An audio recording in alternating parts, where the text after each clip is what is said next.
do develop reputations, right? That's a thing. And there's a difference between a reputation that a city council achieves from the rest of the city organization. That can be different, right? And I can give you examples. I won't dive into it and take the time to do that. But there are cities out there that have had reputations for decades of being well-run, long-term focused, trustworthy, transparent places of good, solid management that is more about the organization than it is a particular group of people who serve on the city council. And I hope I'm conveying the message I'm trying to convey here. There is absolutely a relationship between the two, and some city councils understand and respect the role of the city staff team, which can include the city attorney, right? And then there's city councils that don't, and that's maybe that's a simplification, but I don't think it's an inaccurate one. And so far, this city council, this brand new city council, certainly reflects every indication that you hope to have that kind of reputation as well. This all works better when we understand how everything fits together, which includes the various roles and responsibilities. So thank you for all that, and thank you for putting all that in words. I think you're going to benefit from that. So, Colin, are we good? Okay, go ahead and hit go live.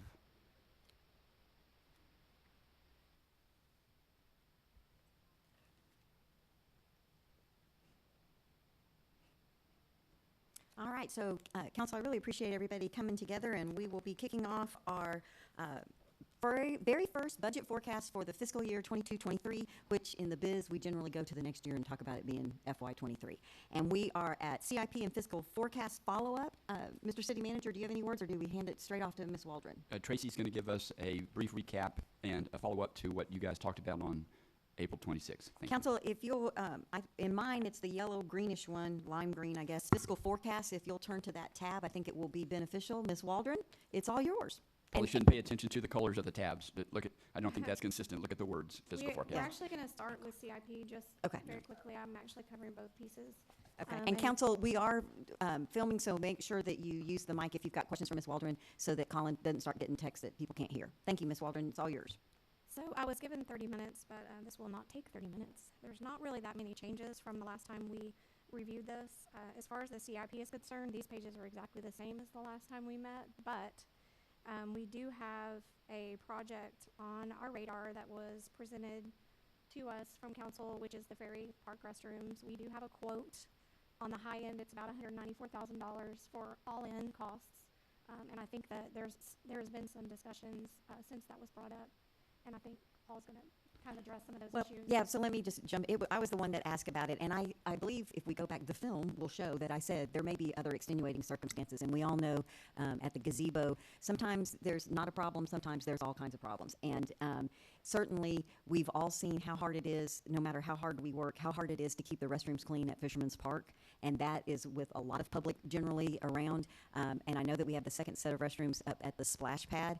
The feedback that I've gotten, Chief Nagy's got some concerns about are we creating a situation where some of the homeless folks are in the gazebo and then now they're using the restrooms, and there are some business owners in the area that aren't sure. You know, there's two sides of every coin, and for the amount of money that we're talking about, I am quite confident that if that amount of money is available, that Mr. Crouch, you spoke about what a great job the Parks Board does. I'd like to let the Parks Master Plan take a more holistic look at that. So since I'm the one that put it on there, I am more than willing to take that off unless somebody else wants to make a big stroke for that. But when the police chief tells me he has concerns, when local businesses, small businesses have concerns, we've lived since 1832 without restrooms there. I think it's something that maybe we look in a more holistic way when there's a better solution for it. So you can take it off as far as I'm concerned.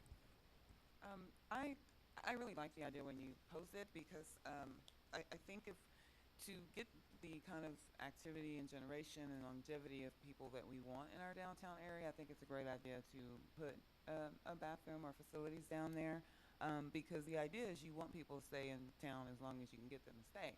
But if they're not in an establishment and they need to go somewhere, they may go to Becky's and never come back.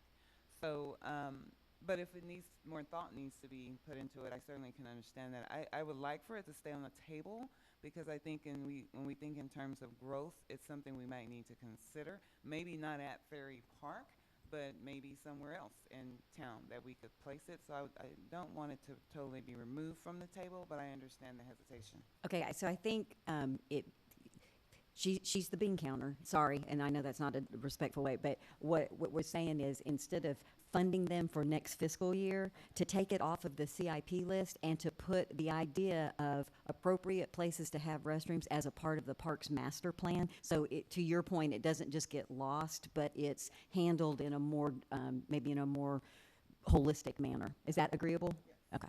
And I think once people start using that Councilmember parking Crouch, you got to turn your mic on. it's on.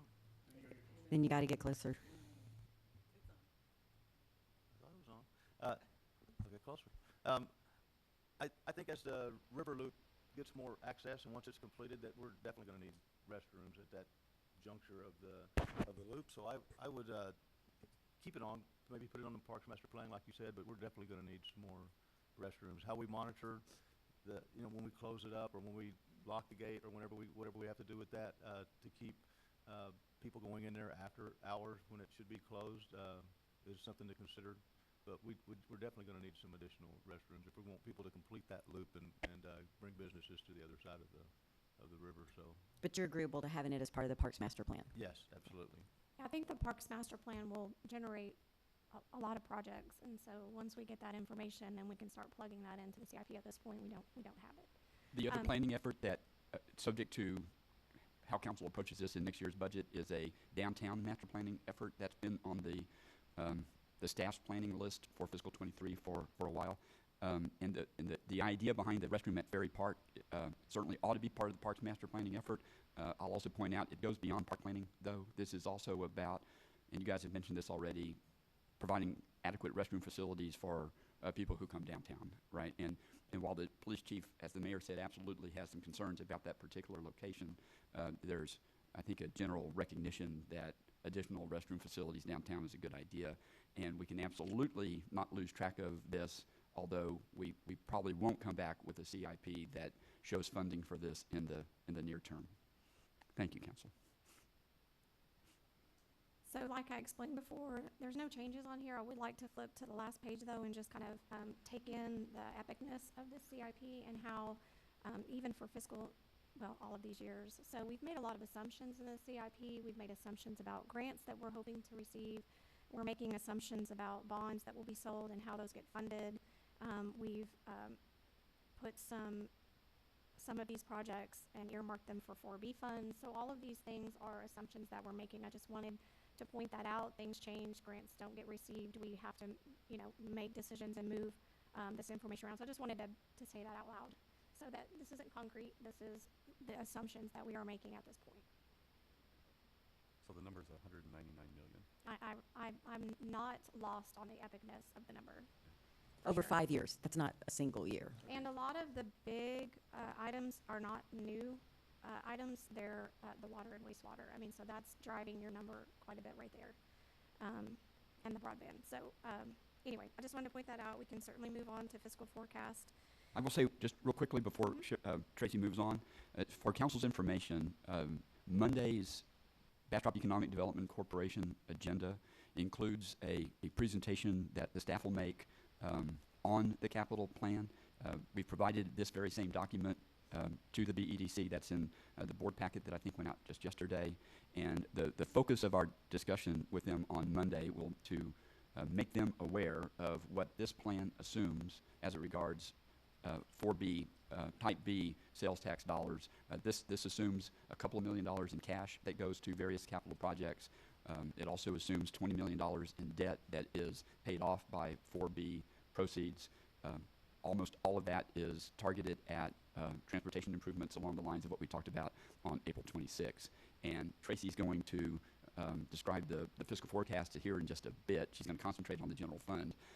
I'll also make a brief presentation to the BEDC board Monday night on the 4B fund fiscal forecast that shows how much affordability room there is in that fund, even given those assumptions. Just so council is aware that conversation is happening on Monday.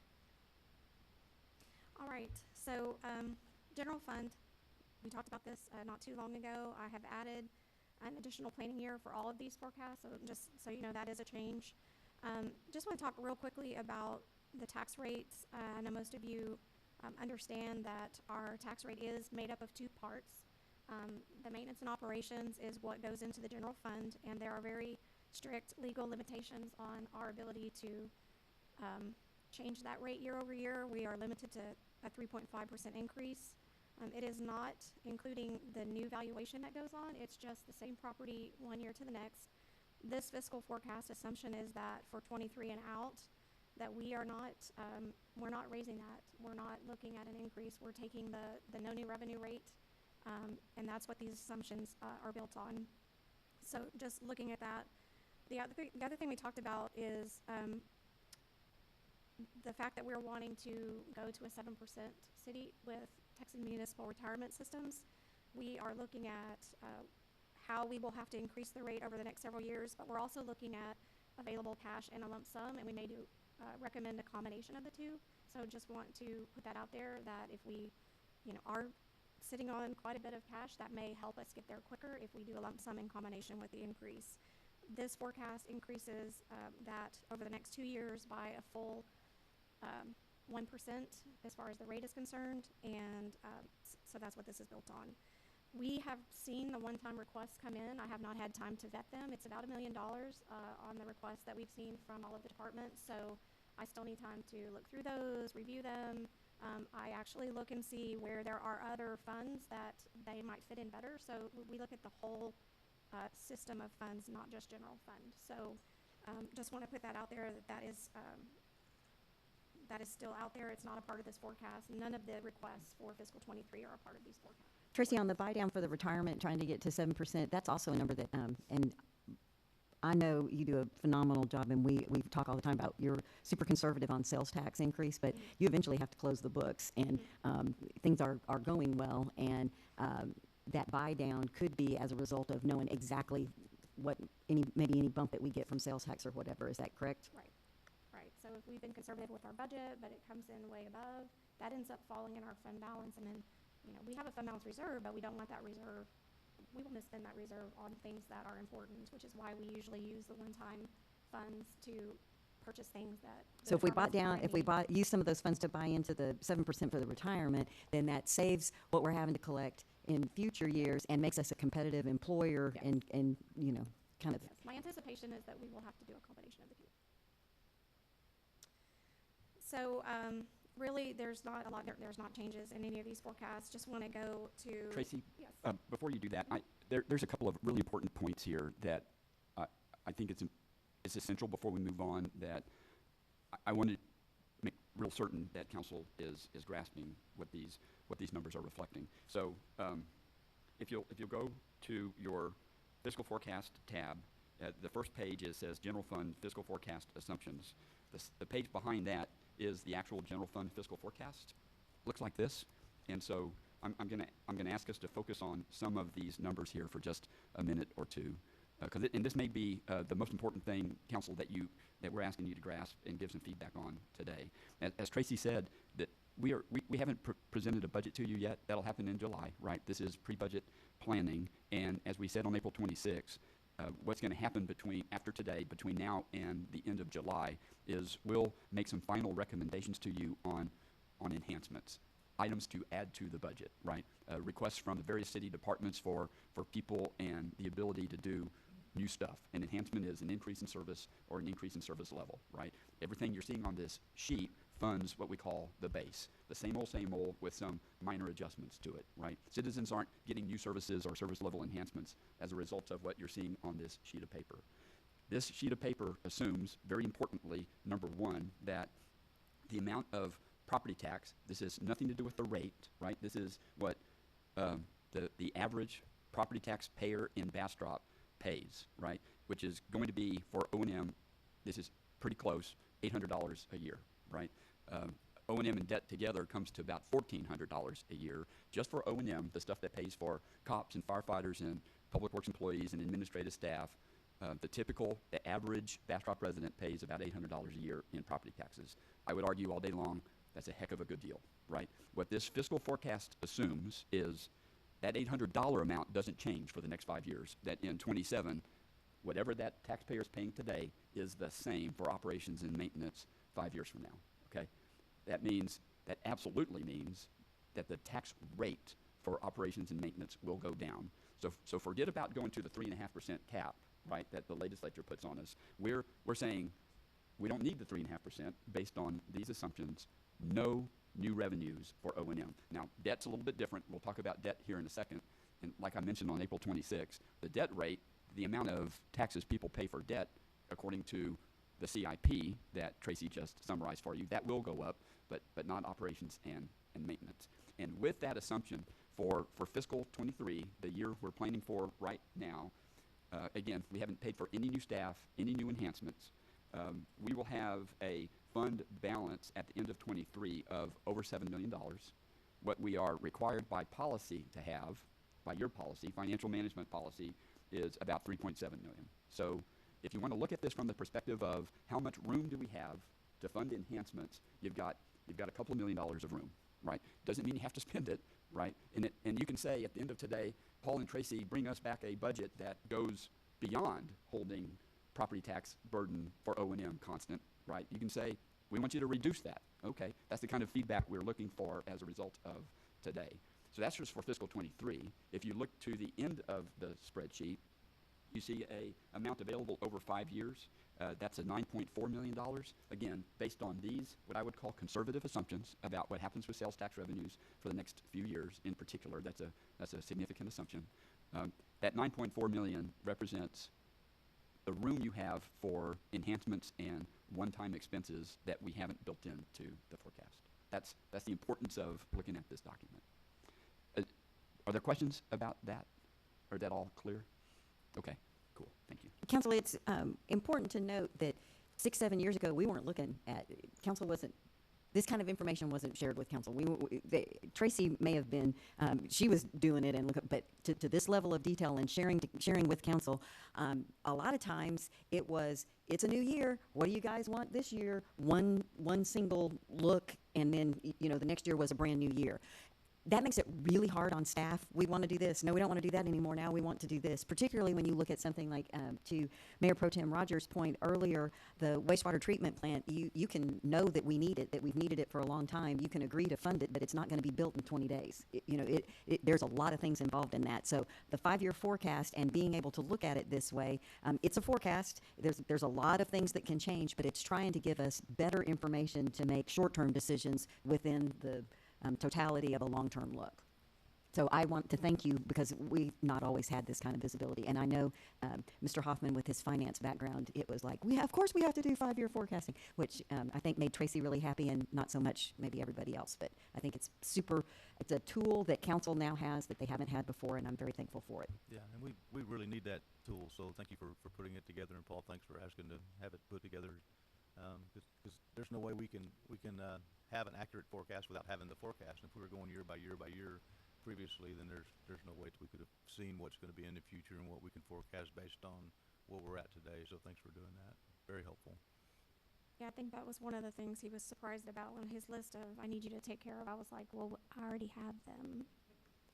We just need to talk about them now. So the next page is the debt service fund. And flipping over to the actual forecast, just want to highlight, we do have a rate. Our projections are basically trying to keep that rate flat. So we're taking the advantage of the property evaluation going up to be able to fund a lot of infrastructure that has been needed over the last several years, and we're able to keep that rate flat, but go ahead and get those bonds and start that infrastructure. And the majority of what is being bonded over the next several years is all street related. I mean, there's a few drainage projects and things like that, but the majority of it is related to streets. In all fairness, and Trey, correct me if I'm wrong, we're counting on getting some substantial drainage grants that if we don't get those grants, then a lot of that street money is going to have to be drainage to be able to take care of them both, correct? That's correct. We have grant applications for Gills Branch, for example, which is I just didn't want anybody to hear, they're only working on roads. They really don't care about drainage. There are some huge grants that we are fingers and toes crossed to get. Yeah. And that's the challenge of when we're assuming or hoping for grants. If they don't come along, then we're looking at how we plugged projects in here and how we're going to shift around to determine what's priority. And grants have match requirements, and those grant match requirements are built in here too. Just real quickly on the mayor's comment about drainage. We are still master planning drainage, right? We haven't seen the results of our drainage master plan work. We're a couple of months away from seeing the results of that. The consultant is specifically charged with making recommendations on capital projects, right? And not to get too far ahead, later on this afternoon we're going to talk about bond election planning, but just to keep this thought, the CIP is a living and breathing document. Before there is a bond election and before the next city council votes on the bond election, you'll have another shot at the CIP, and that shot at the CIP will have the benefit of the drainage master plan being plugged in. That will identify precise projects that could be funded. And we potentially will know about grants that we don't know about right now. Can I ask a question that has to do with the drainage, but the FEMA floodplain map is what is the timeline that's changed? Is it once every 5 years, once every 10 years? I'm unclear with that piece of it. Do you know off the top of your head? I don't think there's a established set schedule that FEMA follows to update the flood maps. A lot of that is flood event driven, right? The Harvey event that impacted so much of Texas in 2017 did spur a lot of data driven analysis that caused the maps to change and to change how engineers calculate the 100-year storm event. We hear reference to that pretty frequently. So no, He's Atlas 14. Atlas is what 14 everybody is talks about. right, what that is called. So no, there's not a set schedule. It happens periodically, driven by new data. But you can get LOMRs at any time. So A LOMR is there's a a letter letter of of- map revision. Right. So when FEMA publishes the maps, that's the map. And then if you own a particular piece of property with a registered civil engineer, you can make an application and say, no, I've got better data and here's the calculations and I want you to revise the map. And so it is a letter of map revision. You submit it and FEMA says, don't agree, or yep, you're absolutely right. And they literally change the map. Mr. Job? So FEMA will review that information every 5 years that we've submitted. So for Gills Branch, for example, Yeah. Once the 2D study was performed, that information was sent to FEMA. They looked at it a few years later, and now the floodplain's changed in that area. Yes. So they review it every 5 years, but that doesn't necessarily mean there's going to be a change to the map. Because they don't have That's data. kind of what I was after. So it's kind of a 5-year thing, but can be changed individually based on your request, based on the information that you can provide to FEMA to have that modified. And I don't believe, If we got a new I may be map in getting out of bounds, November- but those LOMRs, that's not a 2-week turnaround kind of thing. They are, Yeah. like, Yeah. you get the answer when they want to give you the answer, and it may or may not be the answer you want. Yeah. I thought there was a regular set, like the 5-year that you mentioned, that they went back and modified based on historic data that, for the past 5 years, that maybe they can modify that. So I was just curious as to what that But like was. Atlas 14, it's the intensity of the rainfall over the years. That's kind of different than the map. There's two different things going on. Yeah, and I understand that piece of it. I was just curious as to maintenance and infrastructure. If we improve all that stuff, could the map be modified on a specific date, based on review? So that was kind of the emphasis behind my question. In any drainage project that we complete, we would submit that data to FEMA, and then when they were ready to update the map, they would do so. But we would also, because it's the best available data, share that with our developers that are coming. We'll have the data, even though FEMA may not change the map. Our code requires that you use the best available data. Yeah. And we have that, in our Okay. GIS. All right. Thanks for that. I only had one other thing I wanted to say on the water and wastewater fund. We do have an impact fee study and a wholesale rate study going on right now, and so those will be brought back to council here in the next couple of months. And so that impact fee and my assumptions of the impact fee fund also drives how we can control the debt that's having to come out of the water and wastewater rates. So just wanted to bring that up. We are in the middle of a study right now for that. That's really all I had for the fiscal forecast. And we'll have the results of that before we're voting on the budget. Mhm. Sure will. All Questions, right. council, That's all I have. at this point? It's 10:08. We're scheduled for a quick break. If we were exactly on time, we'd be back at 10:15. But let's take a quick break and just know that some folks, Mayor Pro Tem Rogers, have a board meeting tonight. So we're really trying to stick as close to the schedule as we can. So let's take a quick break. And others, we do, at 5:30, right? All right, so we'll get back together around 10:20.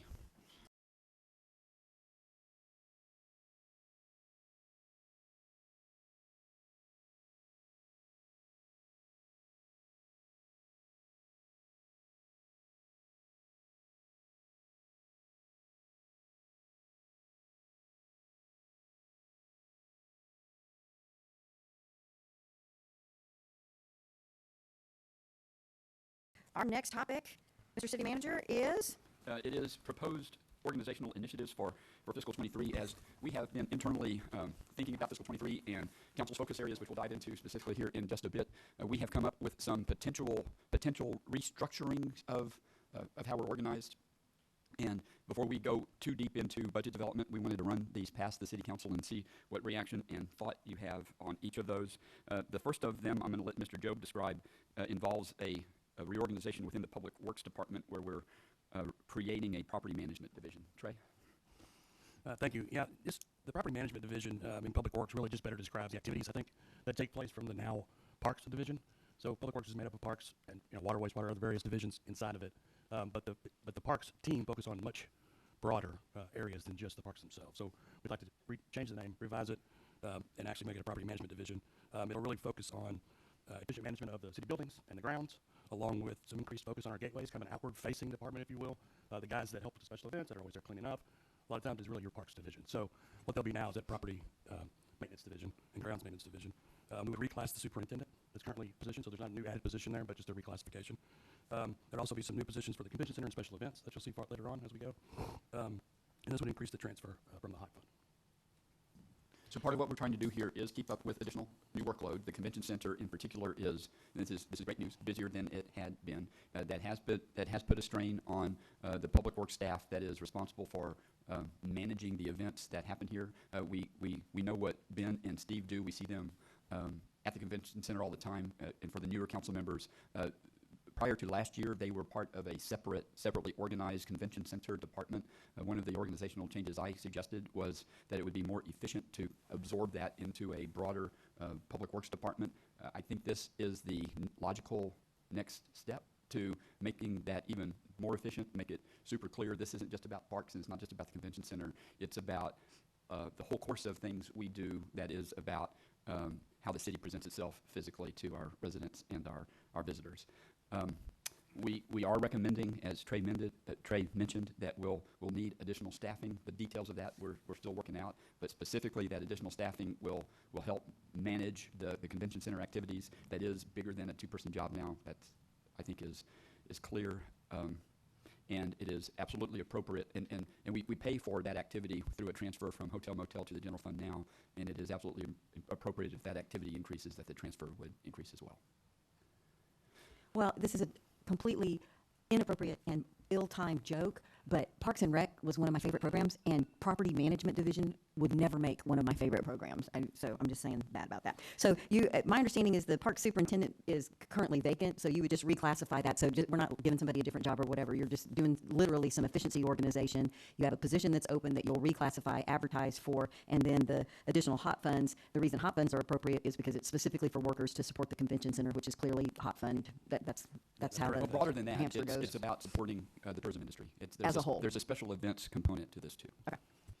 I have a quick question. What does Gateway refer to, an increased focus on gateways? That's an excellent question. So our gateways actually are East and West Gateway at 95 and Loop 150. So the corner of Chestnut and 95, or the intersection of Chestnut and 95, the intersection of Loop 150 and Highway 71.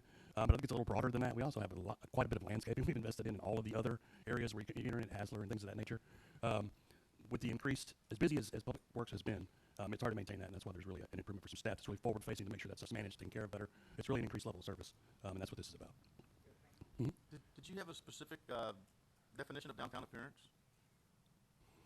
Well, I think just picking up trash, or yeah, well, I think overall, downtown is 62 blocks, but I think what we really would focus on is, again, those gateways, Chestnut, Main Street, kind of the areas that people see first as they enter the town. But it does include picking up trash It does. on Main Street Yeah, and that's making what I sure just that wondered how broad that stuff was. is, the parking spots are, That's the correct. striping, and just everything about a tourist or a citizen walking down the street saying, wow, this place is concerned about their, it looks good and it's a nice Absolutely. place to Parking be. lots. It's safe, all those Yes. kinds of things. That does make a difference. That's correct. Okay, thank you. So I appreciate, when you started talking about this, I was thinking about it in another way. I think it's obviously important that we physically manage, the property that we own.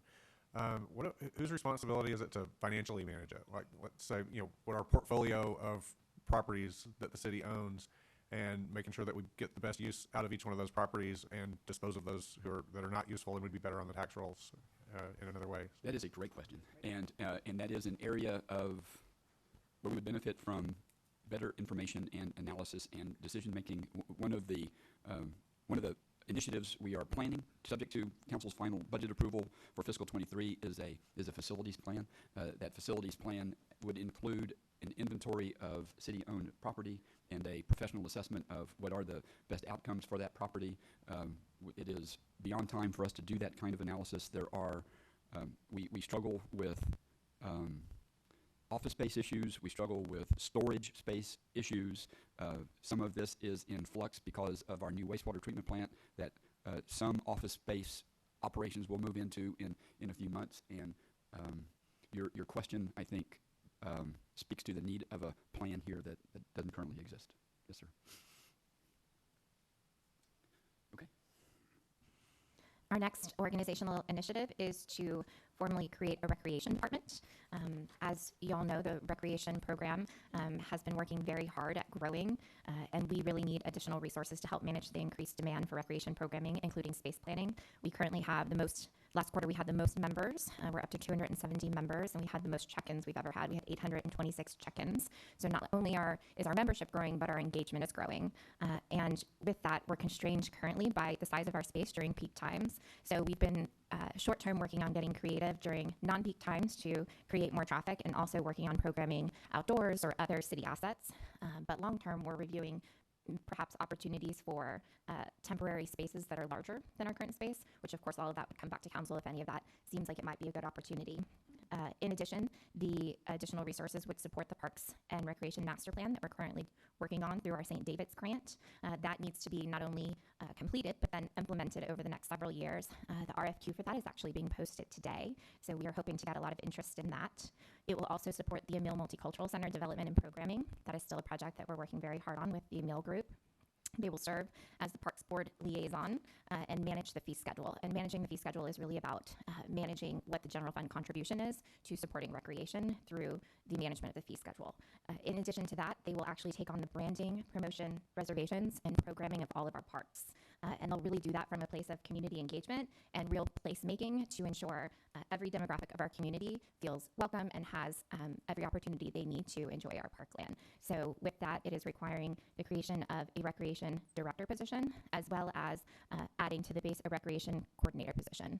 We currently have a temporary recreation coordinator that we were able to use from this year's budget without additional appropriation, so we'd like to turn that into a permanent role going forward. I'd like to add on to what Rebecca just said and reflect back on the mayor's suggestion from a few minutes ago about the other topic and what we're calling the property management division. We can call it any number of things, but I did want to take the opportunity to talk about a choice we have here, and what you see reflected here is the staff recommendation on that choice, right? We have been working towards creating a new department that would focus on parks and/or recreation for some time, and certainly it is common for cities to have a separate department on their org chart that is called Parks and Recreation, like the really funny sitcom that used to run. I'm recommending that we not do that, and I'm going to try to explain why. In those other cities, you've got a department and a department director that does all of it, right? They are responsible for maintaining the grounds associated with parks, keeping parks nice and clean, and managing the improvements to the parks, and maintaining the parks, right? And it's the same department that manages the recreation programs, and yes, there is a logical nexus between those things. That's why some cities create parks and recreation departments. We could do that here. I'm going to suggest that would cost you more to extract from the current public works department the resources we have that is focused on parks. I think it's more efficient to approach that like set of functions, grounds management, property management, facilities management, as a like set of functions and staff it that way. That's the way we've been staffing it for a while, right? And because in Bastrop, the new thing isn't maintaining parks, the new thing is recreation, right? And I do think a more efficient way to handle it is to focus your new department and your new department director on the new thing, which is recreation. And as Rebecca said, the growth there has been really significant in the last couple of year and a half or so. We are absolutely outgrowing those facilities. So the facilities that, thank you, Public Works Department, kind of created from whole cloth, from an abandoned, unused storage place into something that is actually really presentable and functional, but also small, and we are, again, rapidly exceeding that space. So my suggestion is the new the new activity here be focused on recreation, focused on making sure we have adequate space, and that's part of what I think needs to happen here too. We're all looking forward to an Emile Multicultural Center happening at some point in the future that we take advantage of, and I absolutely believe someday that's going to happen. I think all of the pieces will be in place for that to happen, including the land. But best case scenario, we are a few years away from that happening, and in the meantime, we're going to impact the convenience of our recreation customers if we don't find additional space. So that, Mayor, I hope that made sense. The parks, we're really not changing how parks management works. We're clearly identifying the full set of activities that happen under grounds management, and we can call it parks and grounds, whatever. I just wanted to be clear on why we're suggesting. Well, we're we calling do. it the Parks Master Plan. Yeah, we are, because it's parks. We're not calling it Sure. the Recreation Master Plan. It is a Parks and Recreation Master Plan. Not on this piece of paper. It is a Parks and Recreation Master Plan. So that may be a distinction, and I totally get it. And it's the programming that folks sign up for to do, and that's what, Sure. and that's really how we get citizens engaged. And I like the idea that you can go to Bali X on Saturday, or you can go to ballroom dancing on Thursday night. And I think that that's one of the reasons that the recreation program has been successful, is because they're really trying hard to provide a variety of options for people to participate in. So I think at the end of the day, it's about the work being done, not about what the department's called. So I don't have strong thoughts one way or the other, but it's just a little ironic. This says supports Parks Master Plan. We generally call it the Parks Master Plan, and but then I don't disagree with it. The focus is on recreation. Yes, so. ma'am. And one other thing I did want us to be clear on, and for council to give feedback on, if you would like to. We would like to proceed with that reclassification sooner rather than later and fill that position. I do think in general I have the authority to reclassify positions. I didn't want to do that without a conversation with council about the direction I see us heading in. Council, everybody okay with reclassifying it from a park superintendent to, what's the new classification going to be? Do you guys know yet? Do you have a title? I do believe it's going to be the property management superintendent, grounds and property Okay. management. So there would be 3 superintendents that report to Curtis Hancock, the director, and 2 of them exist. There's a street and drainage superintendent. There is a water and wastewater superintendent. And there had been a the- park superintendent, and now there'll be and a. the third would be property management. Gotcha. Below some of that, there are some new assignments so that facilities, right, now would be under property management. It's broader than parks. Thank you. Anybody got heartburn over that? I have a question, though. I do too. I understand that the recreation director position is temporary, like you had mentioned, and we're wanting to make it permanent. But in the financial forecast, since it was temporary, is her salary already, or the salary already put in there? Or is this going to be a new addition So to? we're forecast? actually, what was temporary now is the rec coordinator position, and that's a great point you're making. As Rebecca mentioned, we're paying that salary now, so yes, that's in the base. Okay. Okay, but But it's not in the base as a position. It's It's just not in the salary base. savings that we're using this year, so that position would have to end because it's not a position in the base. We're just using salary savings for that position to So it's not do in, that work. it's not in the budget as a personnel. The That's money's right. in the budget, the position is not in the budget. That's correct. Okay. Right. Okay, thank you. But that's only for the coordinator position, correct? Not the Right. director position? Well, and the director position is not funded. Right, that's what I'm And asking. the That's what I'm- position, the full-time equivalent position that shows up in the chart in the budget document, that's not in there either. Right? Okay. Yeah, so that's new head and new money. Yes. What is GF? General fund. General fund, thank you. And, it's similar to these questions. Do we have sufficient work for 2 heads, a director and a coordinator, or is there when we get to this point in time, we'll definitely have work for 2, so we should phase it, or how does the? Oh, no, I think we have work for those positions. That's why they're on the list. Yes, sir. I'm not going to be that emphatic on some of the questions, or for some of the positions we're showing you today. And again, as I said earlier, I'm not recommending a final budget just today. That'll come later. But I am certain the final budget will include these 2 FTEs. If we're going to keep up with, if we want to be a true organized function around recreation management, these are the permanent positions we need in place. The management of the Parks Master Plan, dealing with the outcomes of the Parks Master Plan, will be a significant workload in and of itself. Yes, sir. Do we have a demographics age range of the people that are currently in the, you said there was 200 and some odd people. Do we have a demographics of that? Is it older, younger, medium? Sure. So currently, it is mostly an older demographic. I will tell you that we have decided to focus sector by sector, so we feel that we're well serving that older demographic. Currently, we are really focusing on the family demographic because we don't have child watch. We want to engage the entire family, so that way, mommy and me classes and things like that. And so we're doing that in very specific ways. We've been partnering with the local moms groups and getting into some different clubs and organizations to really work. We've been working with the ACE After School program to really kind of appeal to that family group. And then as we kind of feel like we're well serving each demographic, we'll move on and really dig in and focus on the next demographic of teenagers or whichever one we choose next. But it is currently mostly an older crowd. And then the advertisement for it, is it typically through Facebook right now? Or are there So multiple? we advertise several ways. We have our community engagement newsletter, which started started May 1st, I believe. We advertise through that. We advertise through our, at times through our downtown Bastrop advertising, and then a large bulk of it is social media on all of our platforms. So the library regularly shares the posts, downtown regularly shares the posts, as well as the city. We also work with BISD, and we send out our advertisements through Peach Jar, which is their like parent notification system. And then, like I said, we work with private clubs and groups. And then we've also been having Recreation attend a lot of community events. So they show up at Spring Fest or movies in the park and interact with the babies. They've partnered with the library on a lot of things. They do story time. There is a Coffee with Catherine group that meets, and the balance instructor came for building core. So we try to really get them out in front of the community and build the membership through one-on-one connection. Okay.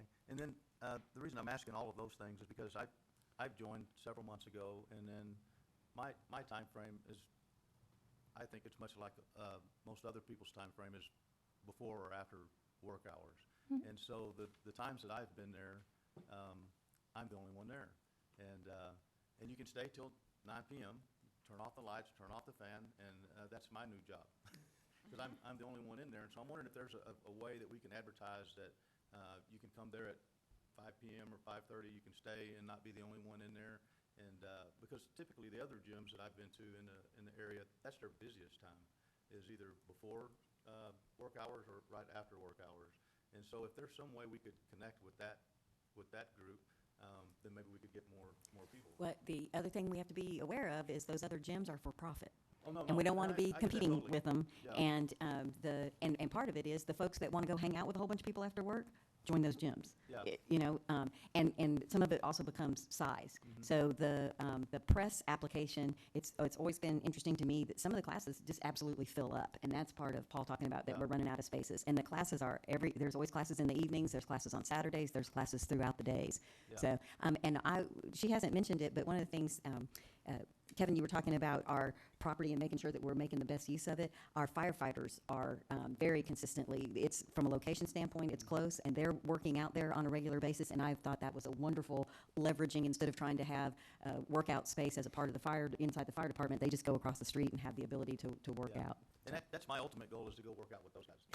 It's not going to happen for a little while, but They may want you to do some additional fire training. that'll be helpful as well. I will tell you, they are there in the mornings. Yeah. They're there every morning with Paul's wife, who runs circles around them. Yeah. So And 6:45. I mean, I love being the only person in the gym because I have full range of everything. I can go in there and use whatever I want. There's nobody in there. I wipe my stuff off, I turn the fans on, turn the lights off, and then leave. But I think and I get the social aspect of the other gyms, and I don't want to take business from those other businesses, because that's how they're making their businesses, and ours is more of an offer to provide some recreation for people that, maybe at a little bit lesser expense.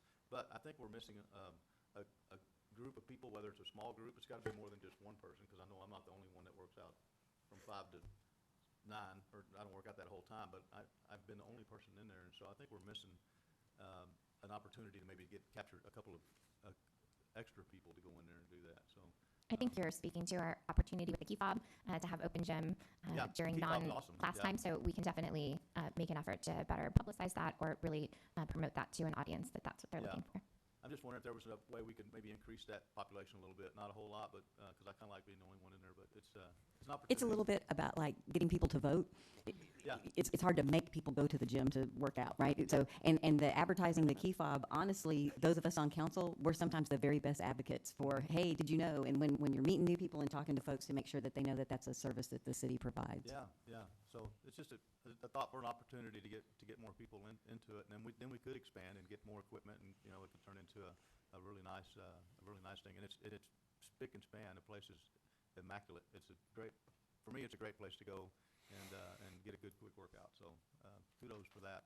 Just some thoughts on maybe getting some more people in there and getting better use of it. Thank you. I have a question. I'm sorry. No, go ahead, go. I want to go back to, if we can, the property management division. Who's our current park superintendent now? Position is currently vacant. It's vacant, okay. And then are the responsibilities the same, title to title, pretty much?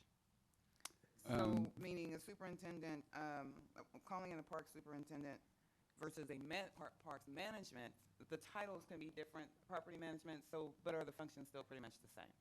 And I ask that because would that determine the salary for that role because of the difference in the name and the role? Thank you. The title will include superintendent. Okay. And the responsibilities for that position will be broader than they were before. And yes, that should reflect the salary range for that position.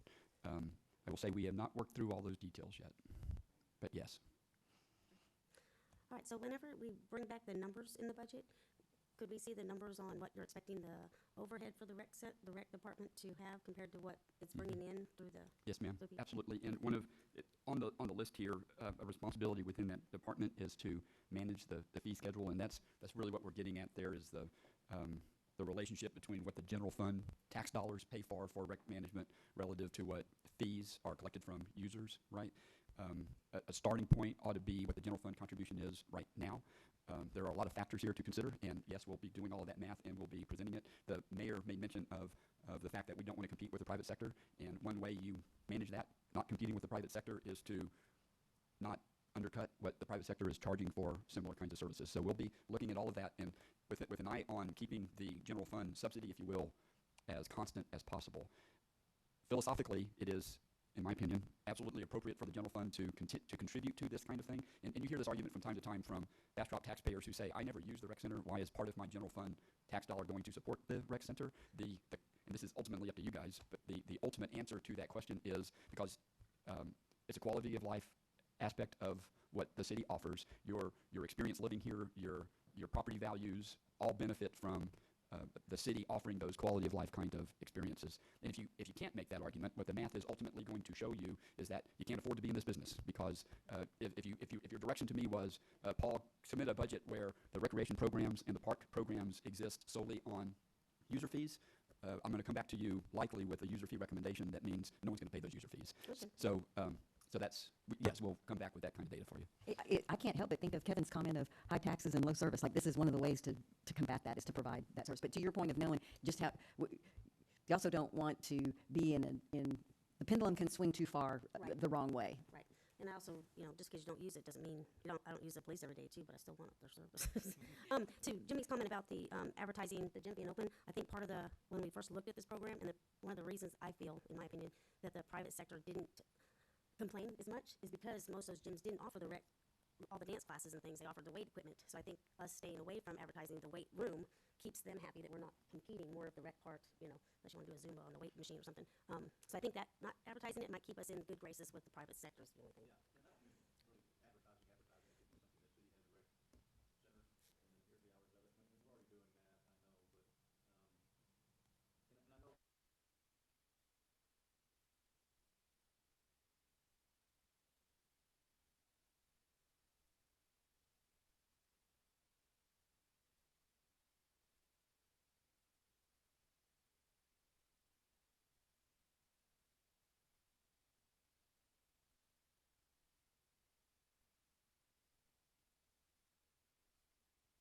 The reason I'm saying no is because if you start doing child watch, that's a whole nother ball of wax. So what they were doing was getting with people who have Mother's Day out, have an opportunity for the moms to have something different to do.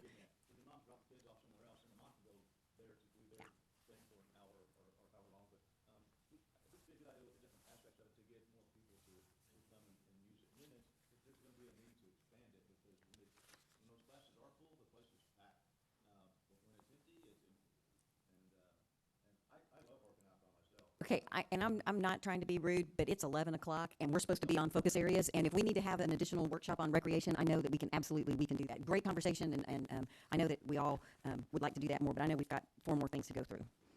So the next of those things is something we're calling enhancing police community resource presence. We do have a terrific police department here with I think a great reputation and wonderful relationship with the community. Part of what we're trying to do here is to bolster that and maintain that, especially as it regards new residents. That is in general focus of ours, is to make sure that as new residents move in, they have the opportunity to learn about the city. In this case, we're focused on the Bastrop Police Department. Chief Nagy has suggested that moving into next fiscal year, we do enhance his ability to provide community resource offerings. We do anticipate over the next year or so some staff changes in that area today, and so part of what we're trying to do here is to make sure we are staffed up to manage that transition. This will require an additional sergeant position, and we, as typically do, we fill those positions from within, and that works really well, and we've got some great candidates to fulfill that role. More specifically, one of the initiatives we're hoping that we'd be able to accomplish with this is a Bastrop Police Department Citizens Police Academy. We do want to be known as the Bastrop City Police Department and make that clear distinction. There is some amount of confusion about who people are dealing with when they encounter local law enforcement, and so when it's the Bastrop Police Department, we want to know the people that we're interacting with know that very, very, very clearly. So I think this is a positive initiative moving forward for the police department. I have a question. Do we not already have a Citizens on Patrol? Is that different, or just bringing it back Yeah, as a focus? this is different from a Citizens on Patrol. A Citizens Police Academy is a focused opportunity for the police department to present to residents, and I would hope that that group of residents would include a healthy number of new residents about what the police department is all about, how they approach problem solving, make sure there's good information out there about crime. And Okay, I just want to make sure there was a distinction. it is distinct, yes, two ma'am. different things. Thank you. Okay. So stop me if you need to stop me. Otherwise, I'm going to move on to the next one, enhanced performance measurement and reporting. This initiative is largely about redistributing some workload within the work that happens at City Hall. It is also largely about a succession plan for the finance department. I think we are in really good shape throughout the city organization from a succession planning standpoint, that if a bus were to immediately run over one of our directors, what would we be left with, and could we function? An area where we're not so shored up in that regard is in the finance department. So I am suggesting that we add an assistant director of finance to the mix. That will help within the finance department itself workload. We'll create a succession plan, and the way I envision this, and this all ties to other things we're doing in other areas, and I think this makes perfect sense, and frankly is more consistent with what I'm used to and what I think happens typically in other cities as well. The quarterly report, that along the lines of what we just presented to Council Tuesday night, is a significant work effort. I'm proposing to bring that into the finance department. The quarterly report, as good as it is, I do think it can be better, and it can be better with a more direct relationship between what we're reporting on and our allocation of financial and personnel resources to get all of that done. Something that Tracy and I do talk about is we can get better at performance reporting in general, giving that responsibility to the finance department and turning them more into an overall efficiency monitor over, again, how we use resources tied to specific performance objectives that are part of the budget, and then part of what we report on every quarter would be beneficial, especially as we grow. And I will point out that last bullet point says enable city staffing of economic development. I will point out that while the Economic Development Corporation is searching for a next economic development director, and I understand the EDC recently hired a search firm to go through that process, I think it needs to be said at least once that an option that is certainly out there and has been out there, I don't think we really talk about it, and certainly is a common approach that other cities take for whatever it's worth, is for the EDC staff function to be part of the city. To the extent one of the things we've been struggling with is alignment between the city and the EDC, that certainly solved that problem at the staff level, to make sure that the messages we are sending from staff to prospective developers and prospects is consistent, is truthful, is positive, is in alignment. The regulatory function that the city manages and the economic development function absolutely do not need to work in tension against each other, and I know that from experience. So I'm not making any suggestions here other than to point out that is an option, and the steps towards that is to create that assistant director position who could, for example, take care of those return on investment analyses associated with performance agreements, which is part and parcel of the policy that the City Council adopted several weeks ago. But that happened. That could certainly happen in-house. Happy to answer any questions about the creation of that assistant director position. I was just curious where they're going to take over the production of the quarterly report and the CIP reporting. Where are those coming from? Currently, our community impact manager is the point person on the quarterly report, and we're going to get to that in just a second. We've got other ideas about what that position does that I think is beneficial. That part of the CIP that is the spreadsheet that is in your book that relates to the fiscal forecast, that is currently our Director of Engineering and Project Management, Fabiola De Carvalho's job, which is another issue. Fabiola is completely overworked and needs to be able to spend more time on managing our big and complicated and hard to keep on schedule capital projects. And so that's a responsibility that Fabiola has that I think we can move from her and benefit from that. Fabiola, by the way, has done a terrific job with the CIP. Council members who've been around for a while have heard me say this, but you newer persons probably haven't. The city didn't have a CIP until, at least not one on paper, that we could all read from, until Fabiola came here and put one together in about 6 weeks, so that a year ago we were able to present a CIP to the city council. I think Councilmember Plunkett's idea of having a running, what are all of the city's assets, whether it's property or buildings, and is there something that should be back on it? That seems like that's something that hopefully maybe that assistant finance person could take So on there's as a lot well. of, there's a lot of pieces to that, Lots of work. but yes, there's pieces to that, yes. Okay, Rebecca, want to describe the Main Street manager position? Sure. To Paul's point, the next initiative is to reclassify our current community impact manager position, which is Ms. Candace Butts, to the Main Street manager position. As you guys probably remember, I currently hold the role of ACM and Main Street director, and I would retain that role of director, bringing Ms. Candace on as the Main Street manager. It would allow her to really focus on the day-to-day activities of Main Street, which include our accreditation, our relationship with our businesses, the Main Street brand and promotion, communications with the district, and then we would reclassify her current duties. We spoke about the quarterly report going to finance, and really her community engagement and programming activities could go to those new recreation positions that we're adding. And then I would retain the director role and be able to focus on that really high level big picture economic development initiatives and long-range planning. We have the possibility of the Convention Center Hotel on the horizon. We have the Chestnut Platinum planning process we're working through with Campo, which will change everything about economic development for that major corridor through our downtown. We also have the Emile project we're discussing, which is in the Main Street district, and will also really change the way our downtown functions and connects to each other. And then, of course, we're discussing the downtown master plan for next fiscal year. The other part of this is that we are looking into opportunities to create a downtown presence. Office space at City Hall is at an all-time premium, and so we want to evaluate opportunities to move perhaps part of the community engagement team downtown, if that makes sense for them to be able to easier and better connect with our community, to have them closer to Main Street, whether that's part of recreation with our recreation center right there, whether that's Main Street with our businesses right there. We're looking into those opportunities to be able to free up space at City Hall. The other thing is our Main Street is growing by leaps and bounds with the growth of our area. We, during COVID, had 8 of our businesses expand into bigger spaces, which was such a blessing. We just got news last night that a 9th business is expanding into a larger space, so that will be coming public very soon. We're really excited about that opportunity for our business. We are in the process of working with the retail coach to redo our market analysis for downtown. We've gotten some preliminary data I wanted to share. May of fiscal year 21 to May of fiscal year 22, we had 2.28 million visitors to the Main Street district. And reminder that the district is 62 city blocks and almost 200 businesses strong. It is not just Main Street. We also had 355,000 customers, and all of that data is collected through cell phone data. So we are definitely tracking you. And the average business visit to the Main Street district is over 2 hours long. So we were pretty proud of that data and hope to see that trend of increasing those numbers continue, especially with the enhanced reclassification of our community impact manager. So I already shared this with the city manager, but I want council to hear this as well, since one of the things we talked about is for folks to recognize that the Main Street district is 66 blocks and is not just Main Street, and also knowing that we'd like Main Street available for tourism and keep every bit of that collecting sales tax and property tax. I would hope that if we think that moving 4 blocks is beneficial, or if we're looking for other place for spaces, I would like to see us look in spots that are not along Main Street to bring home the fact that it's a much bigger area, whether that's Water or Chestnut or whatever. If that's part of what we're trying to do, I'm just always interested in tourists being able to eat and buy and interact, and the museum and the visitor center being at Main Street makes a lot of sense, but I'm not sure a city office on Main Street is of highest and best use of property. We are looking at it that broadly. Rebecca mentioned improvements to Chestnut.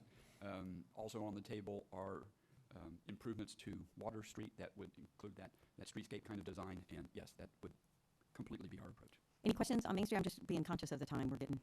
Any other questions? So we got one more to go, right? Yes. Ready? So in here, excuse me.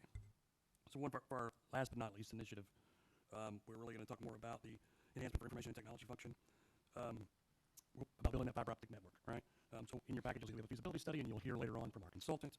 But what these positions would do, if we chose to head the direction of broadband, would manage that network, be sure it got built out, make sure that all the relationships were there, really be the champion for the project, and then ensure efficient use of our current networks and systems. What you see as far as new positions, that is a new data systems director, and those names may change a little bit, but we're working through some kind of titles. Basically a director that makes sure this broadband gets up and moving. They would also serve as the IT director. And then lastly is a new GIS position that would fill in under information technology as well. And that could actually relate to some of the things we were talking about, the asset management stuff that you mentioned earlier. Who does that? They really start building that baseline so that we have that information ready to go and put into some kind of asset management system in the future. Everybody okay? Oh, I guess one quick question. Is this on top of the IT staff we already have? Is this Yes. separate from the IT staff we already have? Is it going to be under them? This is an Over them? addition. This is an addition to the IT staff. The director position would those two current IT staff would fall in there along with the new GIS position. So Okay. it's a department of 4 instead of 2 now. Okay, so we're going to go with somebody above what's currently there and then another staff? Yes, yes, sir. And as Trey mentioned, this is dependent on the future direction we get from City Council about the broadband initiative. And at 1 o'clock today, you'll hear a presentation on all of that. And part of that presentation will include some thoughts from the feasibility consultant on the staffing implications of that effort. And so one will drive the other. Ready to hop into focus areas? Okay. I'm going to ask Ms. Gleason, like she so ably did a year ago, to walk council through the focus areas.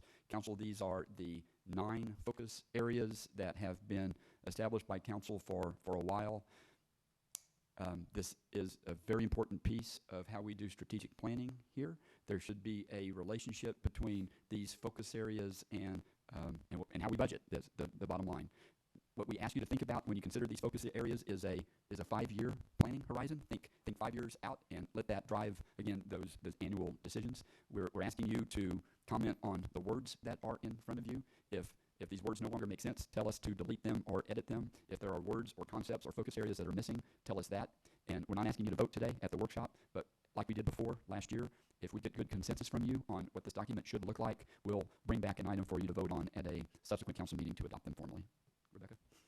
Absolutely. So really enjoyed this conversation we had last year around the 9 focus areas and looking forward to going over them again today. The 9 focus areas really are a powerful guidepost that our city staff uses in decision making on where to put our time, where to put our resources. It is impossible for the comprehensive plan to get into the level of detail to really control day-to-day activities of staff. So these focus areas are really your indication to staff on what the priorities are. So we're going to go through them one by one. Again, we're looking for new focus areas, deleting focus areas, or changing definitions. Last year, you'll remember, we chose only to change some definitions on some of them, and we'll go ahead and dig in. Our first focus area is communication. It currently reads, support and enhance open two-way communication between the city and its residents and businesses. So do we have any feedback? I don't think I have any feedback as far as the statement. I do know in talking with so many people in the community, I think we, within our right, are improving and enhancing our digital communication, but there are still a lot of people in the community that don't do digital communication. And I don't know where the fix is, because we could spend money sending out mail outs, but I grab my mail, but I open it once a quarter. And so that's my responsibility if I didn't open the mail. So I think there has to be some work on both ends, the residents and the city. So I don't know if that's a statement that needs to be added. That's something I think we should certainly think about. Thank you, ma'am. We are constantly aware that while we are very strong in our digital communications, that is not the only way that people receive information. And in fact, as you stated, a lot of people don't. And so we did implement an email newsletter. We also have our mayor's blog that goes via email. And so we've gotten great feedback on that. But I think even going a step beyond that, it's hard because we are a community that doesn't have a strong local newspaper. And that's how a lot of cities choose to communicate with that segment of the population. So we are always looking to improve that. It is always a priority for us. And ideas, feedback, we are open to looking into all of those things. But I think, and Councilmember Lee, I think that was your point, is the way it's written is fine, but let's try to think of some more creative ways to address it. Does anybody have problems with the verbiage? Does anybody want to remove it as a focus area? All right, we're on number 2. Community safety, keep citizens, businesses, and visitors safe. Anybody interested in not having a safe community? Anybody not want to protect citizens, business, or visitors? Oh. Let's move on to number 3, shall we? Economic vitality, create sustainability by leveraging tourism, infrastructure renewal and investment, enhancing public-private partnerships, efficient planning and development processes, and fostering an inclusive and diverse environment that encourages entrepreneurial ventures. This has been wordsmithed for 3 years, and we are extremely open to additional wordsmithing. I think Mayor Pro Tem Rogers and I are 3 years was enough for wordsmithing, but talk about covering it all. That is a huge, huge statement. So if you think that there's some things that need to be added or things for clarity, you will find there are a lot of things that tie back to economic vitality. It is hugely important.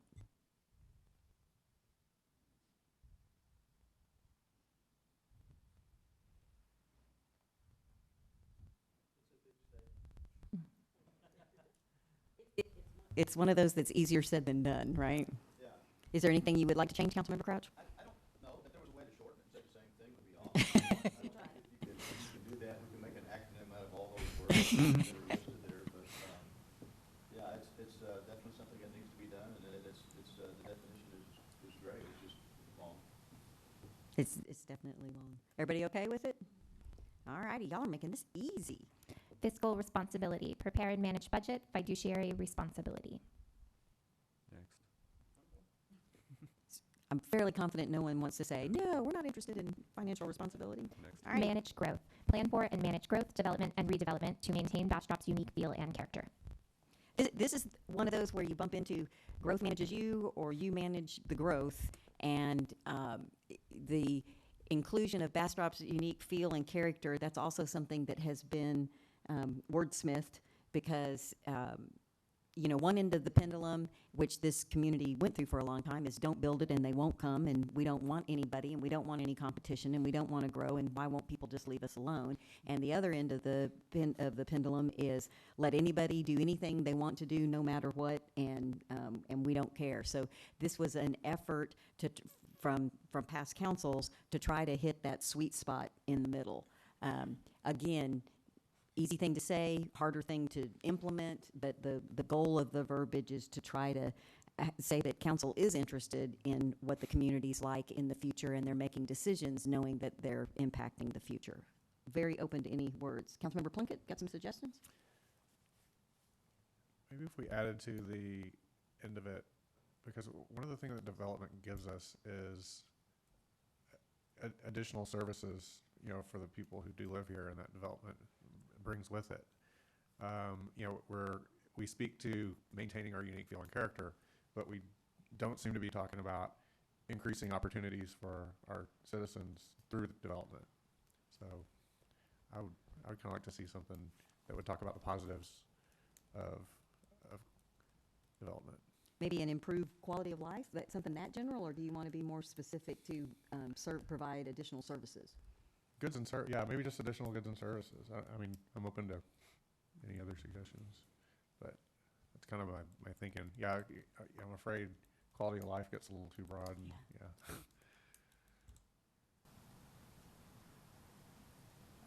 I definitely get your point.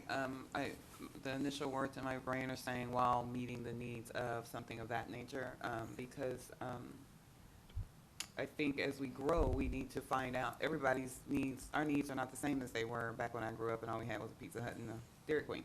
So as we continue to grow and more people come in, the desire for the feel and character also becomes more of services provided.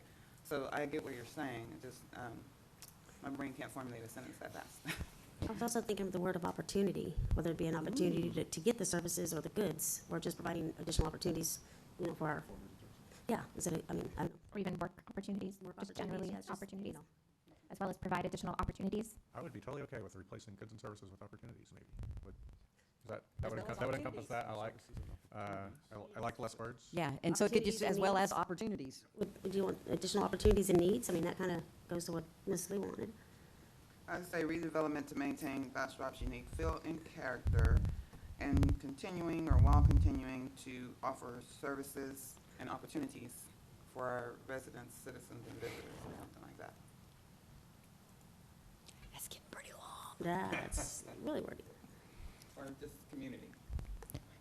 Something to consider. We spoke, the mayor spoke about the pendulum. We speak about, that protection of Bastrop's unique feeling character. And then we talk about the other side of that, the additional opportunities. One of the things we don't discuss that we might want to, but of course don't have to, is all of that, how our current community, what they provide for that, right? The impact on the current community. A balance between all of that. Right. That's what we're looking for.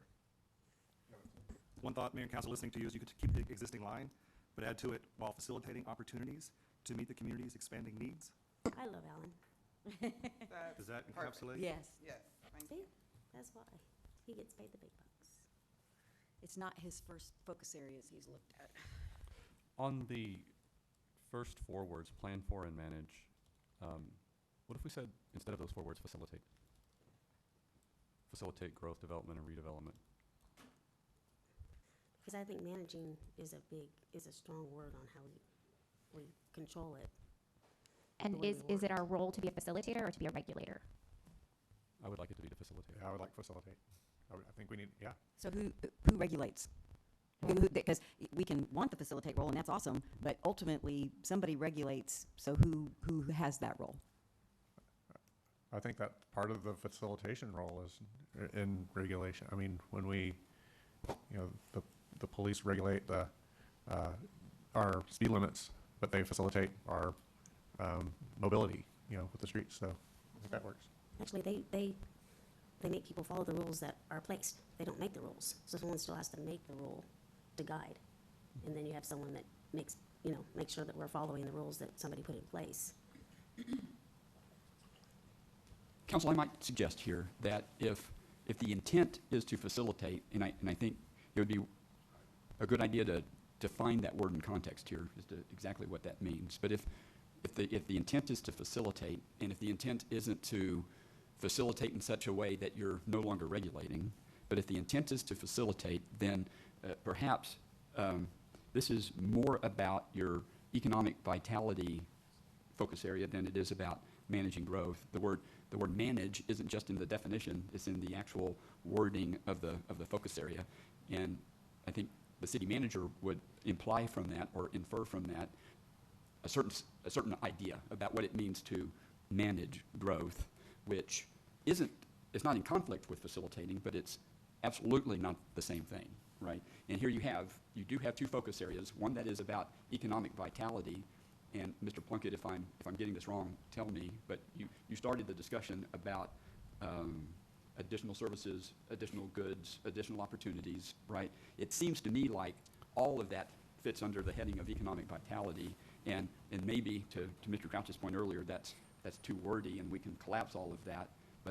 And perhaps am I on a track here that might make some sense? If this is about a better mix of goods and services being provided, that's more about economic vitality, I would suggest. Well, I'm going to go even bigger than that, and let's not get caught up on the words below. Let's look at the word above. The focus area is manage growth. I'm hearing some council members that are saying you don't want to manage growth. Because if we're going to take manage out of the definition, are you saying that managing is out of the focus area? So I don't think that managing is out of the focus area, but because it's the name of the focus area, you can also include the word facilitate. So I would say the regulatory role is absolutely critical. At the same time, I don't want to lose sight of the yes if part of it. Perfect. Which is, I want to help you get here, and let me show you some ways that you can, and facilitate and act as an ambassador towards that development. And that's why because I originally, on my notes here, I wrote facilitate on the heading, and then I thought, no, I think manage is the right word for the heading, but then I want to emphasize the facilitation aspect of it. I appreciate that very much. So by leaving the focus area as manage growth, that's acknowledging that we very much, to Mayor Pro Tem Rogers' point, we are the regulators. That is the role, because otherwise you live in unincorporated areas where there are no rules, right? I mean, that's why you're in a municipality. It's the ability, and being a home rule says we don't want to follow the general law. We want to make our own rules. That's why we became a home rule city. But I really like your point of, so we have these rules, but we will facilitate. We want to be the yes if you follow these rules, let us help you get there. So I think thank you very much for making that distinction. So you're okay with the managed growth, but your suggestion is facilitate growth, development, and redevelopment to maintain Bastrop's unique feel and character, and then we're having a different discussion about goods and services and whether Right. that's And growth. I was proposing even replacing plan for and manage, and just start with Yes, That's what I was gonna say. facilitate growth. What you got up there, Rebecca, just start Start with use the word facilitate. as the very beginning of that sentence, I like that a lot. because that takes the planning out twice, you know. Yeah. And manage was already in there. Right. Yeah. I agree. I really like, thank you very much for clarifying Yes, that. That makes a lot of that makes sense. it- Yes, thank you. Yeah. And in the interest of word economy, does redevelopment really, that's development. Well, if- it's really not. It's And, what? and he said, isn't redevelopment development? And we get a lot of pushback. The reason that got wordsmithed in was you're making it, fill in the blank, easy, hard for raw land, but it is completely different if you are infill development, if I'm trying to repurpose a building, if I'm trying to, I still love my dear, dear friend that said, I'm not a developer, I just bought one lot and I want to make it into 3. You're a developer. And if you're doing that with clay water pipe out front, that's a whole different ballgame. But we can take it out, every council is different, but that's why it was in there, was to make the distinction that infill is a whole lot different. But that may be an extra word, but that's where it came from. So do we want to, because we've added the word facilitate here, which I think speaks to the opportunities, do we want to just end the sentence after character and remove the second part? Or do we want to fold that back in?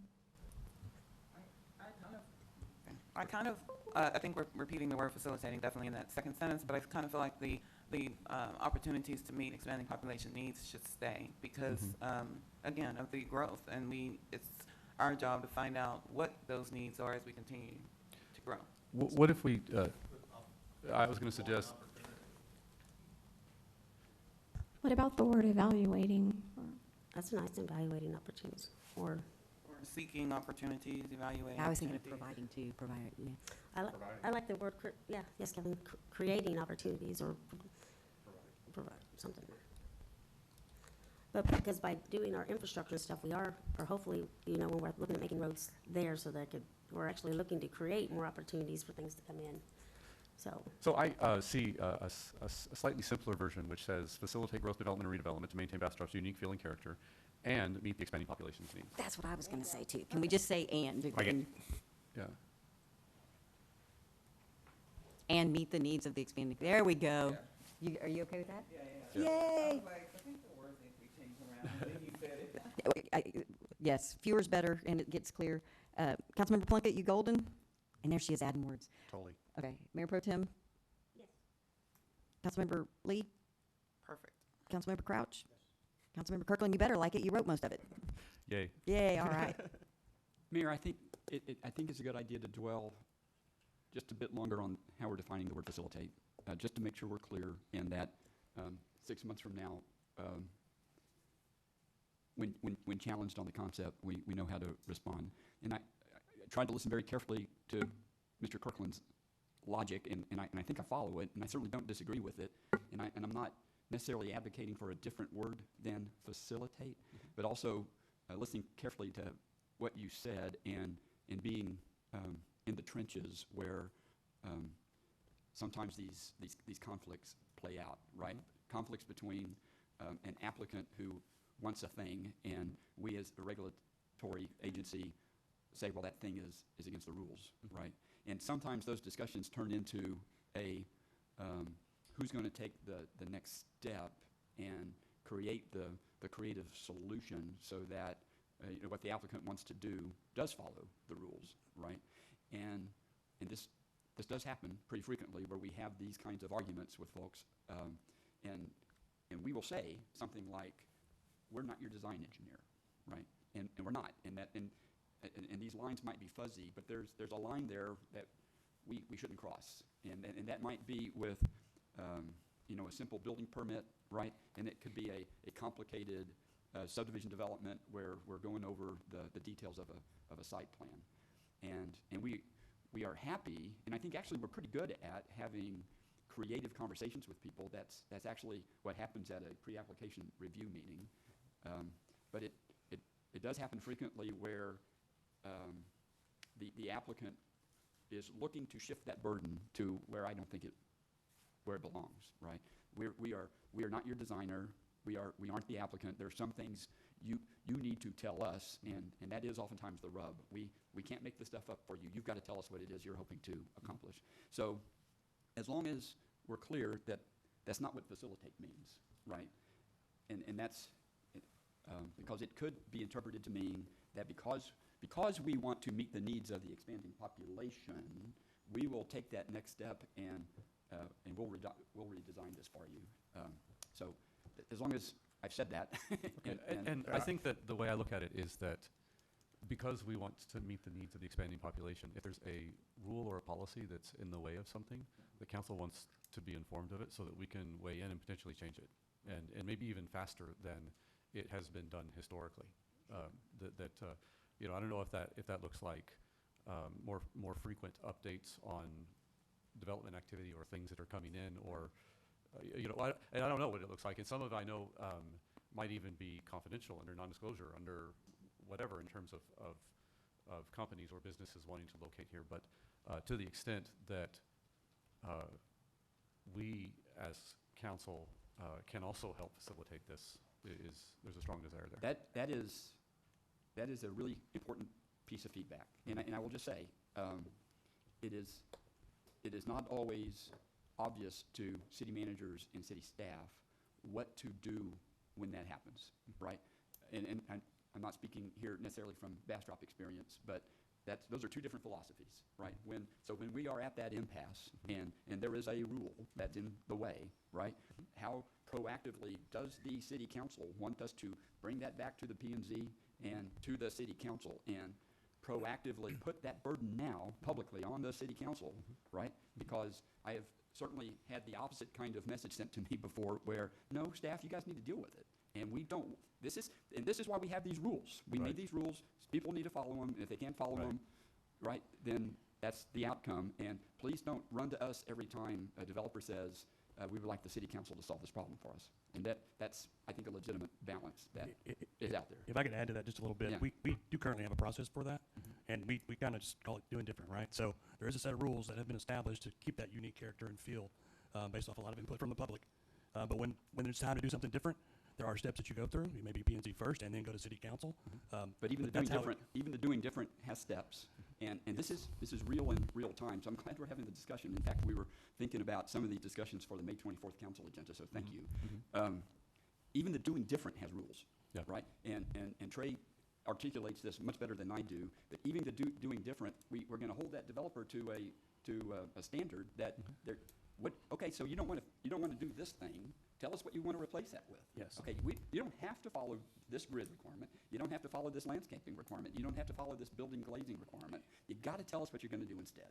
And when that doesn't happen, they're not going to get a positive staff recommendation. So do you want an item on your agenda, right, that... Or city council saying it's going to be 57.4% glazing requirement. That's really... Do you want us to proactively jump to a city council agenda before we have those detailed conversations, maybe even negotiations at the staff level, right? And I'm really not trying to put you on the spot here. I mean, I think this is a great conversation, and I'm glad you brought it up. Well, the new phrase that the takeaway for me for today, the phrase that I heard Councilmember Kirkland use that I really, really like was yes, if. Because it feels like we are at a no, but. No, you can't do that, but we'll give you some other options you can bring something back. That is not what happens at pre-application meetings. I'm going to say that that's what the community thinks is being said, and that's what the perception is. And it's important for council to know that's not what happens at pre-application meetings. I understand. So, but if we are saying, and I'm not saying that we add yes if to the focus area, but I think what I'm hearing council say is. Yes, if is kind of a different approach. Here's the frustration, because that pendulum can go swinging, and I think, in my opinion, Paul's kind of swinging it pretty far this way, and it's because of the following thing: you come up with rules, because we all agreed we are the regulation body. That is the city. That's what city council does: is set the policy and set the regulation. You unanimously approve the regulations. Planning and zoning approves something that fits those regulations, or maybe doesn't approve something because it doesn't fit those regulations, and then city council says, never mind. What do you do on the next project? Because you haven't changed the rules, but you're not upholding what you said you wanted to follow, so that, and he used trenches for the reason, because they're diving for cover from either council members that say, nobody wants this, why'd you even bring this, and council members that say, we went through hundreds of thousands of dollars. We had 1,500 people that had input. And I'm not saying that there's not things, and so for me, the middle ground I'm looking for, facilitate, becomes, look, if this is a rule that's a problem for 97 people, let's change the rules so that we quit having to need a warrant about it. I But agree. I think it's only fair for planning and zoning, and I'm pointing at Councilmember Lee because she's our fresh off of planning and zoning. Planning and zoning and staff, it's not fair for council to be shifting sand. And what we had before was the growth that was approved was if you knew the right person on council, if you were friends of the right person, if you had the right last name, then your deal could get done. Otherwise, it could not get done. And starting in 2017 and really through what we went through with building Bastrop was, no, we got to have, the rules need to be the same for everybody, and we've got to have some consistency. But I think it is unfair and, quite frankly, a waste of tax dollars if we want to say, ultimately, we're not going to set a policy and it's going to be case-by-case basis. What the words I just said are the full extreme, which is kind of what Paul's like. You're taking the foundation out from under me. Well, and then I look like an idiot to the developer because I say, well, these are the rules that council said they wanted. Yeah, but I've already counted and I have 3 votes that say they don't care what the rules are. Mm-hmm. So they'll play the rules, but it's only fair that they know what the rules are. I believe that the way that you talked about yes, if, and the way that you're using facilitate is truly trying to be that middle ground of let's have policies No, that are and wise. I can speak to that because I want my government and the city to follow a set of rules, and I want those rules to be the same for everybody, and I don't want there to be exceptions. So I think then that opens up a discussion about what the rules are, and are there unintended consequences of the large book of rules that we passed all at once that we're now getting to use, and then we get to look at, or is this rule perfect for all occasions, or should we change that number from 75 to 52.5, whatever, but those are the rules. Right. And so that we should use things like warrants as an opportunity to look at the rule and see if that rule should be changed across the board, or whatever. But I mean, I look at it as a perspective of not just approving a single thing and creating the shifting sands, but rather change the rule, which might also shift the sands some. But I look at it as a regulatory So responsibility. you still, as far as a warrant and vetting by planning and zoning and coming to council, you're not suggesting that we change that flow? I'm not currently suggesting that. I would say that I have some things to learn about that flow still, but just from the introductory part, no, I'm not suggesting that. Others? Kevin, you've been waiting patiently. No, my full intention would be, the point, I believe, of the request for warrants is to point out rules that are either unreasonable, and it's up to us to determine whether that piece of the rules is reasonable. If we determine that it is reasonable, then we deny the warrant and we don't change the rule. If we do determine that it's unreasonable and the warrant is justified, then we now need to change the rule so that the next person doesn't have to go through that process. Yes. Unless it's a one-off, Right, unless right? it's But you're saying that should be, Special instead of, circumstance. like, we want to rewrite the whole, no, we don't. But if Right. we've had 4 warrants on this topic, we need to be talking about that topic. Exactly. And then, so that, it's whack-a-mole.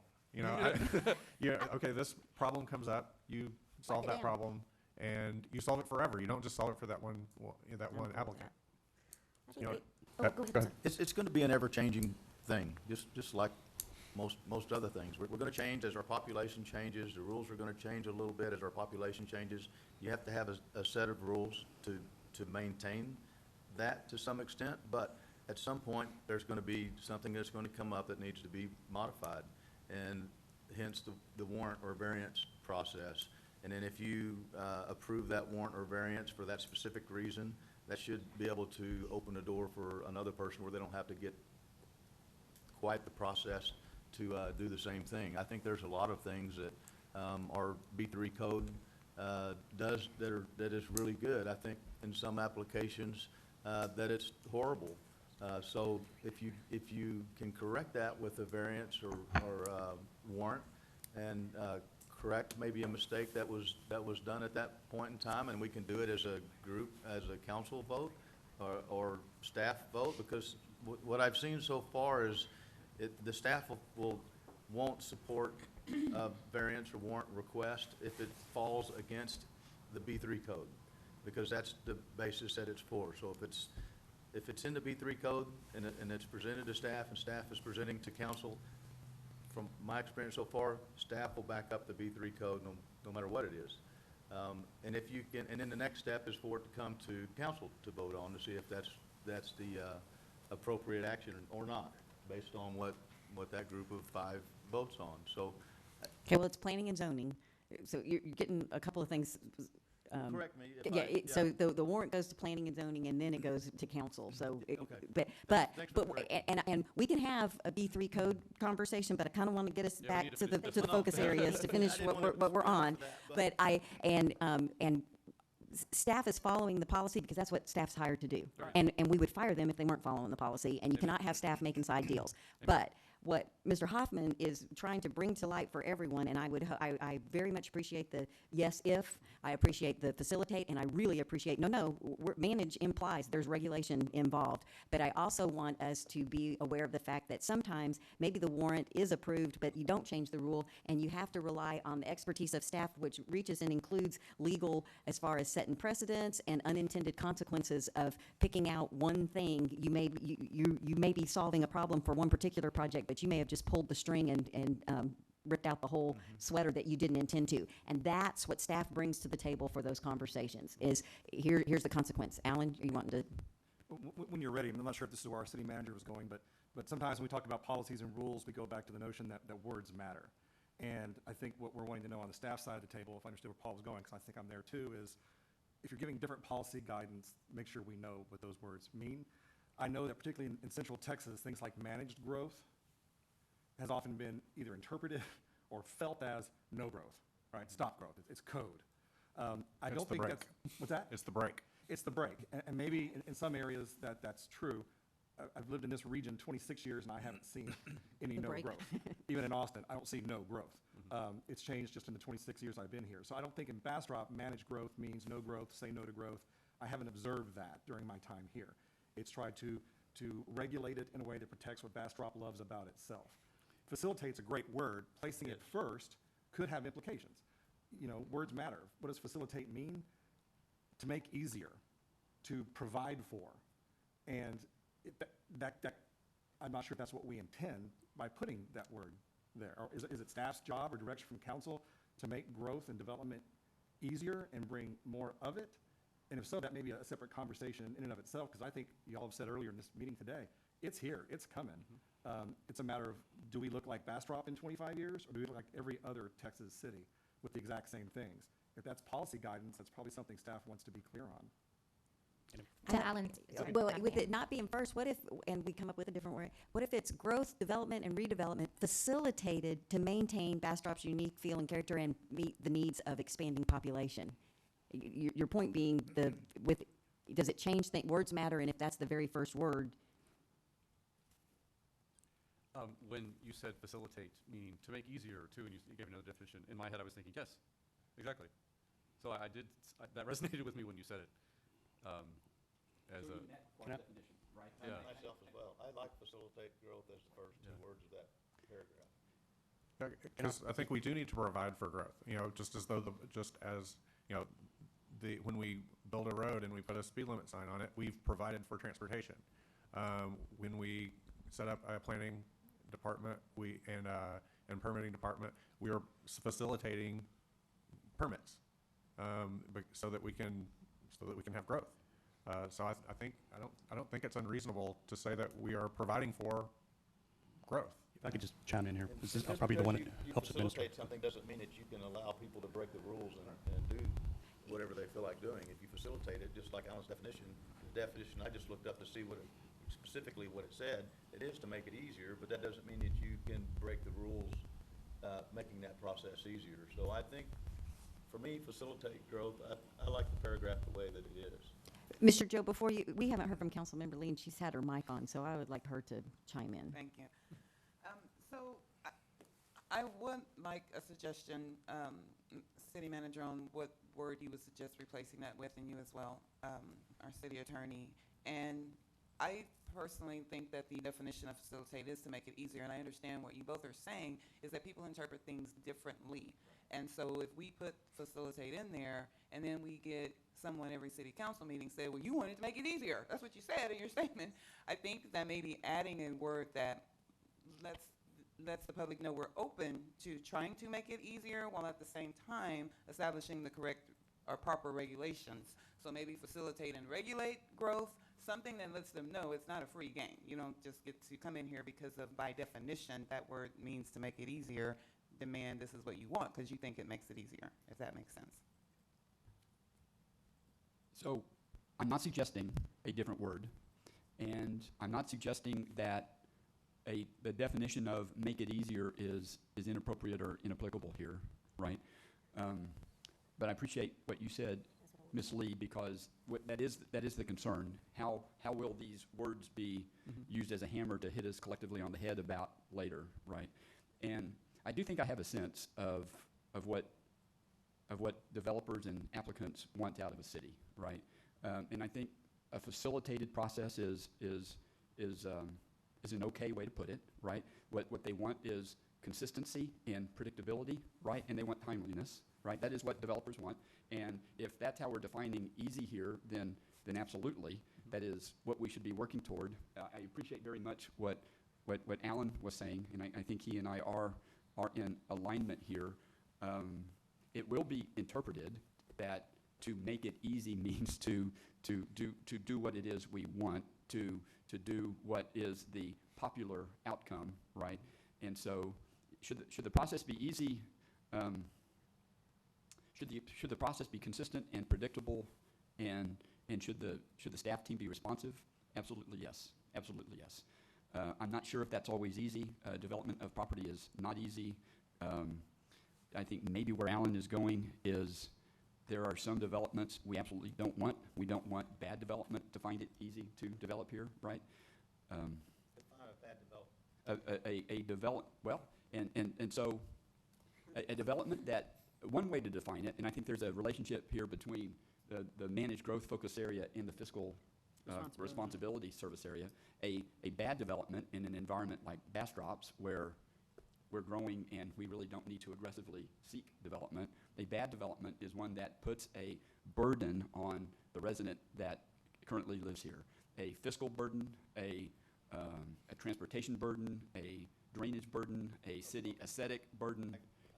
And which is what the code is all about trying to prevent, right? So- And we see those, and they see those, we don't see those because they get told no. That's the difference. Mayor Pro Tem, Mayor, you make a good point. What you don't see is the warrants that we say yes to, right? And I think that's important to point out here. And a lot of times it's. that's right, we don't see the ones Right. you say You only see hard the no ones that- or hard yes. You only see the ones where we say no, because that's the ones that make people upset. What you don't see is the one we approved just yesterday, not to install a road for a geographically sensitive reason, because there was a big ditch, which is also in the code. And instead of crossing that, so there is a yes, and there is a yes if. Whole B3 code when it was written was actually a lot more deregulation that allows you to be more flexible, but we did establish some things that were important to us: drainage, connectivity and traffic, and life safety, things of that nature. We wanted to make sure we were geographically sensitive. We knew that we were different on the west, different on the west here and different on the east here, but basically, there's different topography. We wanted to take that into account and keep that unique Bastrop feel. And there's not a one-size-fits-all approach. That's why it's complicated. Well, But Yeah. hold on, you said there's warrants that you say yes to that we're not aware of. Don't they all go in the quarterly report? no, that's not what he said. He said you don't see the projects that we say yes to. No, I heard warrants. Right, so I did say warrants. So I think you meant like you don't, those aren't the people Those aren't reaching out to you. No, no, that are I was complaining, looking But at- they are in, the quarterly report lays out all the warrants. Yes. Okay, cool. So we Denied do and see them. approved. Got- I okay, read yeah, every gotcha. single one of them. I Yes, gotcha. got it. What I mean is you don't hear about those from the applicant.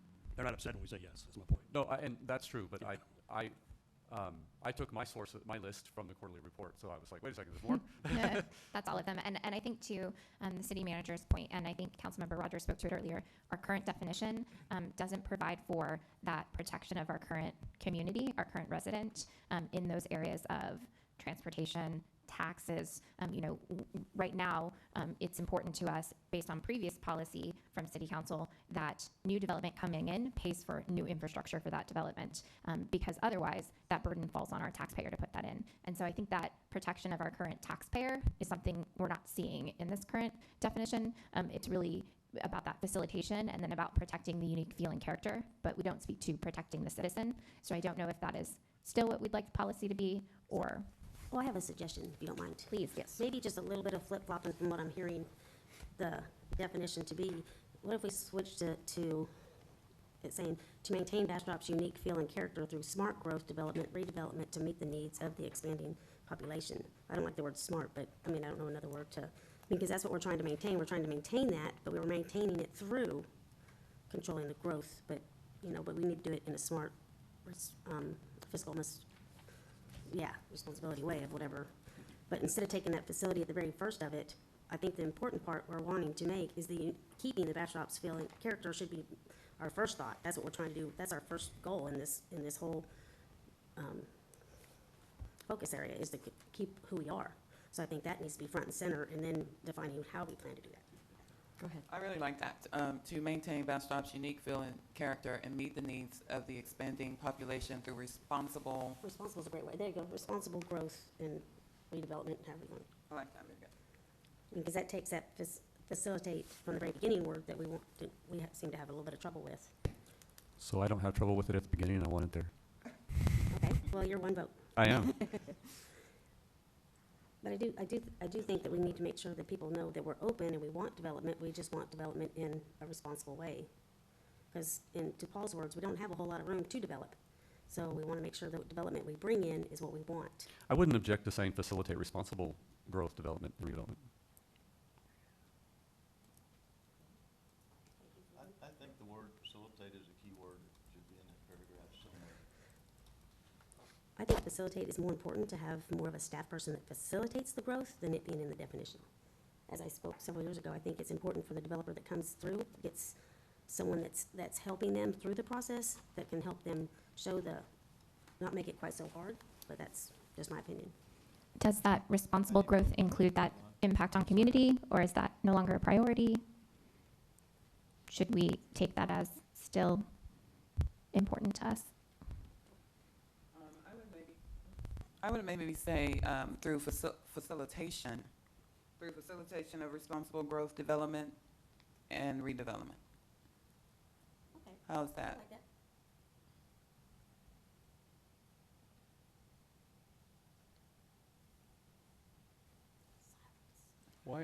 Why is that red?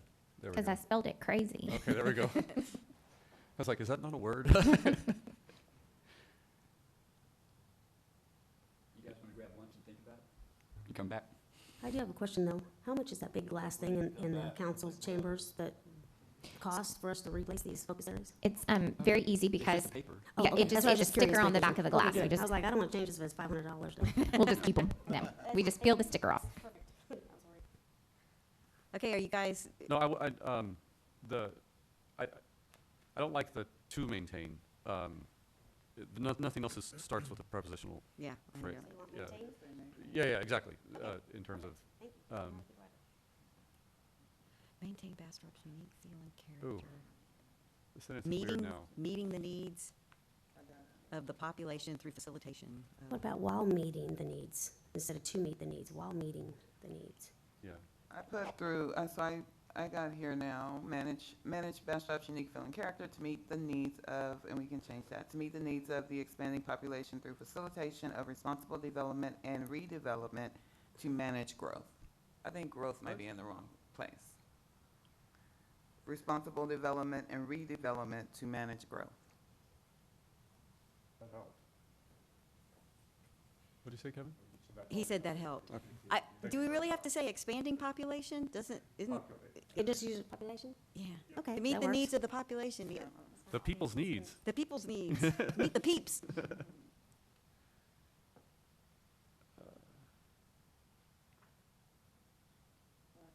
So yeah, But- and then and the growth. She's left maintain off. Bastrop's unique feel and character, but then to meet the needs, I think is peculiar. I think while I meeting think, the needs. right, I think that while Yeah. meeting the needs, Yeah. says while meeting. Meeting needs of population through facilitation of responsible development, redevelopment, and growth, or To manage growth. to manage growth? Well, but see, managed growth is the title. So you're, Oh, okay. okay. Yeah. I think we came together very well on this. Maintain? Yep.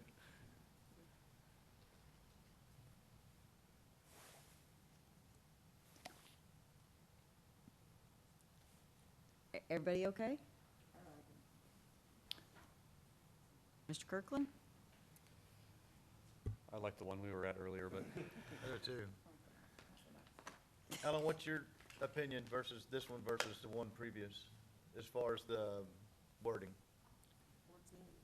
I think this is solid. Okay, I have no issues with it. I like solid. Solid's a good word. Solid's good. Okay, lunch is ready, Ms. Franklin? You guys want to work through, want just a few minutes away from words and take a small break, and then we'll come back and knock these out and do housekeeping, or what do you want to do, Mr. Hoffman?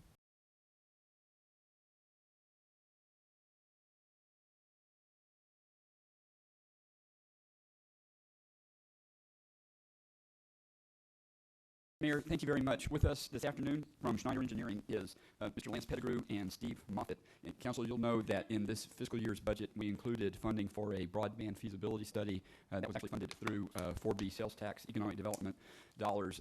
Made a presentation to the Economic Development Corporation about the potential economic development implications of expanding that broadband fiber optic network and making internet service more available in Bastrop and the surrounding area. You also know that this has been the subject of a significant amount of Bastrop County-led discussion and some planning effort. The folks at Schneider Engineering have been plugged into that as well. Your notebook includes a really pretty voluminous final preliminary study. Steve and Lance are going to go through some PowerPoints that overview that study. And Council, you don't have those PowerPoint slides just yet. The Schneider team was working on those until late last evening, but we're happy to fill that in for you. Later. So I am suggesting that they go through their report in an uninterrupted fashion, and I know you will have questions. In fact, Mr. Kirkland let me know this morning that he certainly has some questions, which we look forward to hearing. And because there's a certain logic and flow to the presentation, I'm going to suggest that hold your questions, write them down if you haven't already, and they'll be ready to answer your questions at the end. So, Lance, are you taking the lead here? I'm the lead. All right, great. Thank you, Mr. Hoffman. Mayor and Council, thanks for the opportunity to come here and share with you the findings of this study. In the next few minutes, we're just going to try to unpack all the stuff that's in that voluminous report and try to boil it down to maybe some key takeaways that know that you're going to have question and answers on, or questions and we'll have answers on. So let's just jump in. I thought the best way to do this was to talk about it in terms of where's the Womp womp. yeah, failure here. If only we had better broadband. No, it's on. There we go. Huh? There we go. Perfect. Oh, it was perfect. There we go. Hey, the agenda is just kind of a question and answer format to kind of go through the report together. So we're going to cover these questions. First one is, are we underserved in the city? What can we do about it? Can we really build it? What would it look like if we did? Are there other benefits to building a network? What's it going to cost? That's an important takeaway. How do we pay for it? And then finally, we'll wrap up and talk about some next steps for you to consider and process. And of course, this is your study, so the next steps are really up to you, but we'll go through them. So the first question is, are we underserved? That's for the feasibility study, that's the question we started to process first off is, if we're doing a feasibility study, there must be a need that we're trying to meet. So first determine if there really is a need. So the question of, how do we determine, are we underserved? We had an interview with city staff to kick off the study, and we also used a study that was produced by the county for the existing broadband conditions in the area. And currently, 90% of the city of Bastrop households have access to 25.3 megabits of internet service. That's 25 megs download, 3 megs upload. So what does this mean? Is this good enough? Is it not good enough? Well, the Public Utility Commission has weighed in on that in recent days in defining what is adequate or what is reasonable reasonable definition of underserved or unserved as it is. So they put in their definition in their standard, one or more census blocks in which 80% or more of the end user addresses in each block lack access to broadband with a download and upload of 120. So compare that to 25.3 that most citizens have, and the standard is now 120. And you can relate that. I mean, you know, if you are high streaming in your house, if you've got 25.3, 25.3 does a lot of things, but when you stream multiple devices and you do a lot of things, 25.3 doesn't last very well. If you have kids that like to play video games and you stream a couple of television shows, you can get conflicts in the bandwidth. So 25.3 does a lot, but they've determined that 100 down, upload 20 is the standard. So that's the standard that we use to decide whether you're underserved or unserved in the study. Existing conditions that we know of in the city, Spectrum and AT&T are the two providers. AT&T fiber services only cover 3% of the city, and FiberLight, which is a local fiber company, has built a small ring in portions of the city. Really provide higher capacity to a couple of city facilities is the way we best understand what FiberLight is doing here in the community. Questions at the end? Yep. Yeah. Yes, sir. I'll answer that. So we related all this to a Bastrop survey that was conducted in the county. And the average internet speed in the county, most households have an average of 23 megabit internet speed. And you get a little more rural part of the county, and the speed is 9 megabits per second on average out of the county study. This is all county. We didn't produce this. This is all out of the county survey to determine where you are. 23% don't have internet access due to cost and availability. Cost is a separate issue in terms of affordability, although it is one of the challenges. This is strictly, are you underserved? Respondents to the survey yielded these results. 61% of the households don't feel like their needs are being met. Agricultural users, 77%. County businesses, 55%. Schools, 44%. So in the survey also, we found that the average cost of internet service on a residential basis is $81 a month. Farms, a little more expensive, $94. Residents, this was an interesting finding in the study. Residents want more options, 91% of the respondents in the survey. And people working from home, 50%. So the analysis out of the survey from the county is that there's an urgent need for more high-speed internet options in the county. So I think we sort of, based on the survey and the facts that we know, that we've been able to ascertain, you are meeting the definition of being underserved by the Public Utility Commission. So what can we do about it? What can the city do about it? That's a fundamental question that we were asked by city staff to answer. Can the city help with this problem?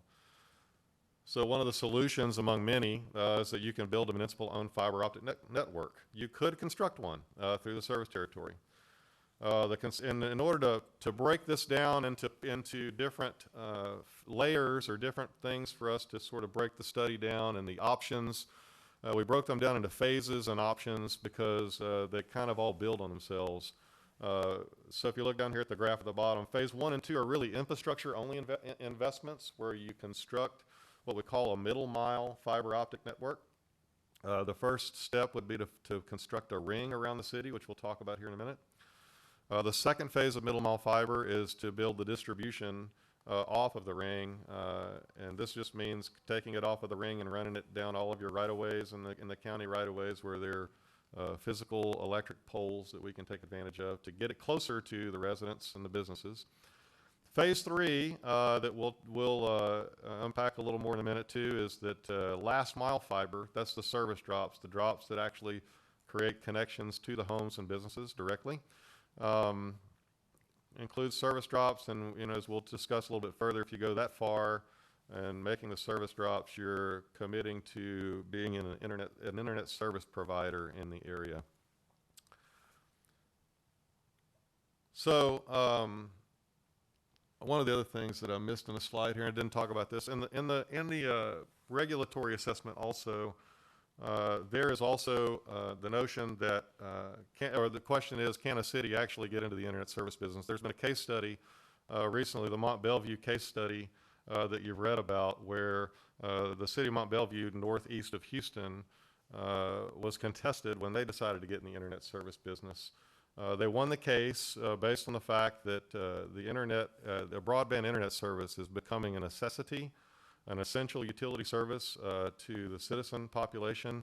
And as it is an essential service, the Mont Belvieu case confirmed that, or they won and were permitted to continue to be in the retail internet service business. So talking about the regulatory side of the state government allowing you to lease and build fiber to serve and on the poles, and then also the Mont Belvieu case for a city being able to provide internet service, I think we covered the basis to prove that you can do it. So the question about whether you can or not has been answered. Are there other benefits to building fiber before we get into some of the feasibility and how we rolled up the cost and the proposal that we have here today? Broadband internet is not just about streaming videos at home and TV and being able to do Teams calls and the such at home. There are other benefits to connectivity in the city. Distribution automation, you may have heard buzzwords around smart grid, self-healing networks, ability to automate, keeping the reliability of your electric system high by being able to close in and automate things throughout the system. That's facilitated by rock-solid communication through fiber optic networks. Future traffic management, maybe that's not a pressing issue. I'm not a traffic management person, but using connectivity in the network to control traffic signals and traffic flow through the broadband network, another benefit to the city. Smart city applications. There's a lot of talk about 5G networks, wireless broadband. That deployment's coming every day. You don't have to go very far before your phone, if it's capable, will sync up to 5G. 5G applications require fiber optic backhaul at some point. It's not just a complete wireless network, but it also facilitates this thing that you may have read about in the news, the Internet of Things. It's kind of another buzzword. It just really means that anything that we can have in our homes or businesses has a chip or some sort of app that can be supported through the internet. I was in Best Buy looking at refrigerators the other day, the few that I can find these days that are in Best Buy, by the way. And there's a TV screen on one of them where you can load your Instacart needs right there on the front door of the refrigerator. I can't make it to the grocery store, punch it in, have Instacart deliver it. We have been able to control thermostats remotely all the time. Appliances, as they get smarter, and other applications in the home, as those become more app-driven for applications. That's what the Internet of Things means. It means that anything that we can put a processor or a chip in needs to have access to broadband capability in order to function. So those are exciting things to come down the road, and already working on the refrigerators. IoT-based apps, we can use that for outage management, crisis management. If we had to, we could use the broadband network for communications and emergency operations in the future. That's the disaster recovery. Lots of applications, not just facilitating the broadband to the home for residents, although that's really important. So can we really build it? I think I went through some of this, but this is another part of the Texas Administrative Code. Allows utilities to lease excess fiber and construct and maintain the network to provide the middle mile service. That's recently added to the code. 43.051 talks about the underserved and unserved areas. We talked about that definition. We've clarified that. There's my Mont Belvieu site. It was a little later in the presentation, but we talked about that. One accord agreement.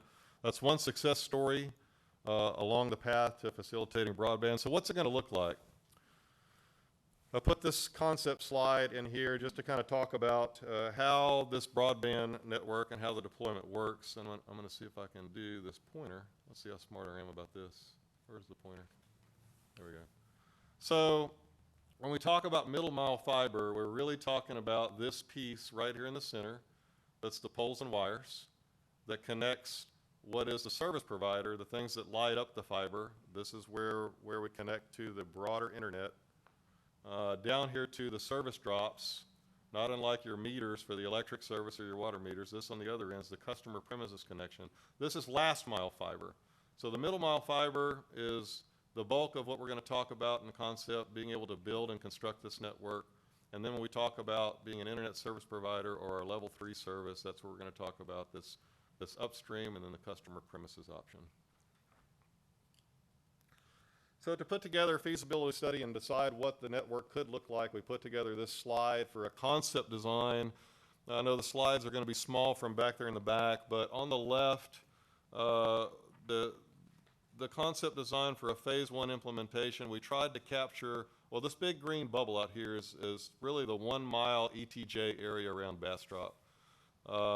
We looked to try to figure out a best way to serve the area with broadband, so we came up with this concept design for a fiber ring. It's this red line on the inside. The fiber ring provides a level of redundancy and self-healing network around the city.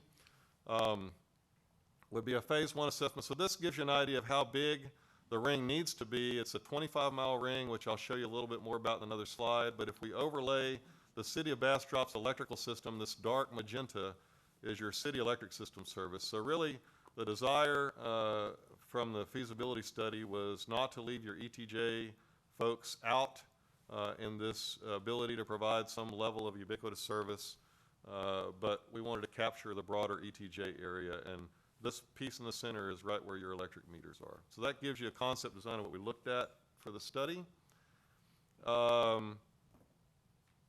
Turns out you have 142 total miles of electric overhead distribution and 34 miles of underground distribution that we use to process the cost estimates.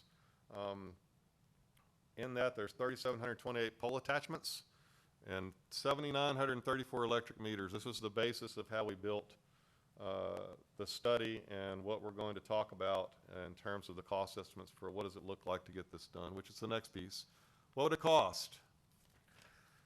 I talked previous slide about phasing this in and phasing the infrastructure, and I thought that was the best way to break it down and explain the must-haves, the nice-to-haves, and the wish list in terms of how we put together the total feasibility of this network.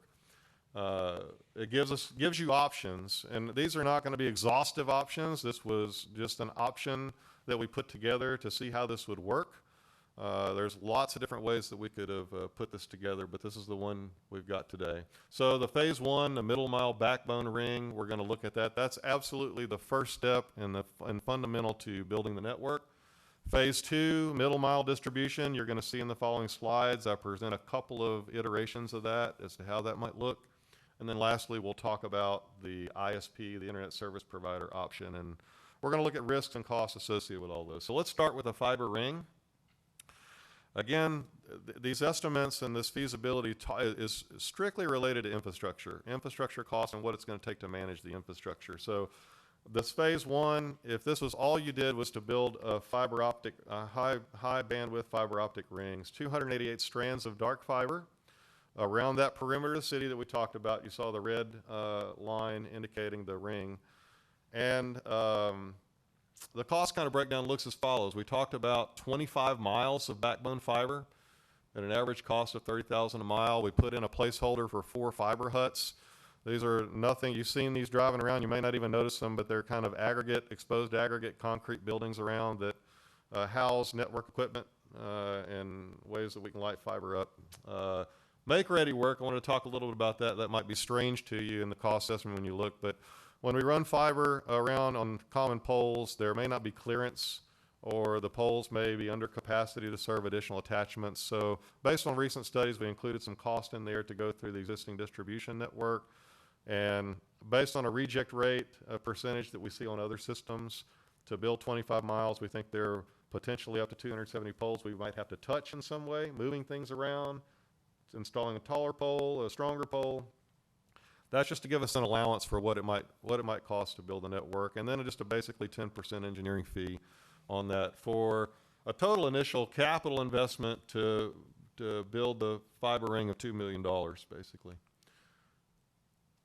That's for the ring. When we get to the distribution level, this is the middle mile network that comes off of the high capacity 288 strand ring. We've picked 96 strand fiber network for the roads and right of ways to get closer to the homes and businesses. Again, we kind of took this, I told you, at 142 miles of overhead and 34 miles of underground. That's built into here. The underground piece, which I want to talk about a little more in another slide, was $175,000 a mile. That's a pretty expensive piece to build to rehab underground neighborhoods, but truthfully, it costs a lot of money to do that. And most of your neighborhoods that are already been developed, that's a directional bore process to construct those networks. Based on our database and estimates, that's an expensive piece for a $6 million investment and this is if, by the way, this is if we had to build 100% of fiber to every pole and every mile of distribution network that you have on the system.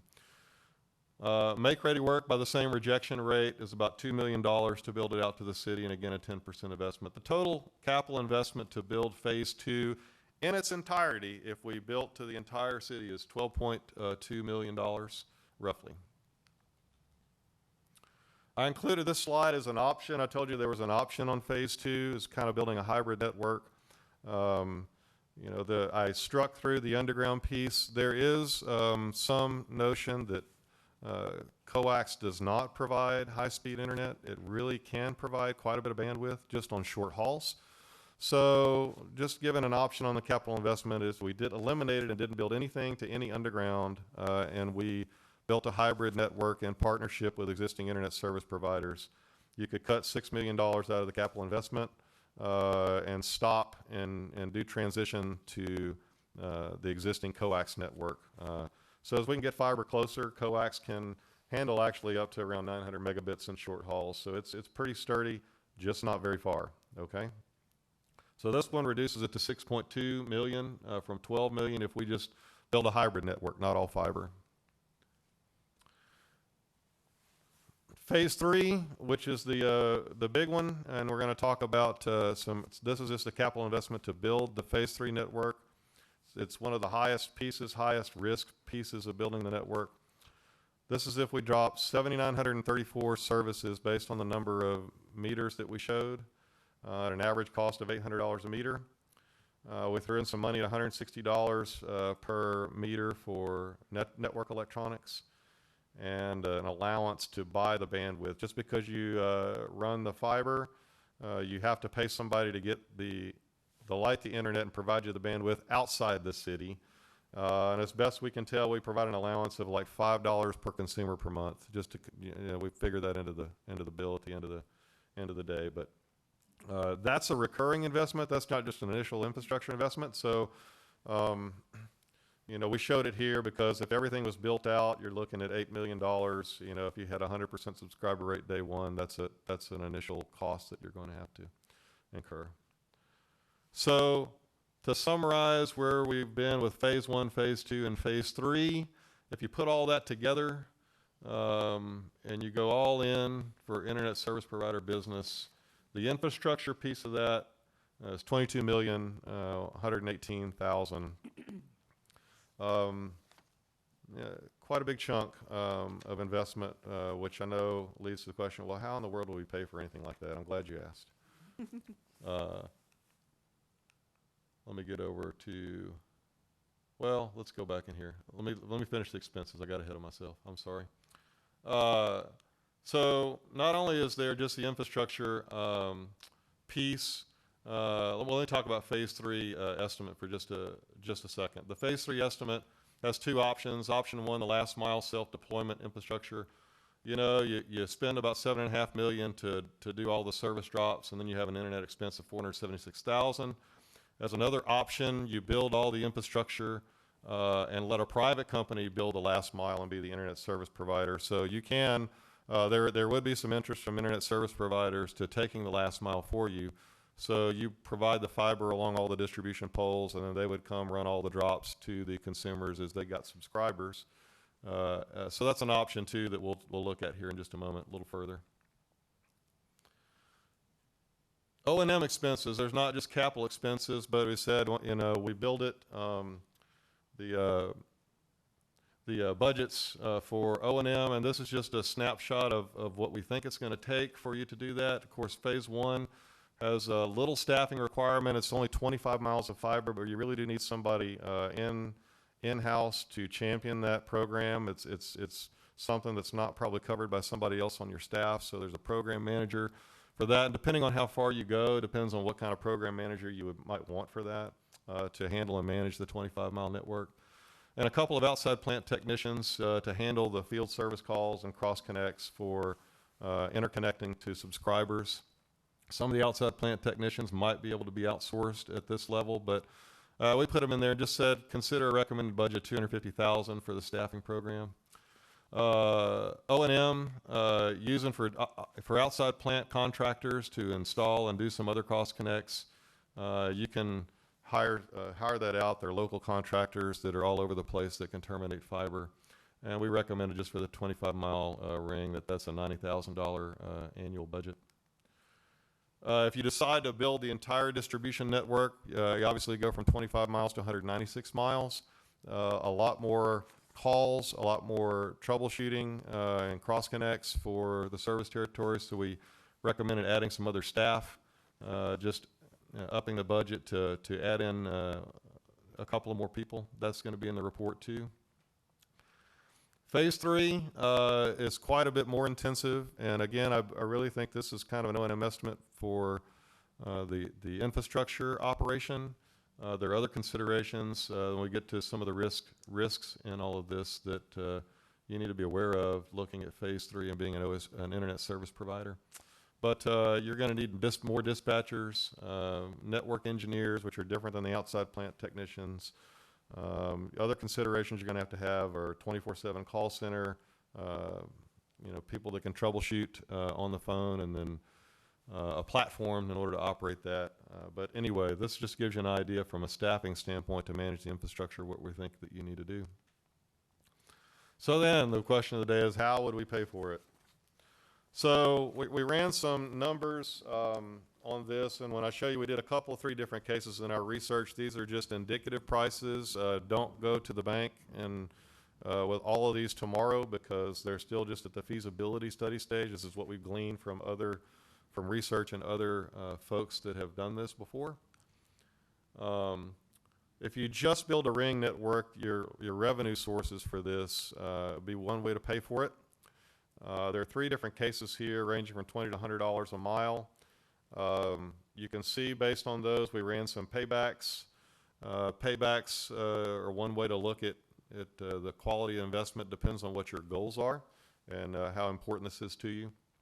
But in all of these cases, you can see that at $20 a mile, even out to 10 years, you just about recover all of the capital investment, initial capital investment. Greater than 20, the payback's a whole lot quicker. So this is just one model of revenue that you can look at for lease. The phase one benefits and risks, you know, if you build a ring, it provides connectivity to the city. You can justify it for some of your electric service automation needs and all those other things that we talked about as other needs, rather than just for providing connectivity to the home. There's a lease revenue opportunity to offset the cost.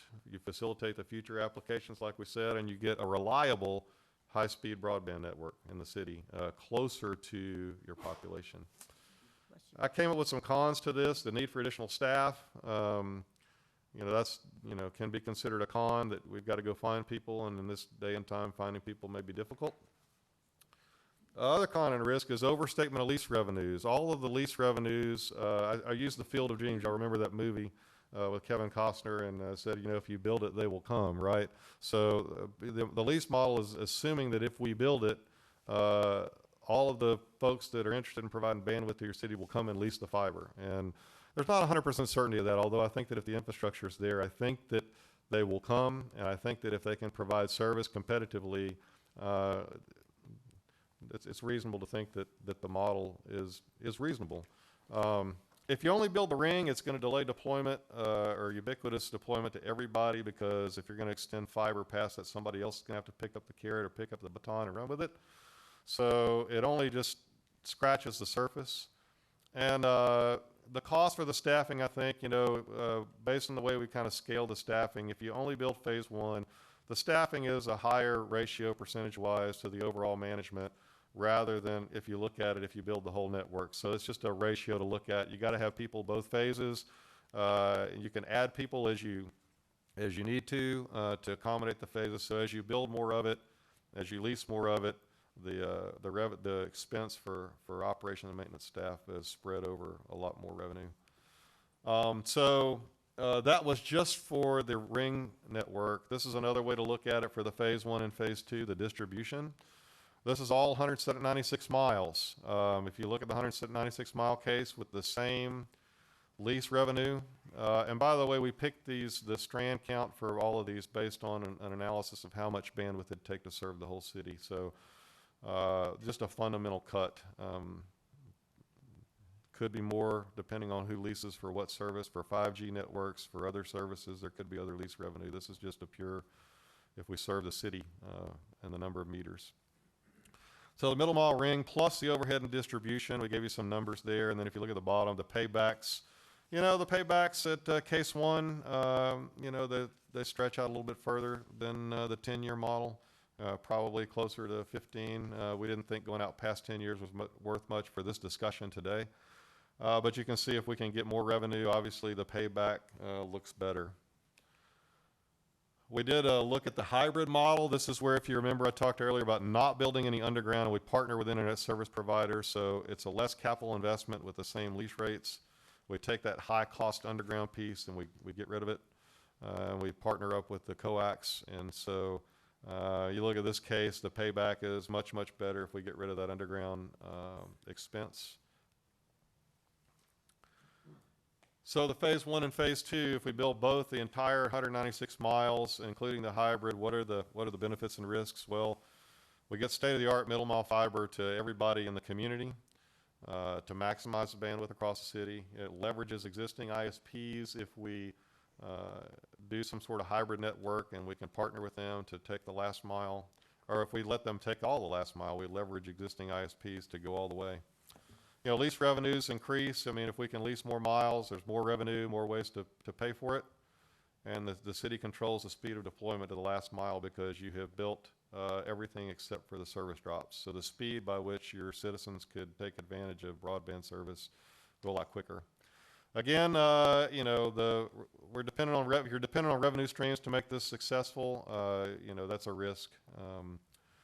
Risk of defaults on lease payments if people quit making the lease payments, all these things that run through my mind.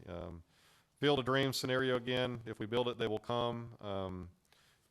What if they don't come? So the annual cost of additional management and operations staff goes up, and then you're dependent, really for everybody to be on equal footing, you're dependent on ISPs to build that last mile or the service drops. Lastly, this is the phase 3 revenue model, which is the ISP. Again, we're not leasing any fiber in this model. This is 100% all-in. City of Bastrop's going to provide lit fiber to the community and an ISP business. We picked some rates. This is off of that earlier chart, the $50 to $80 rate for 500 meg speed. Probably, before you get too excited about $80, it's, the market changes all the time. $50 is probably closer to realistic, although I just wanted to do a case study to show what does the revenue model look like if you're doing a $50 or an $80 model. So you can see the rates here and the subscription rates, and what we did is if you did 100% subscription rate, that's the annualized revenues on the screen. You can't assume 100% subscription rate, so what did we say? We took 40%. So what if 40% of the community subscribes to Bastrop internet service? We kind of did a little payback there, and at the lower rate, it looks like it's pretty far out there at 40%. gets a little closer if you're higher. So the revenue, you know, I guess, you know, if you've done a lot of strategic planning, long-range planning, you know, when you do a strategic long-range plan, the first 5 years, you've got enough data to sort of be a tactical about it. The second 5 years, you can be tactical and somewhat strategic. And when you go from year 10 to year 20, the math gets real fuzzy, and you you try to figure out how to make sense of all that. Well, as we do these phases, that's kind of the way I see this. You know, we know we can feel pretty good about the cost to build phase 1 and phase 2.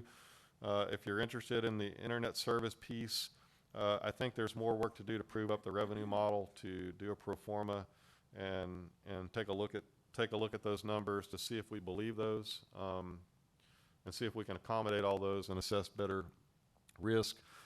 We did a comparison to local cost. You know, coax, I said, can do 970 meg, fiber 940. The cost, you can see there, it looks like Suddenlink's doing $45 over cable, and AT&T's got an $80 fiber thing. I can tell you that, you know, $50 to $80 is real. Those are good rates you probably know from your own cable bill and internet bill, if those are right. The benefits and risk to this, and these may not be all encompassing for the ISP portion, but benefit is you control everything. If your desire is for all of your community to have access to bandwidth, we call it ubiquitous access. They're just, everybody's got the same opportunity. You control that. You build the whole thing. You enter the internet service business.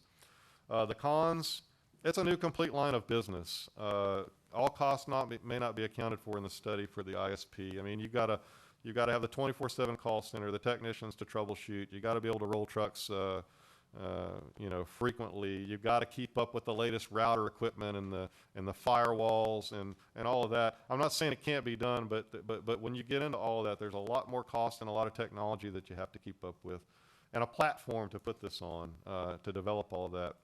And then what if the network model fails? I mean, there's a certain internet service provider, large-scale internet service provider, circulated a paper that talks about. It lists all of these different players that have done this, and they've not made it as far as the internet service business goes. And it's to discourage folks from getting in the internet service business, at least cities from doing that. You know, my takeaway in that is that, you know, you need to go in eyes wide open. It can be done. There's certainly successful models in that. But just go in eyes wide open, and if we vet out the phase 3 a little bit further, if that's of interest to do everything, we just understand the risks and the rewards for doing that. There is a cost to doing it, and we just need to decide what's success and what's not. So if the network model fails, you just have to consider what is the impact. Who picks up the bill for the capital investment for that? And that's something that y'all just need to sort out. Resource constraints, I mean, you're all constrained in resources, you know, so where do you put your capital investments for your city? And con, it's a con, but it's also a pro. Mont Belvieu is one success story among many other municipalities that did not make it as an ISP. So that's going to be in the back of your mind as you process all this. There's a lot of people that didn't make it. Doesn't mean that Bastrop can't. You just need to go in and study and just understand all the financial risks. So the next slide, this is no surprise to you as far as funding goes. It's not just about lease revenues and all that. These are funding sources you're all familiar with from the bond level. On the public partnerships, you know, there's one of the takeaways later we'll talk about is investigate some public-private partnerships. It's a great way to spread risk. It's a great way to get folks to come in and solve your problem in a partnership way. There are folks that would be very interested in talking to you about that. Grants, we did some study on the infrastructure bill that's out. There is a portion of the new infrastructure bill that's out that's for this purpose. We would encourage you to apply for that, apply for those sources. There's a segment specifically for fiber infrastructure, so consider that. And then conclusions and recommendations. First, to summarize everything, I think that we've at least proven in my mind by the studies that we've got. We don't know what everybody has in their homes, admittedly, but by the data that we have, most of your citizens have less than 100 megabit download, 20 meg upload, which is the Public Utility Commission's statement of underserved. So I think that that goes without saying that you are underserved. Building some iteration of middle mile fiber potentially has a reasonable return on investment based on the numbers. If that's the only criteria, without funding sources, it looks good. If you can get some grant money, some infrastructure money, it's even more of a no-brainer to build a middle mile network. If not for the citizens, for the benefit of your electric system and your other services. Recovery period and cash flow could be better if you found grant money, like we talked about. I mean, that's great.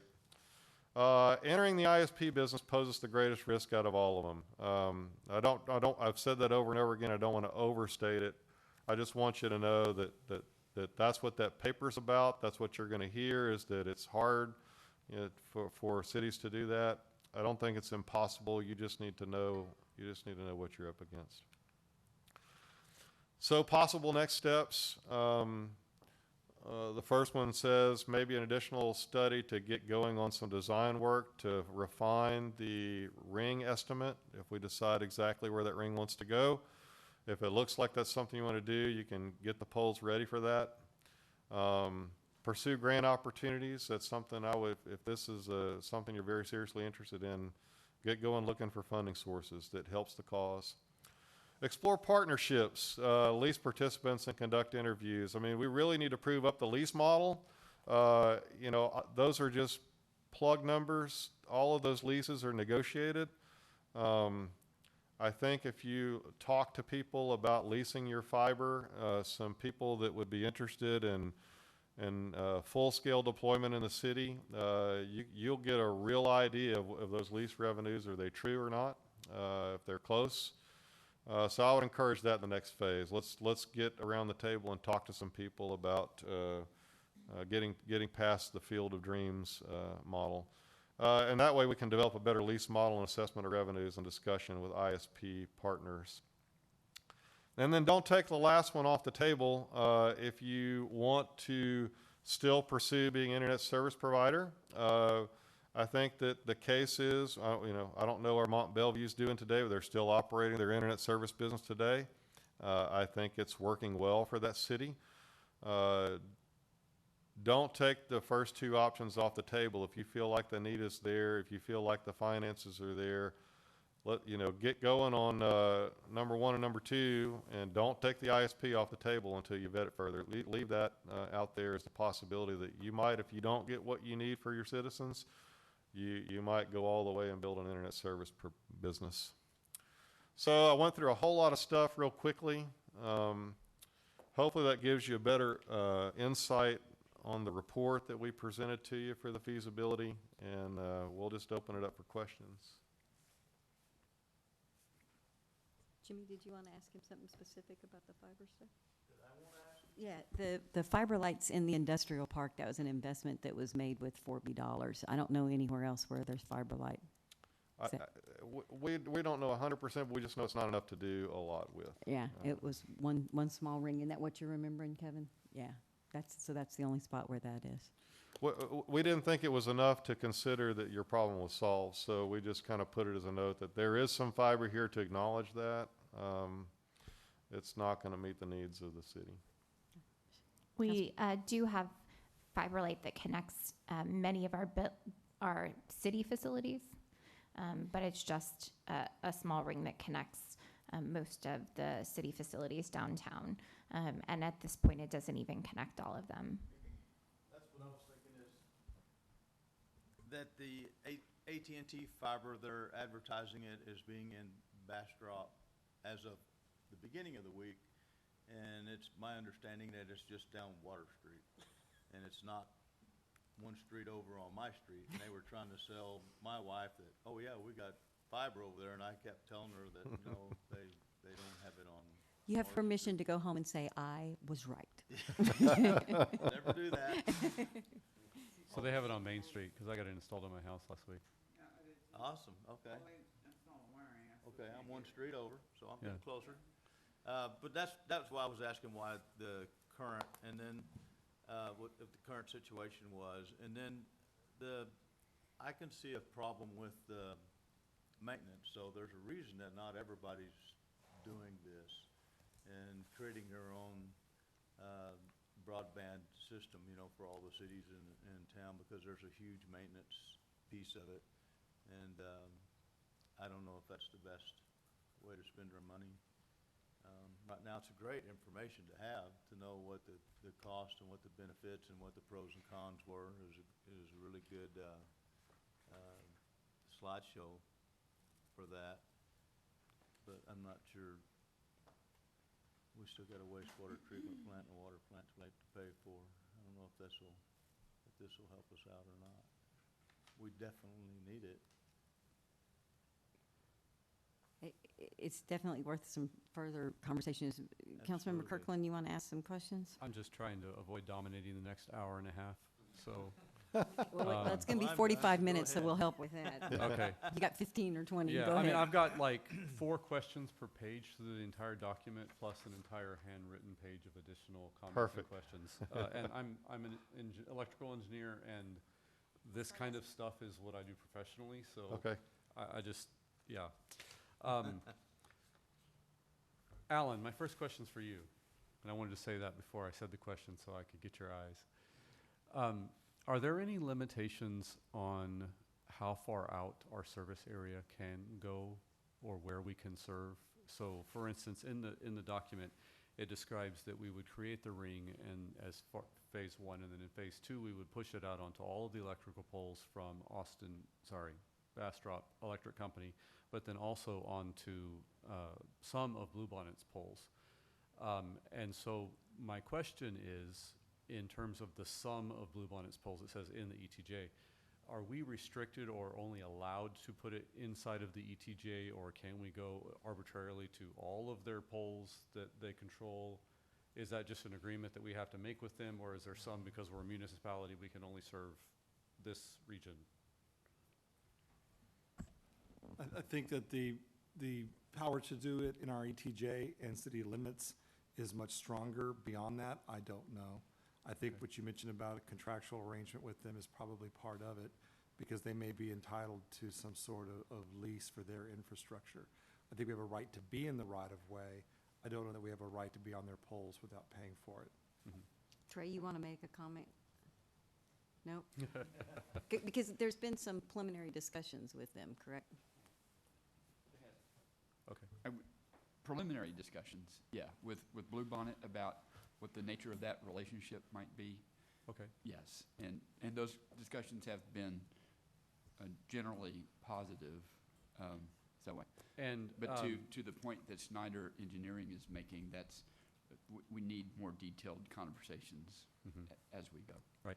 I guess what I'm contemplating, it's such a complex thing, and if I go down any one of the pieces of it, then we go into that direction without seeing the whole thing that's in my head. But you've got potential partners in the entire county of Bastrop with funding dollars, even associated with resolving broadband issues.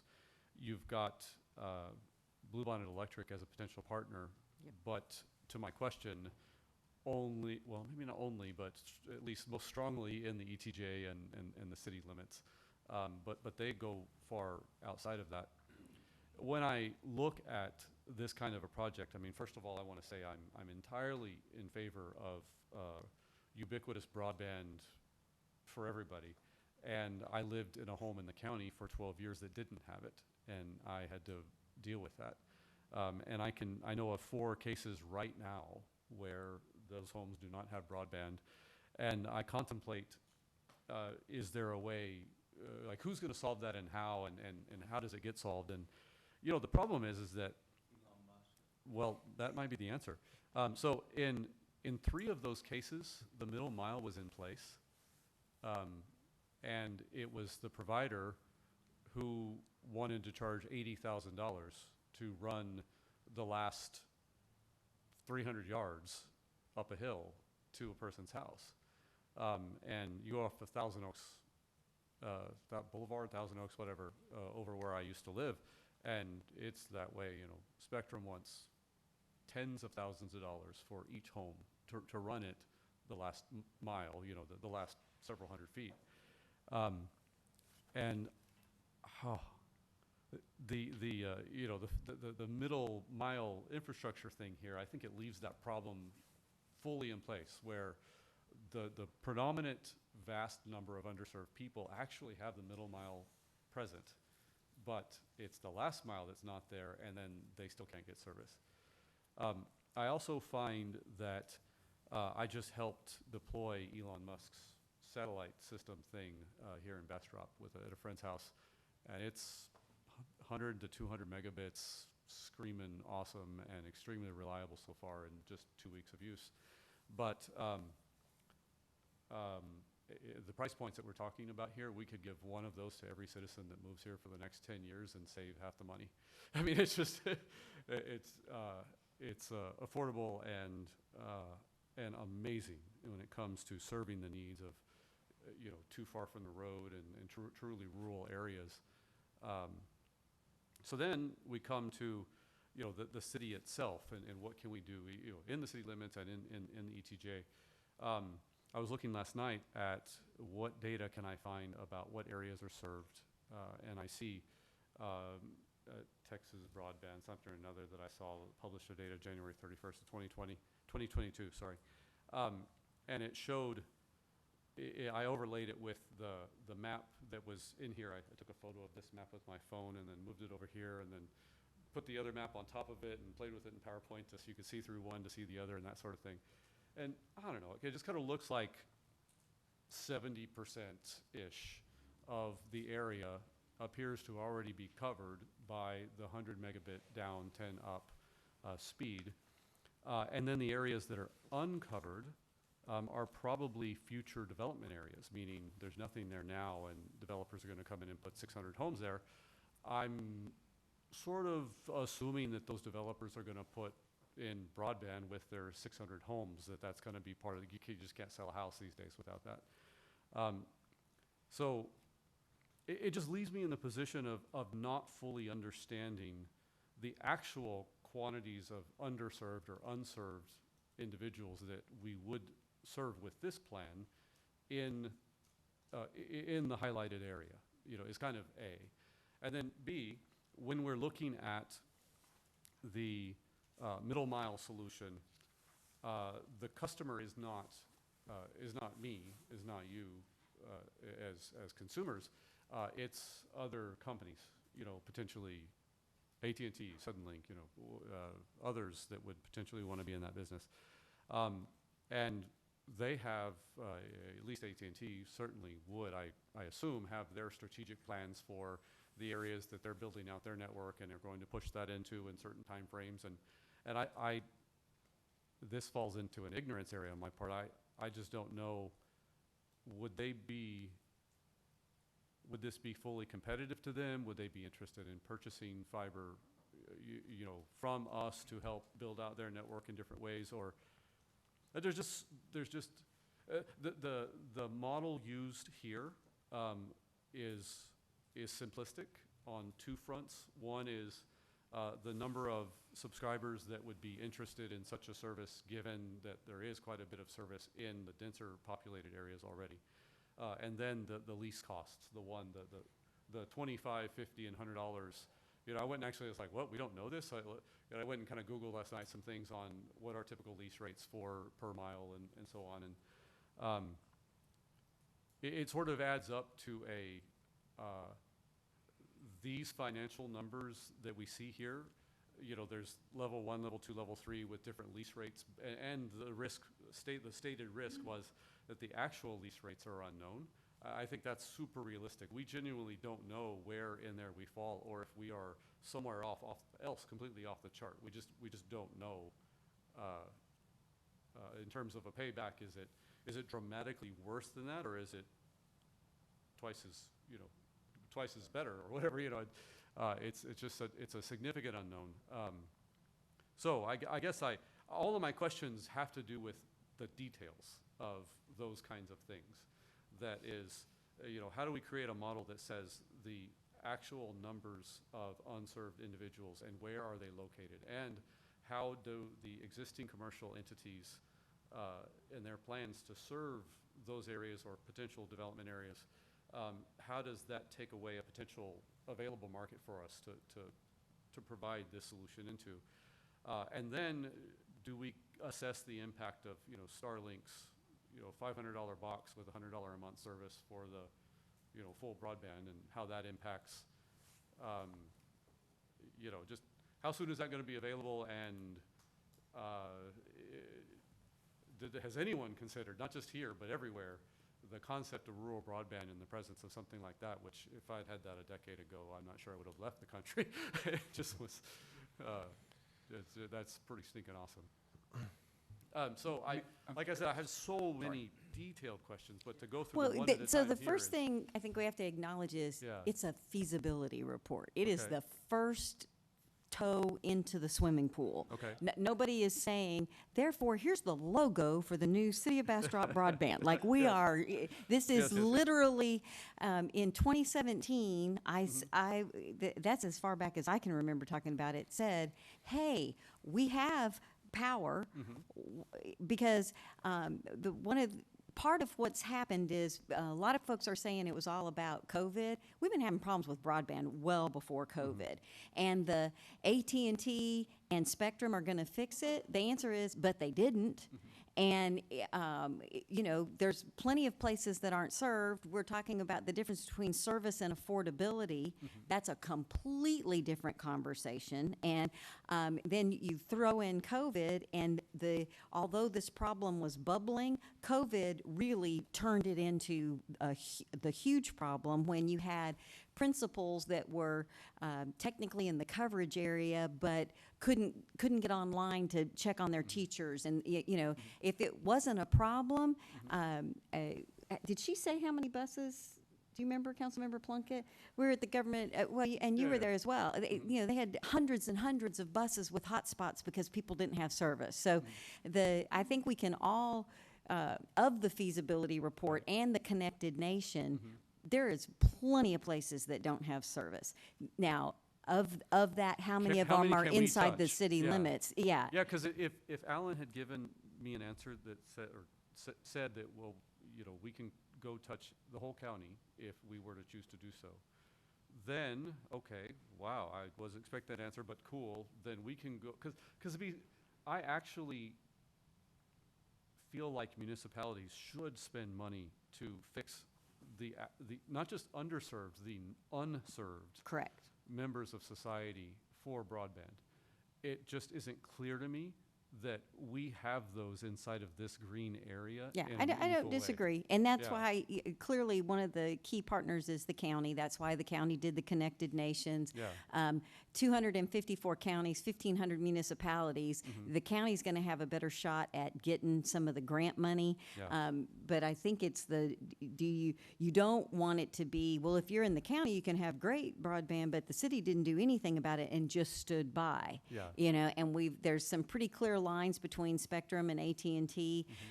The idea of it being a utility, it is not unusual for a municipality to provide utilities of necessity, hence water, wastewater. And this is clearly moving into, it used to be broadband was a luxury. It is clearly a necessity. And so I think I completely appreciate the questions, but I just want to acknowledge this is literally like the first toe in the water. And it's if you were like, I got no questions, I got no interest, that's a policy and a movement. Or I'm not like, I'm willing to go on a second date, but I'm not introducing you to my parents. That can be an option as well.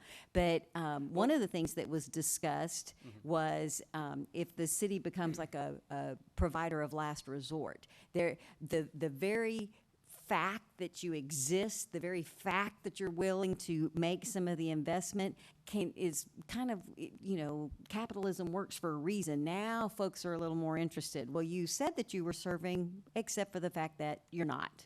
You're serving, and you're serving at $300 a month, $10,000 for the last mile or whatever. So that's when it begins to get tricky, because you don't want to overly burden the existing taxpayers. But if everybody has a better shot at better service at a more reasonable rate. Is there a middle ground? Is there a role for the municipality to play? And I think what we're saying is we just don't have enough information to be able to say, in 5 years, this is exactly the role that we should be playing. Right. I believe the question before us is there a role for us to play? Is City of Bastrop interested in pursuing additional information, answering some more questions? And it may even be, quite frankly, not having some real public discussions, but maybe some confidential discussions on what some of those partnerships would look like Right.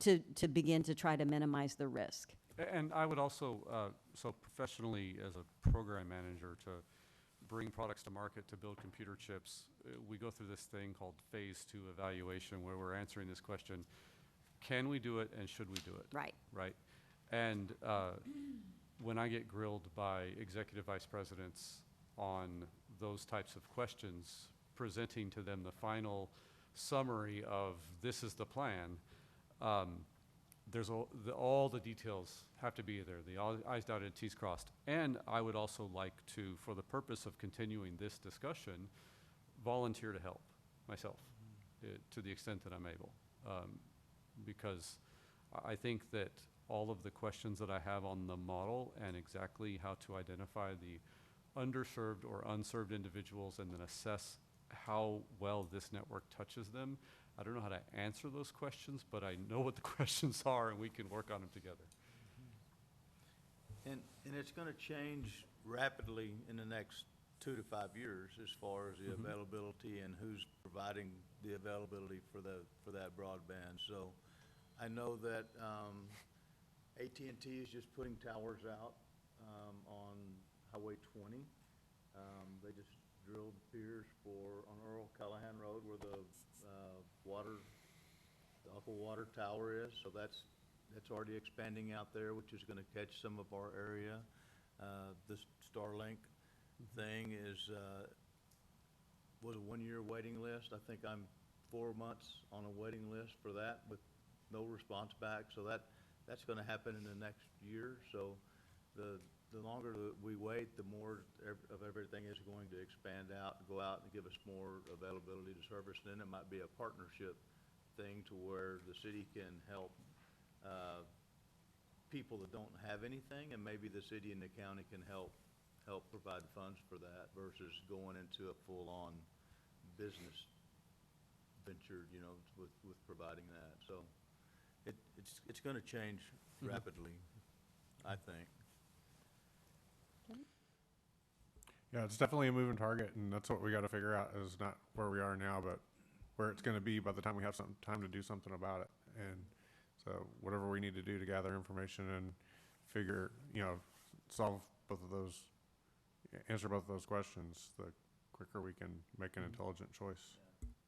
I think that it was part of the intention of doing the original feasibility report, was because if you do nothing, the whole thing's going to pass us by, and we just want to make informed choices. Mr. Hoffman, is there something else that you were wanting to? Well, yes, thanks. Couple of things. Thank you, and I think understanding that you've got a lot more on your sheet of paper there, I think that was a terrific summary, high level of your concerns, and thank you, Mayor, for that historical perspective that you brought to where we are and what the considerations are. I do think that some of what you are asking is about the question of feasibility, right? Especially as it regards your questions about how real the data are as it regards underserved, right? Inside the city limits. And in that area. well, in general, I think, and on that point, just to make sure we're clear, and on the question you asked Alan and his answer, our ETJ is giant, right? It's not just the statutory ETJ, the Area A and Area B, where we have full subdivision authority. I know there's some caveat there because of an agreement we have with the county about some details, but I think that authority question is actually geographically really, really big. And along Highway 71 for the most part, and all the way to the county line. to the county. I've got another version of that same question written down that asks Area 1, question mark, Area 2, question Yeah, mark. well, So, that's all stuff we need to talk about. Yeah. And I do want to emphasize a couple of things, and I do think we ought to take the time to let Lance respond to some of what he has heard. I think that'd be helpful. We are emphasizing here a one step at a time approach. That's the way the staff has been looking at this all along.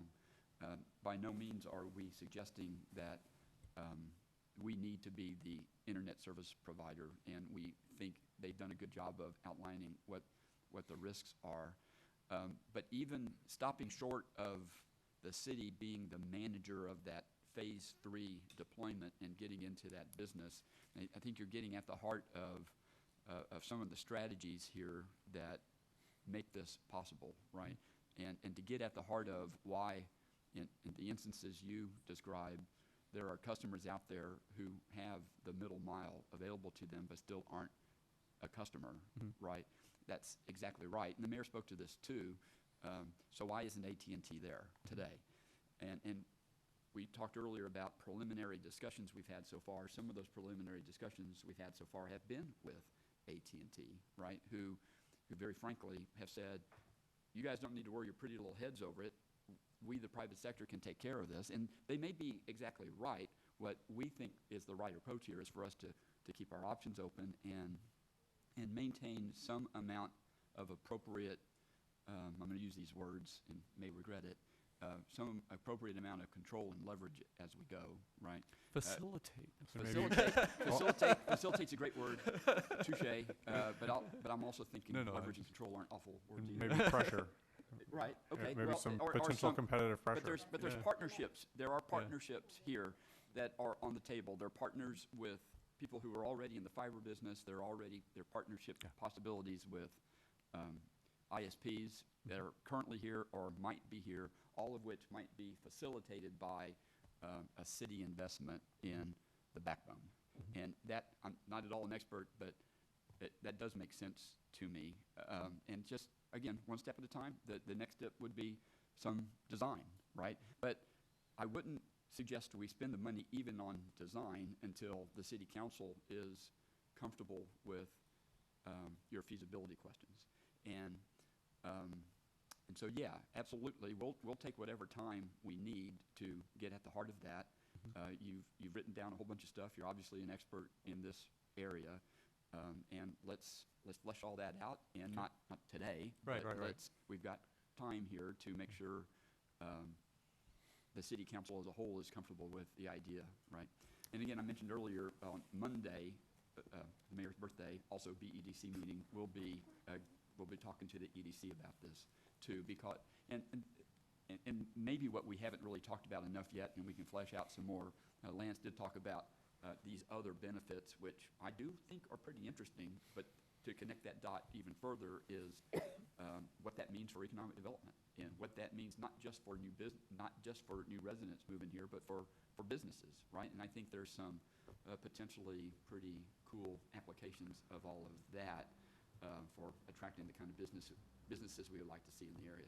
Yeah, I can attest to the fact that that's one of the top priorities of most of the companies that are wanting to come here. Which part? Lance, is there the You mean having internet access? Fiber availability. Fiber I mean, availability. big.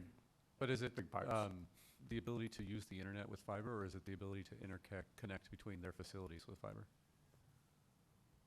I think both. Yeah, probably, I think yes. both, depending on what the opportunity is. I think the answer to that is both. Okay. Lance, is there some comments that you would like to make based on Councilmember Kirkland, some of his questions? Yeah, I was just going to say, I mean, they're great questions. I mean, again, it's 10,000-foot flyover. We didn't try to answer all those, but you posed some great questions about how do you solve the folks that have the middle mile but don't have the last, 300 feet or 3,000 feet or whatever. I mean, those are questions even in this, if it looks like the feasibility study is something to do. I mean, there's nothing that says that you can't make everybody's last mile look similar to the ones that are in the residential density development. So there are all sorts of iterations of the middle mile. What the future holds for the Elon Musk satellite thing.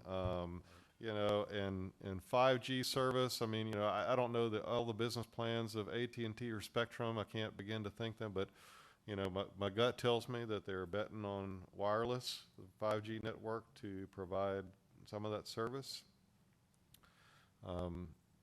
Is that the right long-term plan? Maybe the best long-term plan is fiber, and all of those 5G networks are going to have a fiber backhaul. So as we explore your questions, and I'll be happy to visit with you offline and see if I can help answer some of those. But I think that it's in terms of the need and available fiber. We didn't go look at every poll and see what was on there. It was just an assessment of what people were subscribing to, either because it's too expensive for them to get, or it's not available for them.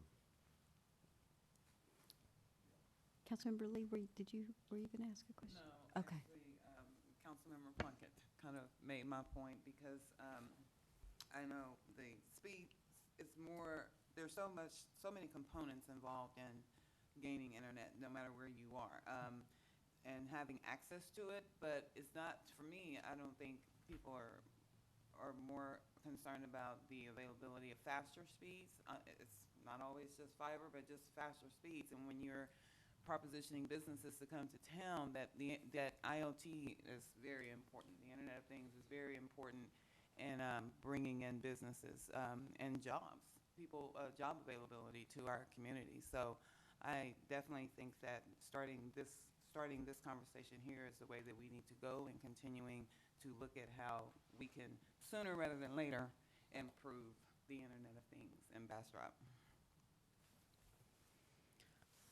We done? I think so. All right. Thank you very much. I don't know if, Councilmember Kirkland, did you make a copy of your questions, or did you? I'm sure he'll has the, It's has in the, chicken scratch. I could. there you go. I'm type sure you these have the up and- ability to Thank you. share that with staff, and Yeah. they can get that on to Lance and the team. I Thank did you, that- I guys. did that with the Q2 report last week for Rebecca. I typed up every page's questions and sent them to her. There you go. That's what I do too. Email. I'm on this page. All right. Thank you very much. Thank you, guys. Appreciate it very much. Good job. And Mr. Hoffman, you'll share this slide deck? Because that was a really good summary, a good way of looking at it. Appreciate y'all's time coming out and joining our workshop. Actually, I do have a quick technical question. In the document, there was a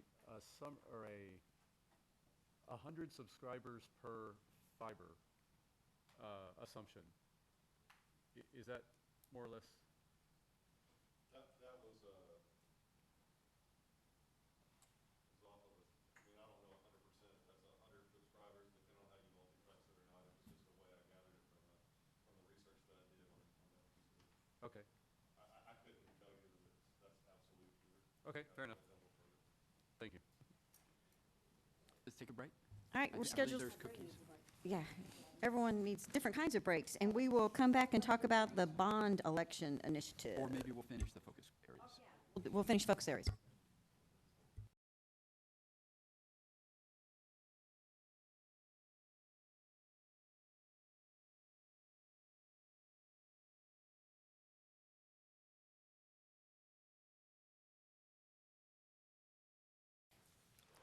We're on the wrong one. We should be on multimodal mobility. That says organizational. There we go. Why does it start out past tense? I don't think maybe it's not a verb, it's they're looking for improved mobility. Gotcha. To improve mobility. Councilmember Crouch, I know you like to talk about bike lanes. Are you okay with this? It talks about it in a fairly generic, it's intended to include bikes and all other forms of mobility.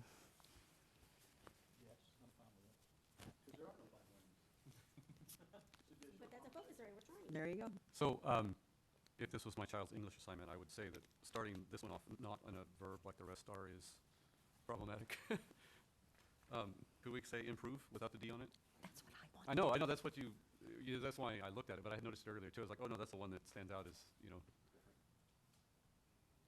And I would say add. I would and- also say two engineers shouldn't be working on the grammar. Well, at least our grammar will be accurate. I would say remove the colon and put and manage traffic congestion. I keep looking at that like, why are they making it kind of like a separate? But all modes of transportation and manage traffic congestion. Oh, I like that. To the point of, there were some folks complaining on the radio about the bike and bus lanes in Austin that had nobody in it, and they were bumper to bumper in their cars next to it, and was that really the best use of the asphalt that the taxpayers had paid for? So and managed traffic congestion, is everybody okay with that? That sounds cleaner to me. All right. She took the D off. Improve mobility for all modes of transportation and manage traffic congestion. Everybody okay? Yeah, actually, that makes it a sentence instead of a fragment, too. Oh, ooh, fragment. Haven't heard that one in a while. All right. Organizational excellence. Organized governance. Mr. Joe, would you like to take this one? Apparently, she can't talk I got about it. She has it. cookies. Organized governance, progressive operational efficiency through continuous employee and user training, employee and citizen volunteer recognition. I think it sounds weird. We wordsmithed and eventually just agreed on progressive organizational efficiency, which I think is a completely funky phrase, but y'all go at it. Any comments? I mean, progressive, I guess, implies that it is getting better continuously. Is that what it's? I'd say you're free to assume that, then, I guess. Mayor Pro Tem Rogers said, what's user training? The idea was continuous employee and user training was not just getting our staff to be better, but also the citizens that are interacting with that. They are the users. Oh, okay. All right. Pretty basic answer. Anybody want to change anything? I mean, it would probably take me a while to formulate the sentence, but I do think it's a little congested. I need a little bit more time to actually formulate a sentence for it before I could say or suggest what it should be changed to. But I think it needs to be changed. Well, we're not voting on them today. Do you want to work on it and bring something back? That would be When were we great. going to vote on these, Ms. Hoffman, at the next council meeting? Or Not necessarily. we've got time, right? Is that- That would be great, I think, for this one, for me. There's no deadline for printing the sticker? Kevin, would you say something? Okay. Oh, man. Good. You have to I tell me can't later. meet in that room with that D there. All right, do we want to go on, or do we just think it's worded weird, or is there anything you specifically that there's not in there that you want to see in there, or something that you want to take out? I think it's worded weird. It feels like it's been excessively wordsmithed, and so it's sort of like a, wait, what does this mean again? So Like, what if we just started with a blank slate? What does organizational excellence mean? Okay. How would you, what is a sentence that you would expect to have under a city council focused area of organizational excellence? Strive for best-in-class services for city residents and businesses. I don't know, I mean, Best that's use what I of think time of and as money? excellence is that, Ooh, best, yeah, that it's strive for best-in-class services Services. for the community? for the community, yeah. And you were saying The best use of time and money. efficient, Oh, highest efficiency. use, I've heard that phrase recently. Highest and best use? Yeah, I've heard that phrase, I was like, ooh. That's real estate, yeah. I mean, we can have good service, but if it That's costs property too tax. much, then, we Yeah. just have to have a balance of both. So strive for best-in-class services for the community with, I mean, With the like, budget in mind, I don't know even what the what's good coming to words mind right now is recreation, right? That we're looking at adding recreation heads, recreation dollars to start to provide a higher level of services that is commensurate with we're growing out of large town into small city sort of thing, and so we're trying to do more and be more and do the best we can at it, and I just see it fits here somehow, you know. so maybe it's strive for best-in-class service for the community with, I'm trying to say efficiently using tax dollars, or what, that was her point of, we're not just saying it's a blank check to do everything. The best in class in the Yeah. most efficient way? Or something. So I think it has to do with service level. Well, so I think that, this focus area has always really been about your employees and your volunteers, and it hasn't really been about the service. It's been about having your employees well-trained, having your employees have the resources they need to, get to the goals and priorities that council has set, and then make sure that you're building a culture that takes care of both them and your volunteer army, because it takes a Well, then maybe village. it's not organizational excellence, because you have a subcommittee that talks about being a good employer. What's that subcommittee called, or task force or whatever, best? Employer of choice. We call it the employer of choice team. So we're thinking of the organization as the greater, and this seems, and maybe we need a different focus area or whatever, because this seems like it's more of one of the responsibilities of council. We really are an employer, and we're a large employer, and it needs to be a good place to work, and You know, if they're competitive and well-trained and good at their jobs, that ultimately is better service for the community. So maybe organizational excellence isn't quite the right words for the focus area. And I think, you know, looking at processes and workflows, making sure things are efficient, making sure that we're not duplicating the use of resources that could be streamlined. It's really about creating that efficient, effective. This is the focus area that I have always thought speaks most directly to the city manager's job. And that's the what. Then I think that's operational excellence, rather than. Since if the city manager is responsible for the city organization, and Rebecca's on point here, it's the city manager who is the hirer and firer of the city staff and represents the employer in that regard, and the systems and processes that crank out the services, that's all part of the city organization.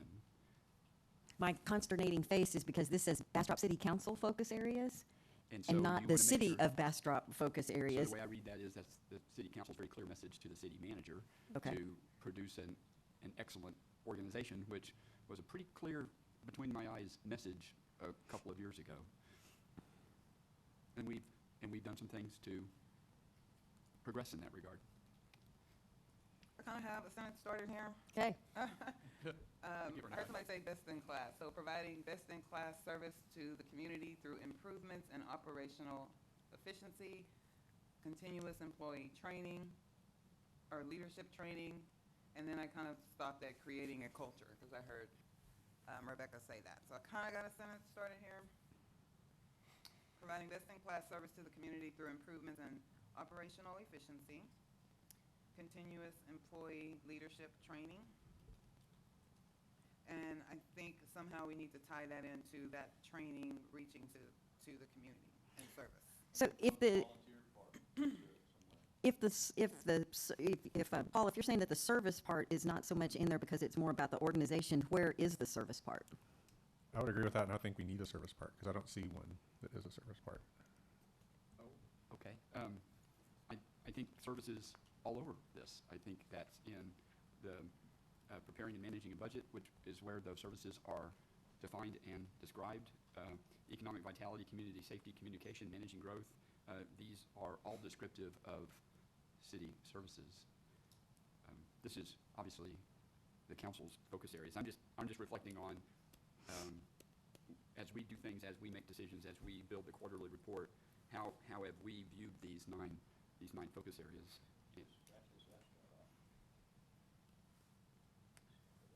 And I'm not sure what best in class means and how to heard define somebody that. say it. I said it.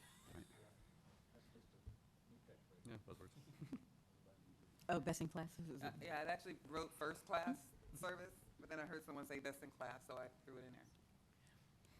So if organizational excellence is about efficiency and how those systems and processes work, right? I mentioned earlier that we are suggesting a more pronounced focus on how we measure things, right? But that's what you're typically measuring is efficiency. That's what most cities do in that regard. And the word efficiency is in the Yeah, it is. existing. And it says operational efficiency, because I was thinking about what if it was organizational and operational excellence? But it does say operational efficiency.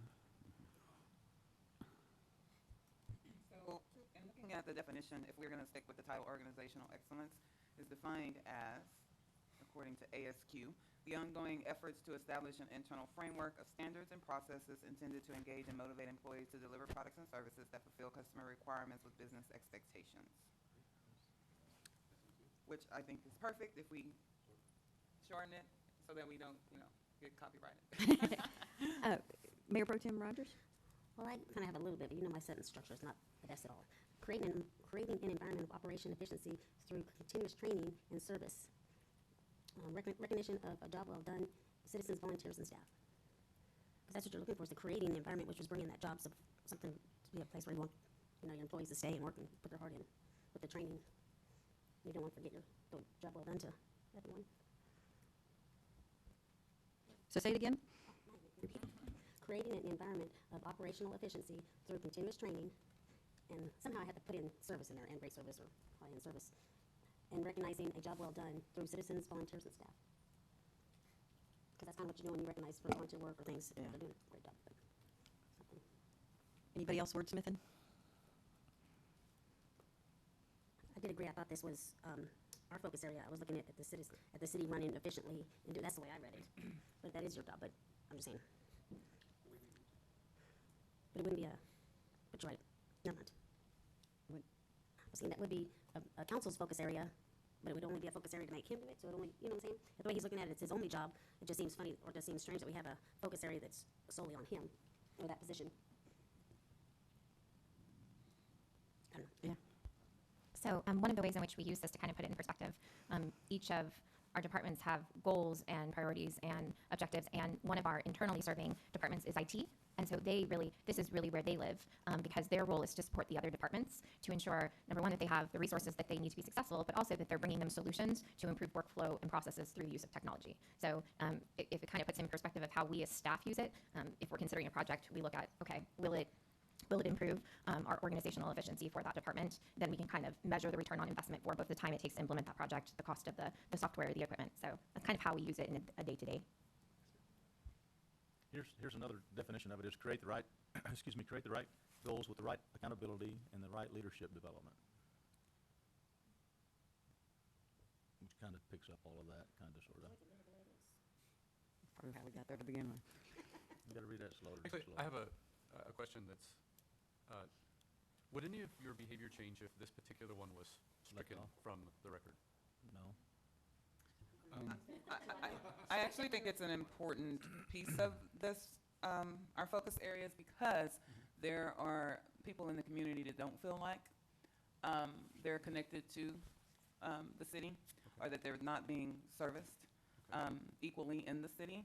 So I think that this is definitely something that should stay in here, and that we should actually proactively follow or focus on, because there are pockets of the community that don't feel like they're receiving that. This piece.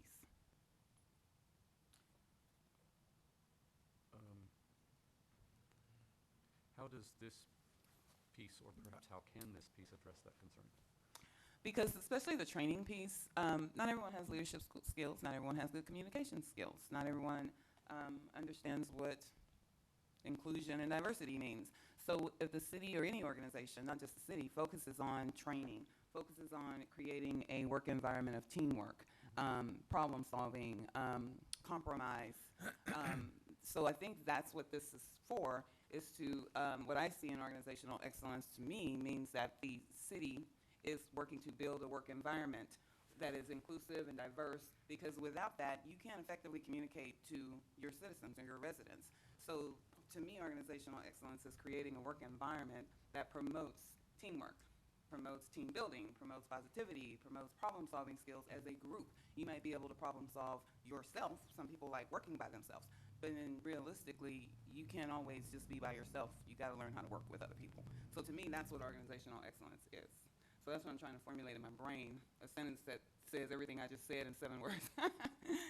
So what if it was improve operational efficiency through continuous employee and user training, employee and citizen volunteer recognition, period? Or do we want to add something about with, I really like the idea that there's criteria and you're reporting back, so I don't know, establish goals, criteria, something about that, because you guys have set goals, and are you reporting, because to me, that's something then that you're reporting back to council. Tracy, did you draw the short straw? You have to tell us, really? No, but part of what was discussed earlier was performance measures, and actually establishing those performance measures and reporting on them. And so the performance measures should tie back to a focus area. And I would also say I use organizational excellence a lot, because my department, though we do deal with the public some through the cemetery work that we do, but the majority of what we do is we serve our internal customers, the departments. And so when we do receive the budget awards or the financial award, that's organizational excellence. That Right. means that we are going above and beyond to make sure that we are doing the best practices. And so I would have a hard time picking a focus area to put most of my stuff in if this one went away. Let me ask a question, because I asked a moment ago, would your behavior change if the focus area went away? But I guess even more generally, how are these things and I think this is mostly to you, Paul, I mean, how do you use these things in, say, your communication with your staff in regards to, I mean, I could envision they're printed out there on your wall, and you point to, make sure we focus on number 3 this week, this is our weekly whatever, but I have no idea. So we don't say we're focusing on this one this week, Yeah. right? This is, we love all of our children equally, Okay. and these are all continually our focus areas.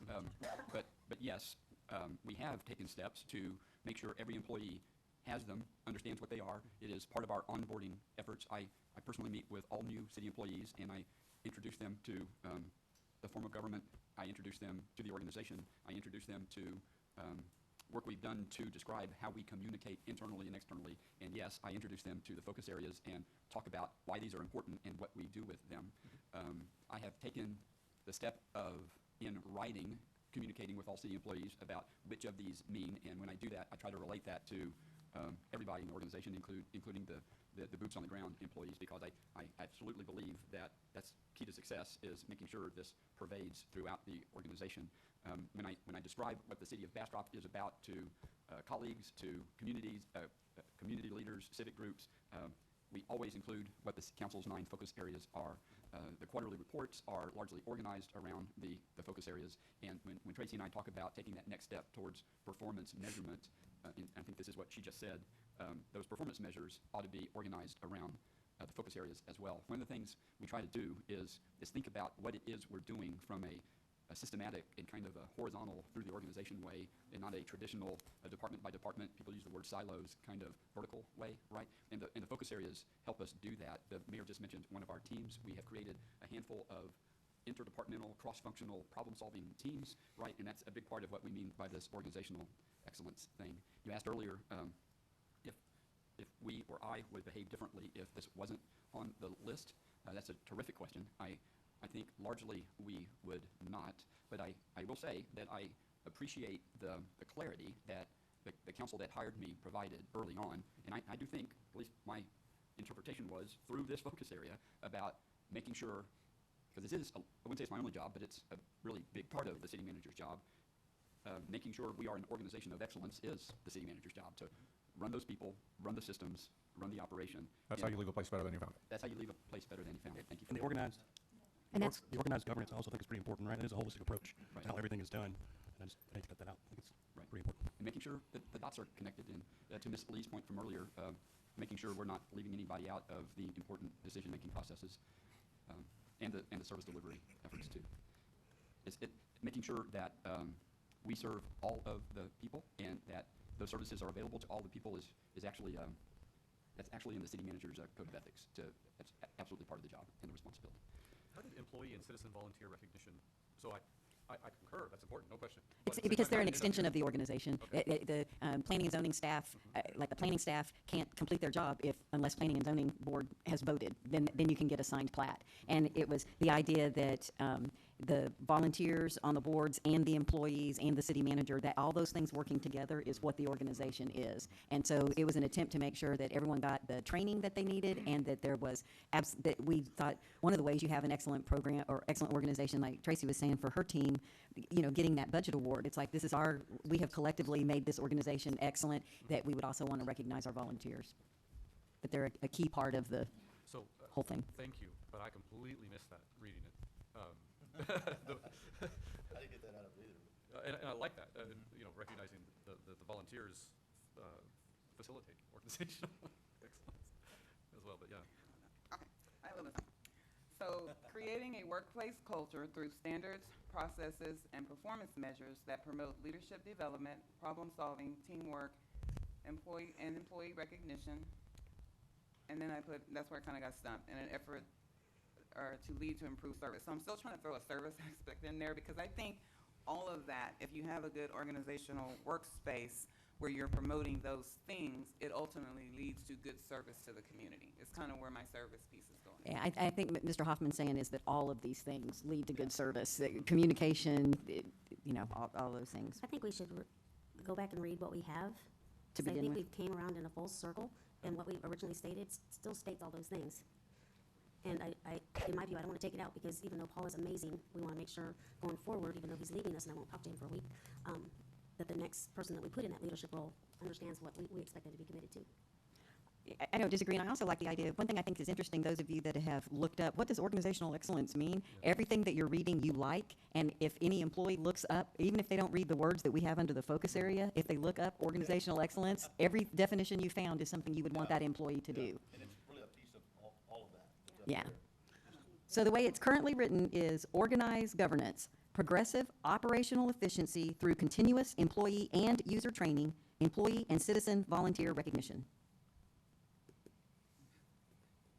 Because now that I understand what user training means, it goes That's to what I mean. what Cheryl was talking about. None of It's that saying makes that we sense. need to let the citizens know how to Right. train them, let everybody know how to use everything. So here's my final sentence. I think I'm done with it, and I will send it to you guys if we're going to revisit this later. But my final sentence, I think, is creating a workplace culture through standards, processes, and performance measures that promote leadership development, problem solving, teamwork, and employee recognition that encourages employees to deliver exemplary service to our community. I think that's a handbook. I don't think that's a focus area. I was gonna say, I think we Right, have to make so that that's last why thing a lot I say I bigger. think we could use this maybe as a baseline and build from there, but I think this here is just, doesn't make sense to me.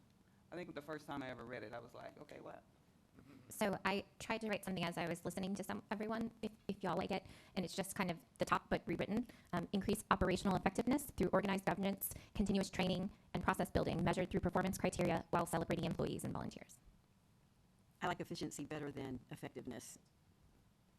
And that's what we had in here was operational efficiency. And I don't want us to lose the citizen volunteers, because sometimes our employees volunteer to do stuff, and that is different. Sometimes they get voluntold, and that is different than citizens. So it can be employees and citizens or employees and citizen volunteers, but there was a reason the word citizen was in there.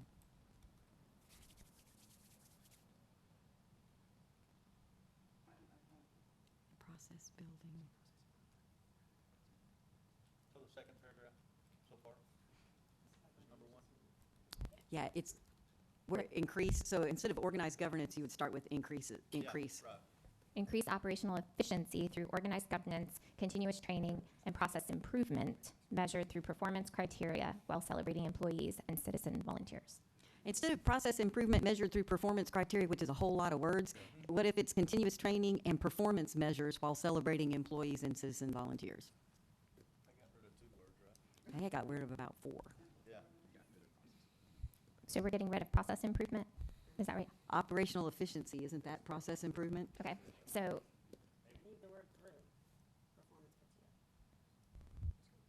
continuous training through performance, through Through performance measures while celebrating employees and citizen volunteers. Final answer, Measurements? through performance measures. Criteria? Measurements. Yeah, because measures sounds like it's like a list of things. I don't know. It's just, I know I did. I added more letters. Actually, I kind of have a meta comment about the use of Oxford commas. I highly encourage them. Same, our branding guide But actually. they're not universally used here. So our branding guide Uh-huh. requires the use of We may be Oxford commas. degrading, we may be, so everybody okay with, you want to read it one more time, Rebecca? Increase operational efficiency through organized governance, continuous training through performance measurements while celebrating employees and citizen volunteers. No. No, it's awkward. Put an and after governance, increase operational efficiency through organized governance and continuous training through performance measurements while celebrating employee and citizen. The continuous training and performance measurements are 2 different things. The continuous training is not through performance measurements. I think it's and. I think it's, yeah, and. Should through be and? Or Yes, is- that's 3 of us now that have said that. Yeah. Yep. With the Oxford comment, yes. Okay? Can we think about it? And 'cause like we said, we don't have to finalize it, but pretty darn close. Everybody, you want to take off the top one? Aren't you glad I didn't change to multimodal? All right, uniquely Bastrop. But Rebecca, on the Oxford comment, it's not used consistently through the document, so. The 9 focus areas are hard. For the record, Mayor, I'm sure the Declaration of Independence and Constitution were written in exactly this manner. That's very The painful. PowerPoint and everything. Yeah, I think you're exactly right. Okay, uniquely Bastrop. Maintain and enhance our historic community feel by leveraging the unique combination of community, parks, cultural, and recreational assets that make Bastrop a special place to live and work. Should there be a comment after Oh my God, cultural? I'm going to slap him.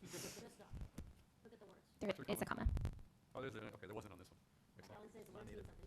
No, the word's fine. The I commas like make the it mean something. Everybody okay with this one? Last one. Unique environment, continue beautification and natural areas, green spaces, and the river. Nope, that's not how it's written Of here.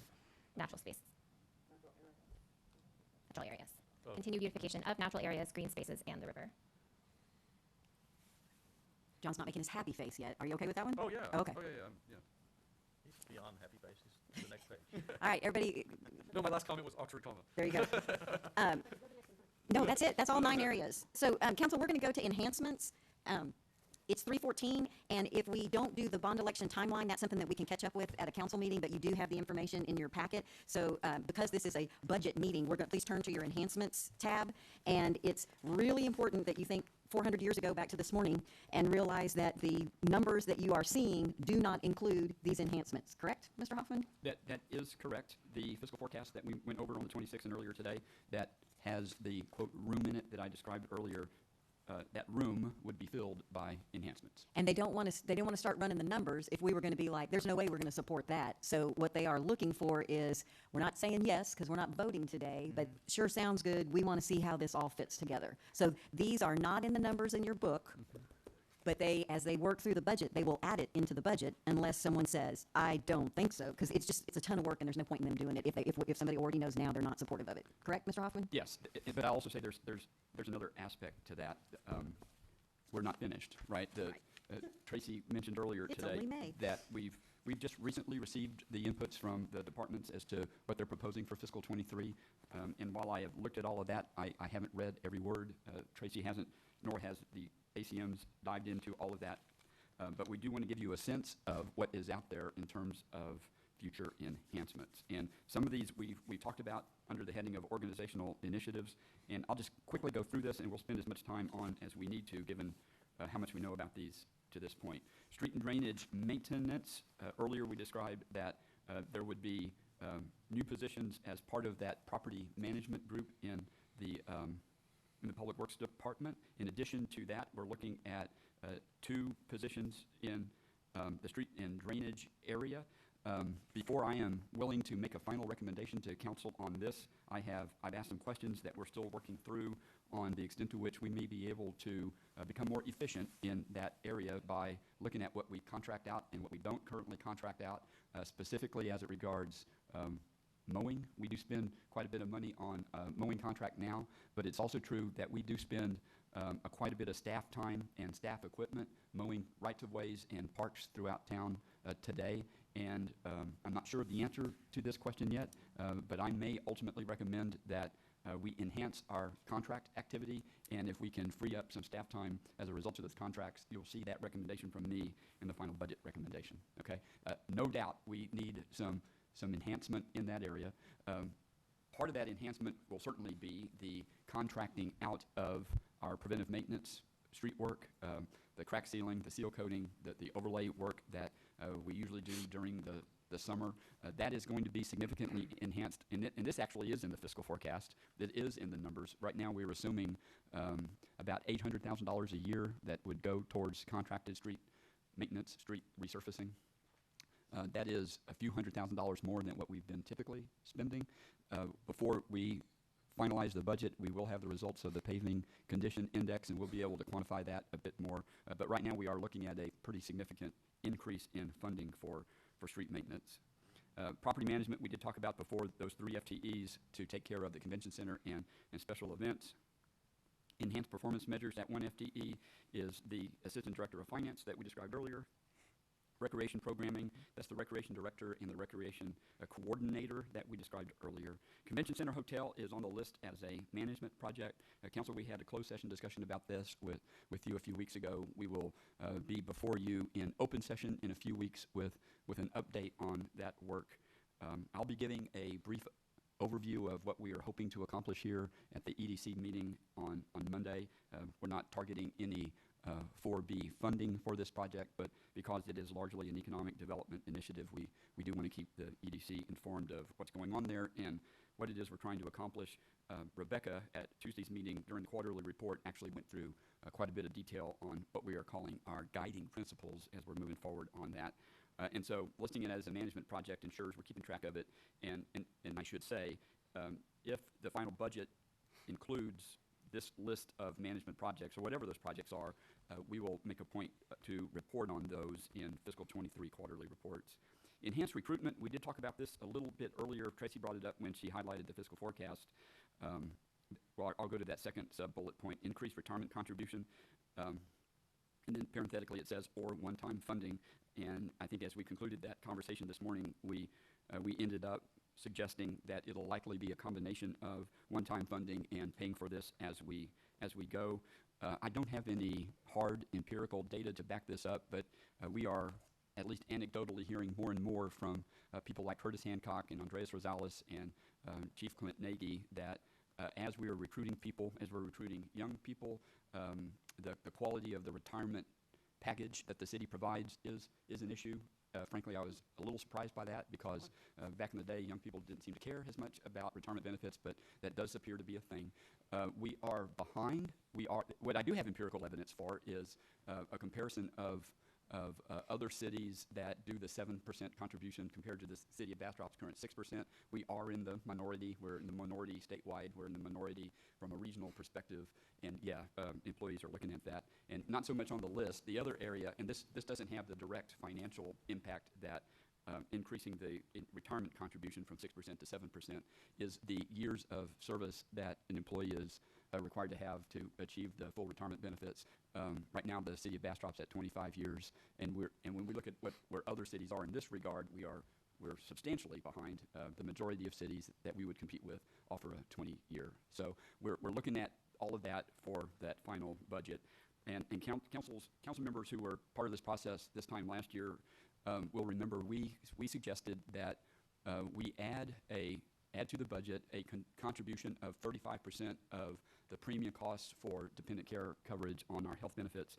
Prior to that, the city of Bastrop didn't contribute to an employee's family's retirement benefits. The compensation study analysis that Tanya Cantrell provided to the council over a year ago now demonstrated that we were behind in that metric as well. We budgeted 35%. City employees have not taken us up on that, and the feedback we are getting is not many city employees took us up on that, and the feedback we're getting is that the 35% wasn't enough to make a difference. So we are looking at that some more. We're talking to our health benefits consultant about all of these things, and we're likely to suggest that number go up next fiscal year. And to dwell on the whole health benefits thing a little bit more, the city... Hang on. Mm-hmm. So they are saying they're either using a spouse or an alternative way to get health insurance rather than have 35% of it paid for by the city. And so if we were at 50%, why is that going to help? They're just comparing apples to apples, and if we pay more, that makes that one be lower, so then they might jump over to it? Whether or not they are using a spouse's benefit, right, is an issue. But what I do have some evidence to suggest is we're losing some potential employees just because of the premium cost of dependent care, right? It is expensive. So for all of us. Well, it's when we look at our numbers compared to others, we're very much on the high end of that scale, and we can certainly come back with more data about that. But we are, relatively speaking, compared to those cities we're competing with, we are on the high end of employee benefit costs, and that is largely because of the last few years of bad loss ratio numbers, right? Where bottom line, our carrier is facing claims costs that are far in exceedance of the premium revenues that they are receiving, and we get reports on that every month. We can track that back for a few years. The good news is, and this is good news, for the last 3 months, that trend seems to have changed. The last 3 months of loss ratio data that we've seen are actually pretty positive. Our benefits consultant does think that will be a difference maker. We will have one more month of data before we need to get to the point of where we're shopping our benefits package out there, and so we do plan to shop it out there and see how the market might respond. And the benefits consultant is also suggesting some plan design changes. Last year, we took some fairly draconian steps to reduce costs by making the plan design less rich, if you will. We increased co-pays and the out-of-pocket maximum for individuals and their families, and so we're on the high end of all of those things too. So right now we're thinking through another approach to the health benefits plan that is going to create some inconveniences, and I regret that. but it's more like a traditional HMO model where there's a preferred provider, quote unquote, gatekeeper that is in the midst of planning all of the medical and prescription care for a covered individual, right? And we save, I think the consultant said over 5%. I'm looking to Tracy if she remembers that number right off the top. And what we think might be a good strategy is to add that increase to the dependent care premium to that package. Our objective is to get it to where the premium cost increase is minimized. First rattle out of the bag, the consultant said to anticipate a 20% premium increase. I almost fainted. I think what you've got built into the fiscal forecast is what? 15%. It is our objective to do considerably better than the 15%. This is a subject that we take seriously and with some sensitivity. We do try to keep our employees informed about what that's all about. Mayor, you mentioned the employer of choice team. That is one of the things we ask the employer of choice team to help us do and keep tabs on what the workforce is thinking about all these things. So suffice it to say, we're still working through some details there, and we'll come back with a final recommendation. Broadband and information technology, you heard Trey describe all of that before. That is largely what our justification, frankly, for those positions is largely based on what you heard from Mr. Pettigrew earlier. There's a substantial part of that feasibility report that talks about their suggestions for how the city ought to approach staffing up for that. This is just a subset of that. Of course, if we decide not to step into building that outer ring or the distribution system phase 1 or 2, then we would need to rethink our needs here. I will say I think that the even GIS with, person is I was needed one way or gonna the other, right? finish that sentence. Yes, Right. ma'am. That I will say that we are behind with GIS implementation, and that is a workload thing. So, Mr. City Manager, I just want to make sure that all of council knows that right now we have a person that's doing GIS as we don't have a full-time GIS person. They're doing it as part of their job, and the reality is the rest of their job is a full-time job, and GIS is a full-time job. So that's why I'm at we need a GIS person.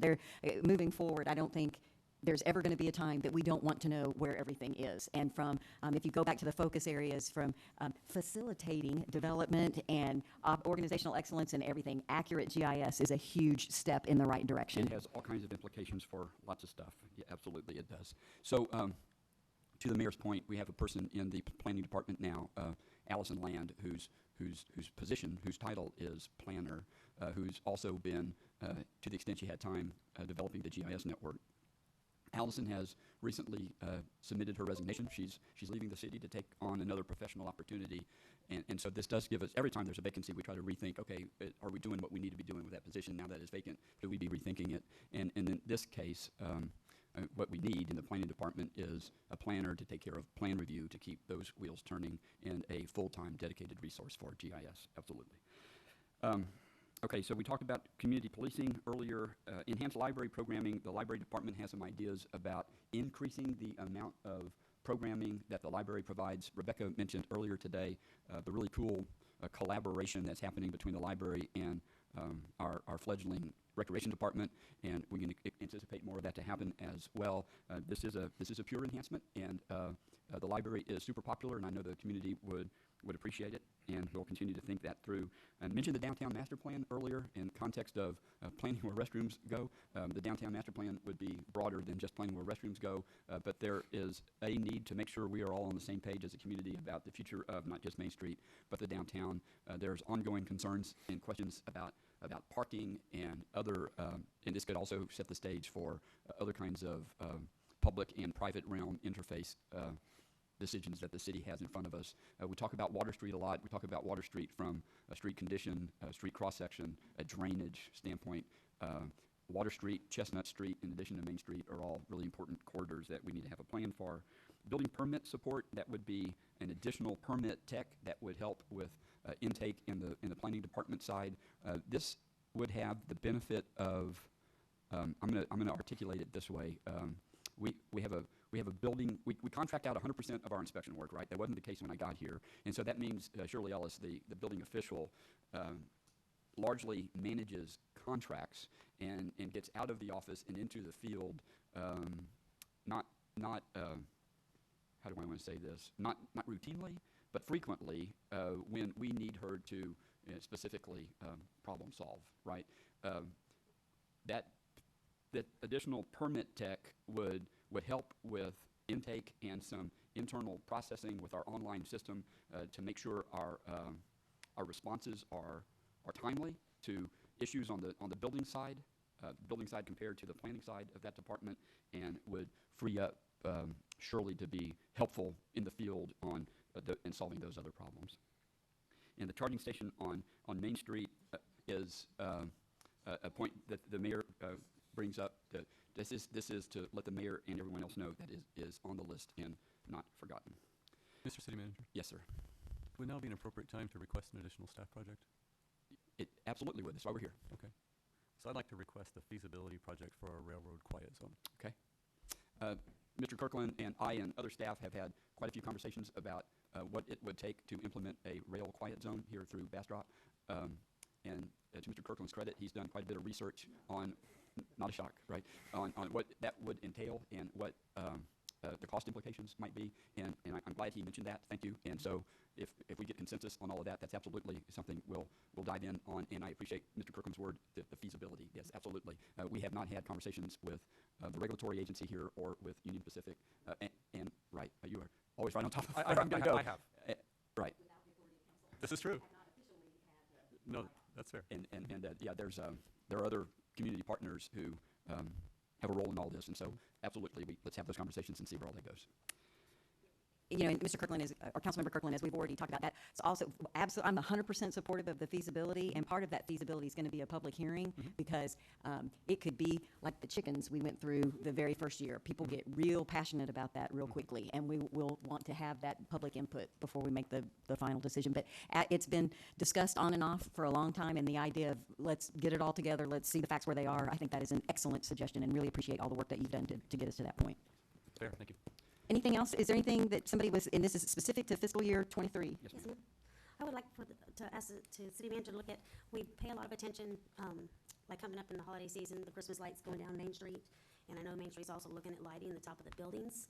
But I'd also like to kind of think, because wanted to touch base about the downtown master plan. And to also connect to what Trey said earlier about the entrances to the city. I think we should look at maybe somehow connecting Chestnut to those entrances. We have all this wonderful stuff at the holidays through Main Street to Fisherman's Park, but if you're on 71 or 95, Not so much. you don't see anything to come down there. And we're really wanting to enhance for businesses to redevelop, improve the look of several parts of Chestnut. Not that anything on Chestnut looks ugly, I'm not saying that. But you've got a convention center, you've got, we're looking at maybe a hotel here, you've got the fabulous entertainment center, but we're not showing anything that connects that to the Main Street. We have the fabulous sidewalks, we've got the, what are those? Medallions. Just maybe some sort of lighting or whatever. Just kind of think of the connectivity or the mobility. I think that you're making I couldn't agree more, because part of why people don't realize it's 66 blocks is because when things happen, they don't happen in 66 blocks. And They that's happen just on one Main Street thing. from Spring to Pine. And people think the Main Street district is Spring to Pine. Who's Main Street? Exactly. We can certainly add that as a management project, and just to make sure everyone in the room is aware that we have coordinated with the Capital Area Metropolitan Planning Organization, or CAMPO, to conduct a Loop 150 corridor study, and that's all about, well, it's not all about, it's largely about that Chestnut Street connectivity that you were describing. That is absolutely an important corridor, and not to get ahead of ourselves, but at some point in the future, once the Gills Branch improvements are finally made, what a cool place for some pedestrian paths as well. Gills Branch, south of Chestnut and north to Chestnut, all the way to downtown Main Street. That would be super cool. And in fact, as we made our request for grant funding for the Old Iron Bridge, that Loop 150 corridor study was a big piece of all of that, and that is that the bridge is a part of that transportation, that future pedestrian transportation network as well. So absolutely, and we can certainly add that as a piece that we report back on in quarterly reports. Mayor Pro Tem Rogers, I really like the idea, and I don't know, because I'm not certified in Main Street districts, but the gateways for sure need to be a part of the downtown master plan, and maybe they need to by default be a part of the Main Street area, that whenever we're doing something for Main Street, that the gateways, because that's really how you get somebody interested in finding the rest of it, right? Get the traffic off the highway. They see, we have these fabulous, but we need to get them, they're not seeing any reason to turn in no welcoming besides it's being mowed nicely and thing, but it doesn't say, hey, we've got something going on. Yeah. Or something's exciting. Good point. Mr. City Manager, there is land acquisition that I would like this council to consider not in public. And so I need the city attorney and you and me maybe to have a conversation about how we rightfully have that conversation, because we all know as soon as somebody knows the city's interested in buying it, the price is just quadrupled. They're doing that on a wastewater easement, that the pipe's under the ground. You can imagine if we're purchasing it for a reason. But I'm not saying that it would be a part of fiscal 23 budget, but maybe a strategy, and have some conversation with this council as to whether or not that's something that they would be interested in pursuing, because it could be one-time money and it could possibly be done. But I don't want to have that conversation in public. Okay. Okay, council, if you're ready to, I'm going to ask you to turn over one more page. Did I move too fast? Did you have a wish list? I thought he was about to hit his mic. Anybody else, something, an enhancement project that you want? Okay. I've got a land thing similar to what you were talking about, but maybe I talk about without. Yeah, let's do land stuff privately, and they'll tell us, oh, no, we can't do that when private, got to do it in public, but let's start with private. I think that's, and for everyone in the public, the reason of doing that is to make sure that we're getting the best use of the tax dollar. That's why we would do it privately. Okay, so back to bond initiative, is that where we're going? Could you indulge me just for a sorry, moment? And next page. There's one more page that I just want to create the context for. This is labeled FY23 potential new positions, and it is literally a list of what the departments have asked for so far, just in regards to new positions. It is a very long list. It is 21 positions, and I think we do recognize that is a lot. As I mentioned earlier, we are still thinking some of these through and seeing if there's other ways we might be able to accomplish those objectives that are represented by these positions. This is broken down by whether or not they qualify as an enhancement. Will services get better as a result of this? Some of them are not really enhancements. They're I couldn't say that service delivery will get better as a result, but there are other benefits associated with doing it. The evidence technician, I'll focus on that. That's about halfway down the page. We have one employee in the police department that has 3 jobs that could arguably be full-time jobs: evidence technician and animal control and code enforcement. And so, and that has been an issue. There is no spare time, and so it's not that code enforcement, but yes. And so again, I can't say that things will get better as a result, but other than workload. I mentioned Fabiola's workload earlier today, and that is a problem we need to solve. The idea here, I'm a little bit further down the page, project manager, and it says CIP there. It would be my suggestion that position be funded by the CIP, and to the point the mayor made earlier, when you hire a person with that understanding, it's important to be real clear and upfront. When the CIP goes away, then potentially so does your job. And then at the very bottom of the page, Mr. Job did a good job Tuesday night explaining where we are with the wastewater system, and the fact that for a while we will be operating 2 plants simultaneously, and so we are looking at what it will take for us to legally and properly manage 2 wastewater plants concurrently. And so those positions, plant operator, chief plant operator, and plant operators, that is what that is about. The general fund wouldn't pay for that, but our water and wastewater fund, which is already the subject of significant rate increases to the base, would fund that. So we're still working this through, but did want to give council an idea of where we are with new positions at this point. And so now we can go back. Yes, sir. I just, because of how new I am, the thing I struggle with when looking at this is knowing how large the scale of it is. For instance, we don't have 10,000 city employees, but if we had 10,000 city employees and increased to 21, it'd be like, man, okay, whatever. But like, how big is this? And honestly, I don't necessarily want you to answer it right now. Okay. I'd rather you keep going. But okay. But I think that what would be helpful to me is when you do present this to me, or finally, some element of this is an increase in this much percentage to the budget, or this is the additional total number of headcount and total new, or Yeah, Tracy Waldron there won't be a budget without that. You'll know it by fund. What was it last time? What is it this time? You'll have a complete comparison of everything. But it won't be rolled up into a whole number. Like, we'll be able to see the enhancements are this much. It will. It will. Which part? It'll roll up. Okay. Do we have? Is it about 130 FTEs? Well, in the general fund.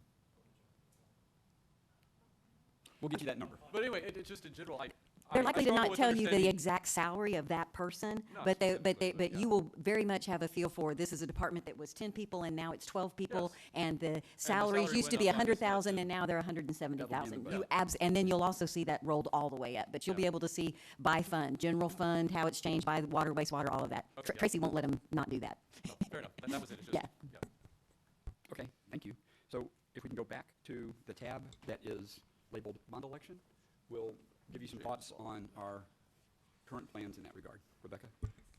Yes, so we are going to briefly discuss the possible November 2023 bond election. Today, we're just looking for some feedback. We're not making any decisions that are set on stone. We will be back to discuss this with you in more detail in the spring and to make those kind of concrete plans. But in the meantime, after we go through this, what we would like everyone to do is to start percolating on community members that you think would be a good fit to serve on our task force, and then have those conversations with the mayor so she can start pulling together the list of possible candidates. So staff recommended proposed committee structure is that the committee will be appointed by the mayor and confirmed by council, just as we do our boards and commissions currently.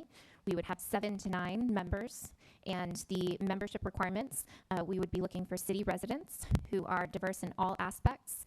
We want to make sure specifically that every corner of the city is represented, and also that we have a mix of both long-term and new Bastropians.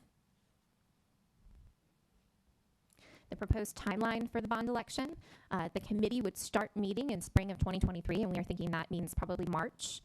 We would have the first bond recommendation draft come from the committee in May 2023 for council review, and then the final bond committee draft recommendations would be completed in the summer of 2023.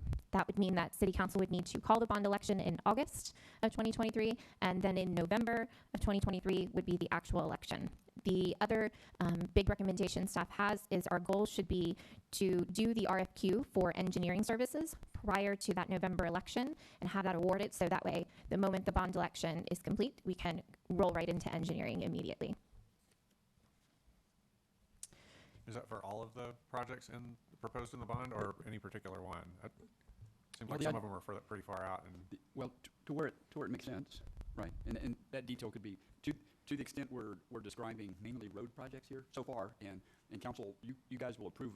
In the meantime, you'll approve another CIP, and so the mix of this could all change. But when we're thinking about that, we're thinking about engineering design on roads for the most part. All right, so the city council would need to create a charge that would go to your committee, and the charge would include something like reviewing your current CIP projects that the city has, as well as their funding sources, consider project ranking criteria. Currently, our comprehensive plan lays out that ranking criteria, so we would ask them to assess and affirm the validity of that criteria, both in the content and in its weight. And then we would ask them to also take into account all of the city data that we have been gathering over the years. That will include 2 pavement condition indexes, drainage master plan, draft transportation master plan update, the comprehensive plan and update, the Parks and Recreation master plan draft, the facilities master plan draft, and then the current capital improvement projects. So you think you're going to have a Parks Master Plan draft by March? Yes, we're expecting the draft in February and the final in May, as of right now. Okay. We would ask them to recommend projects to be funded through that long-term debt, and they would break them down into propositions. Each proposition would have educational material that would lay out the financial impact and the affordability of the project, as well as detailed project descriptions and a justification for the project. We would also take the time to do public presentations to just educate our community about the possibility of the bond. But we have to be very careful not to advocate for. That would have to be the role of the community members themselves. But we can absolutely educate and provide information and things like that. So any feedback at this point? A few questions. Sure. So, Mr. City Manager, putting a new city manager hat on, what would your thought be, or how would you feel if you came into a city that was looking at doing something like this? Do you have any concerns at all, given the impending leadership change? And I don't necessarily, but I'm just... Great question, You know. and I think it's absolutely positive for you guys to be thinking in those terms, Yeah. and so I can only answer that question personally, And that's like how I I would see it. And, yeah. But I would say that I think a good number of those candidates looking to replace me would feel the same way. I would think this is terrific. Okay. There's a plan here, and it's well thought through, and to the extent I do, And your 5-year forecast says that you can handle it, right? well, that's great. And so to the extent I am having those conversations with people who call and say, tell me what it's like there. I say, well, you're going to walk into a pretty cool situation. There's a lot going on. Put your hard hat on. There's a lot to do. There's a lot going on. but there's a solid plan moving forward. And yes, I think we have a handle on the financial implications of all of this, right? Not to take any of that lightly, but we have a handle on what all that means from this standpoint. Just the fact that we are proceeding with that Parks and Recreation Master Plan, the Drainage Master Plan, that we already have. We have a good start on a CIP. Okay, the next city manager, just knowing that he or she doesn't have to build from scratch a CIP, yay, right? Doesn't have to build from scratch a fiscal forecast, yay. That we have these kinds of conversations with the city council every year, yay, check. Those are all positive things. Okay. You mentioned propositions, Rebecca? I guess what I'm hearing is there would be multiple line items that voters would vote on for. So that's the question, and Alan's going to probably want to weigh in on this, because this is a combination of legal, the legal part about what the proposition is, what's on the ballot, the little words on the ballot, right? Where you're voting yes or no. And so it's to the point of, is it for $1 million you get Old Austin Highway, for $500,000, and it would be bigger numbers than that, or it wouldn't be on the bottom. So $10 million for roads, and so part of the strategy and legal is it 10 million for roads, or is it each road, break it out, and you can vote things up or down? And then there's some stuff where there's economies of scale that, like, well, if they're not going to pass this, there's no point in them passing that, or there's not any good to replace we only want to replace the pavement, but we're not going to do the utilities underneath. Well, Trace Head would explode. No, if you're not going to take it right, if you're not going to build it from the bottom up, that's a complete. So that's part of what they will be working out, is how and which questions to ask. But you would generally think there would be multiple questions. Yes. Okay. Well, that all depends, right? And that Could be all or nothing, right? Well, it could be, and that is part strategy, and some of it is logistics, right? It probably doesn't make sense to separate street improvements from drainage improvements on Street A, right? So the proposition might say, shall the city issue $27 million in general obligation debt to cover street reconstruction improvements and associated drainage improvements, right? On the following and streets. And other utility improvements. It may not make sense to break that out into other propositions. To the mayor's point, and there's maybe some legal implications of this, do you, on the proposition, want to list, this will fix Water Street, this will fix Linden Street, this will fix Mesquite Street, right? Or do you leave the proposition more generally and openly worded than that?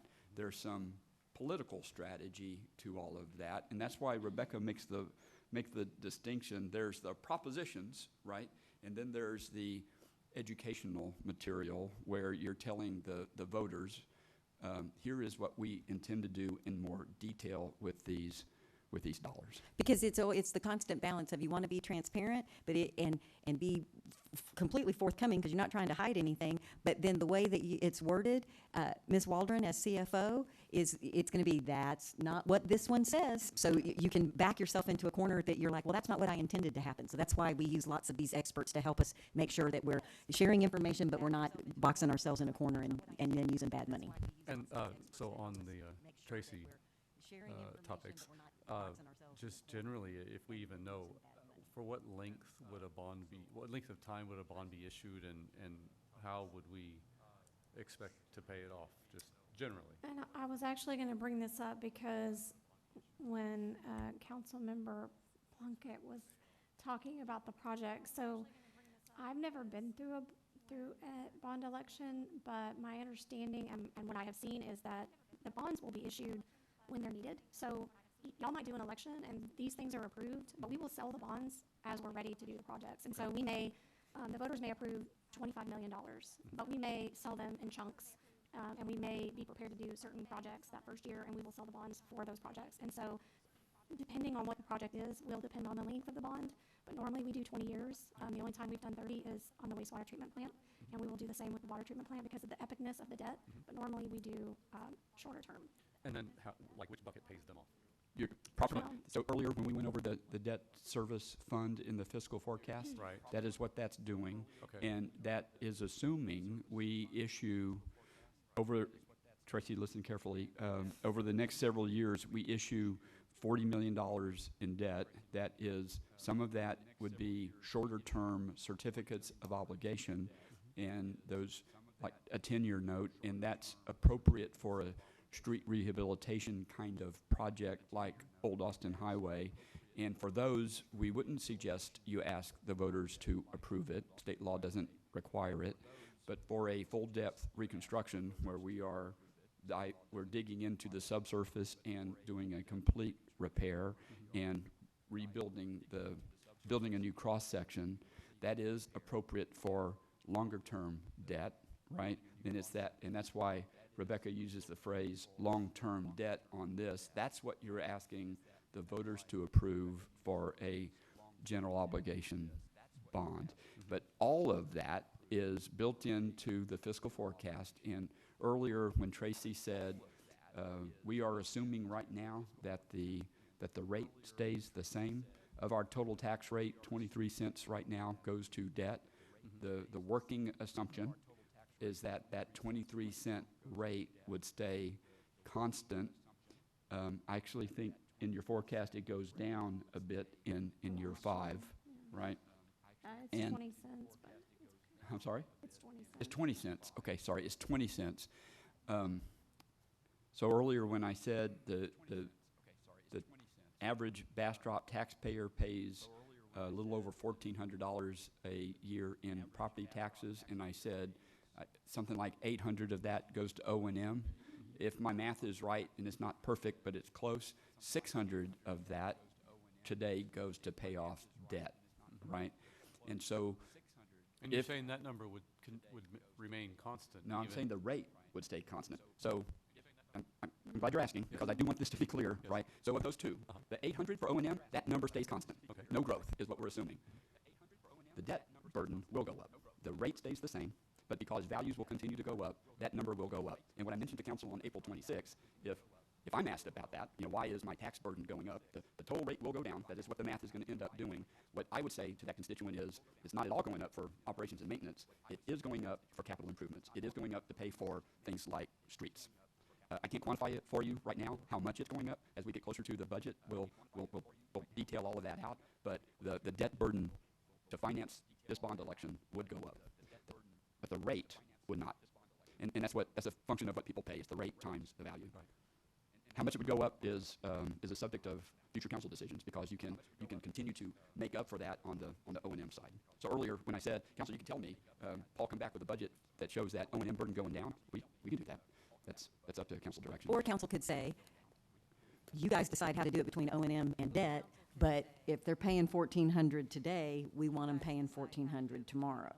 Or we want them paying $1,100, or it's okay with us if they pay $1,450. But that's part of what they need to know. Is your expectation that, yes, there are things that need to be done and those things cost money? Or is your expectation we're willing to cut to the, there's a point that you get to exactly where Councilmember Plunkett was talking about earlier. The taxes are not going to go to zero. And there is a thought that if you pay anything, it's too much. In general, would you like taxes to go down? The average citizen's going to say, yes, I would like them to go down. They are too high. But you're going to pay something, and if you start cutting the services, then you become high taxes and low service. And it's So it's your- all a sweet spot. And it would be the recommendation of your city manager, and I would say this even if I weren't leaving, that if you're looking at issuing debt over the next several years,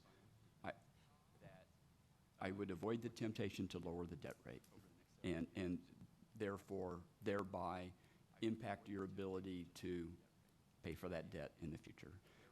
You don't want to lower it one year just to increase it the next, right? And so I keep talking about July, right? In July, we will be on that second meeting in July's agenda where we are formally presenting to you a budget. You're not voting on it in July.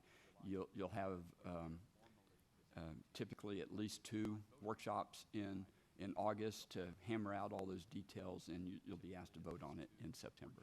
But Tracy will have a certified tax roll by there. There's a whole lot of things that Yes. we'll know then that we don't know now. I won't have it by the proposed. But you'll be pretty darn close. I hope. You're supposed I to. won't actually have a certified. It's not due to us till the Well, July to the 25th. July mayor's point, 25th. we'll be able to quantify more closely what that burden on the average taxpayer is, right? Right now, it's $1,400. And again, I'll say, that's, you get a cop at your door in 5 minutes for that, which, that's not awful. But we'll be able to tell you, according to this budget, that goes up $50 or whatever. We'll be able to detail that for you. The only thing I would add to the bond conversation is, we did talk about if we were issuing something for water and wastewater, general fund doesn't pay for that. Our wastewater pays for that. So. And to reiterate something Tracy said earlier, you absolutely don't want to issue all the debt at the same time. And that goes back to something we'll ask the bonds committee to look at. Are we you have a 5-year CIP, right? How many years out do you want this bond election to fund? Is it 3 years, 4 years, 5 years, right? And then you would want to break those bond issuances into annual chunks. It's bad practice to have more cash on hand than you need. There's arbitrage implications. You're paying interest on debt that you're not using yet. Nobody borrows money they don't need. That's just, Right. in general, not Right. a good idea. Right.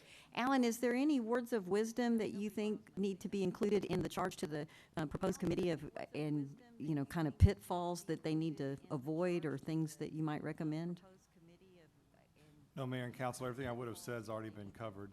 I think once they get to the campaigning stage, that's where I'll have something to talk about them with. Otherwise, we'll be using our bond counsel to guide us on the specifics, which is McCall Parkhurst. Okay. When was the last bond issued here? Do we know? Well, we issued debt, we issued. Yeah, I she don't- means election. This time, yeah. So, Maybe '05? Maybe '03? I was just wondering, is there, because I like to read and research and see what might have been done previously, how it was done previously. Is Okay. there still documentation online for review from that? Be aware that There legislation is debt changes as well.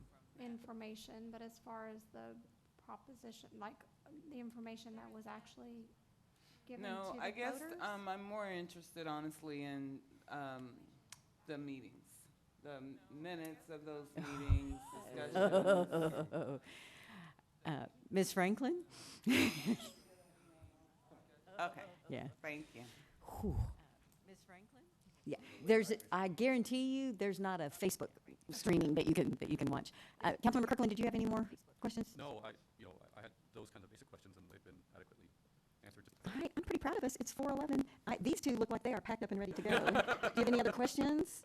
You guys okay? Any questions on this side?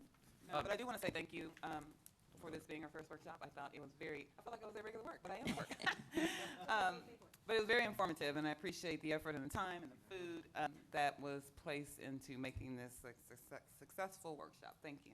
Thank you. Go Yeah, team. great job, really. And staff, I know how much trouble it is to pull all of this information together. Alan, thank you for making time to be with us today, and Colin and Victoria and all the staff around the table.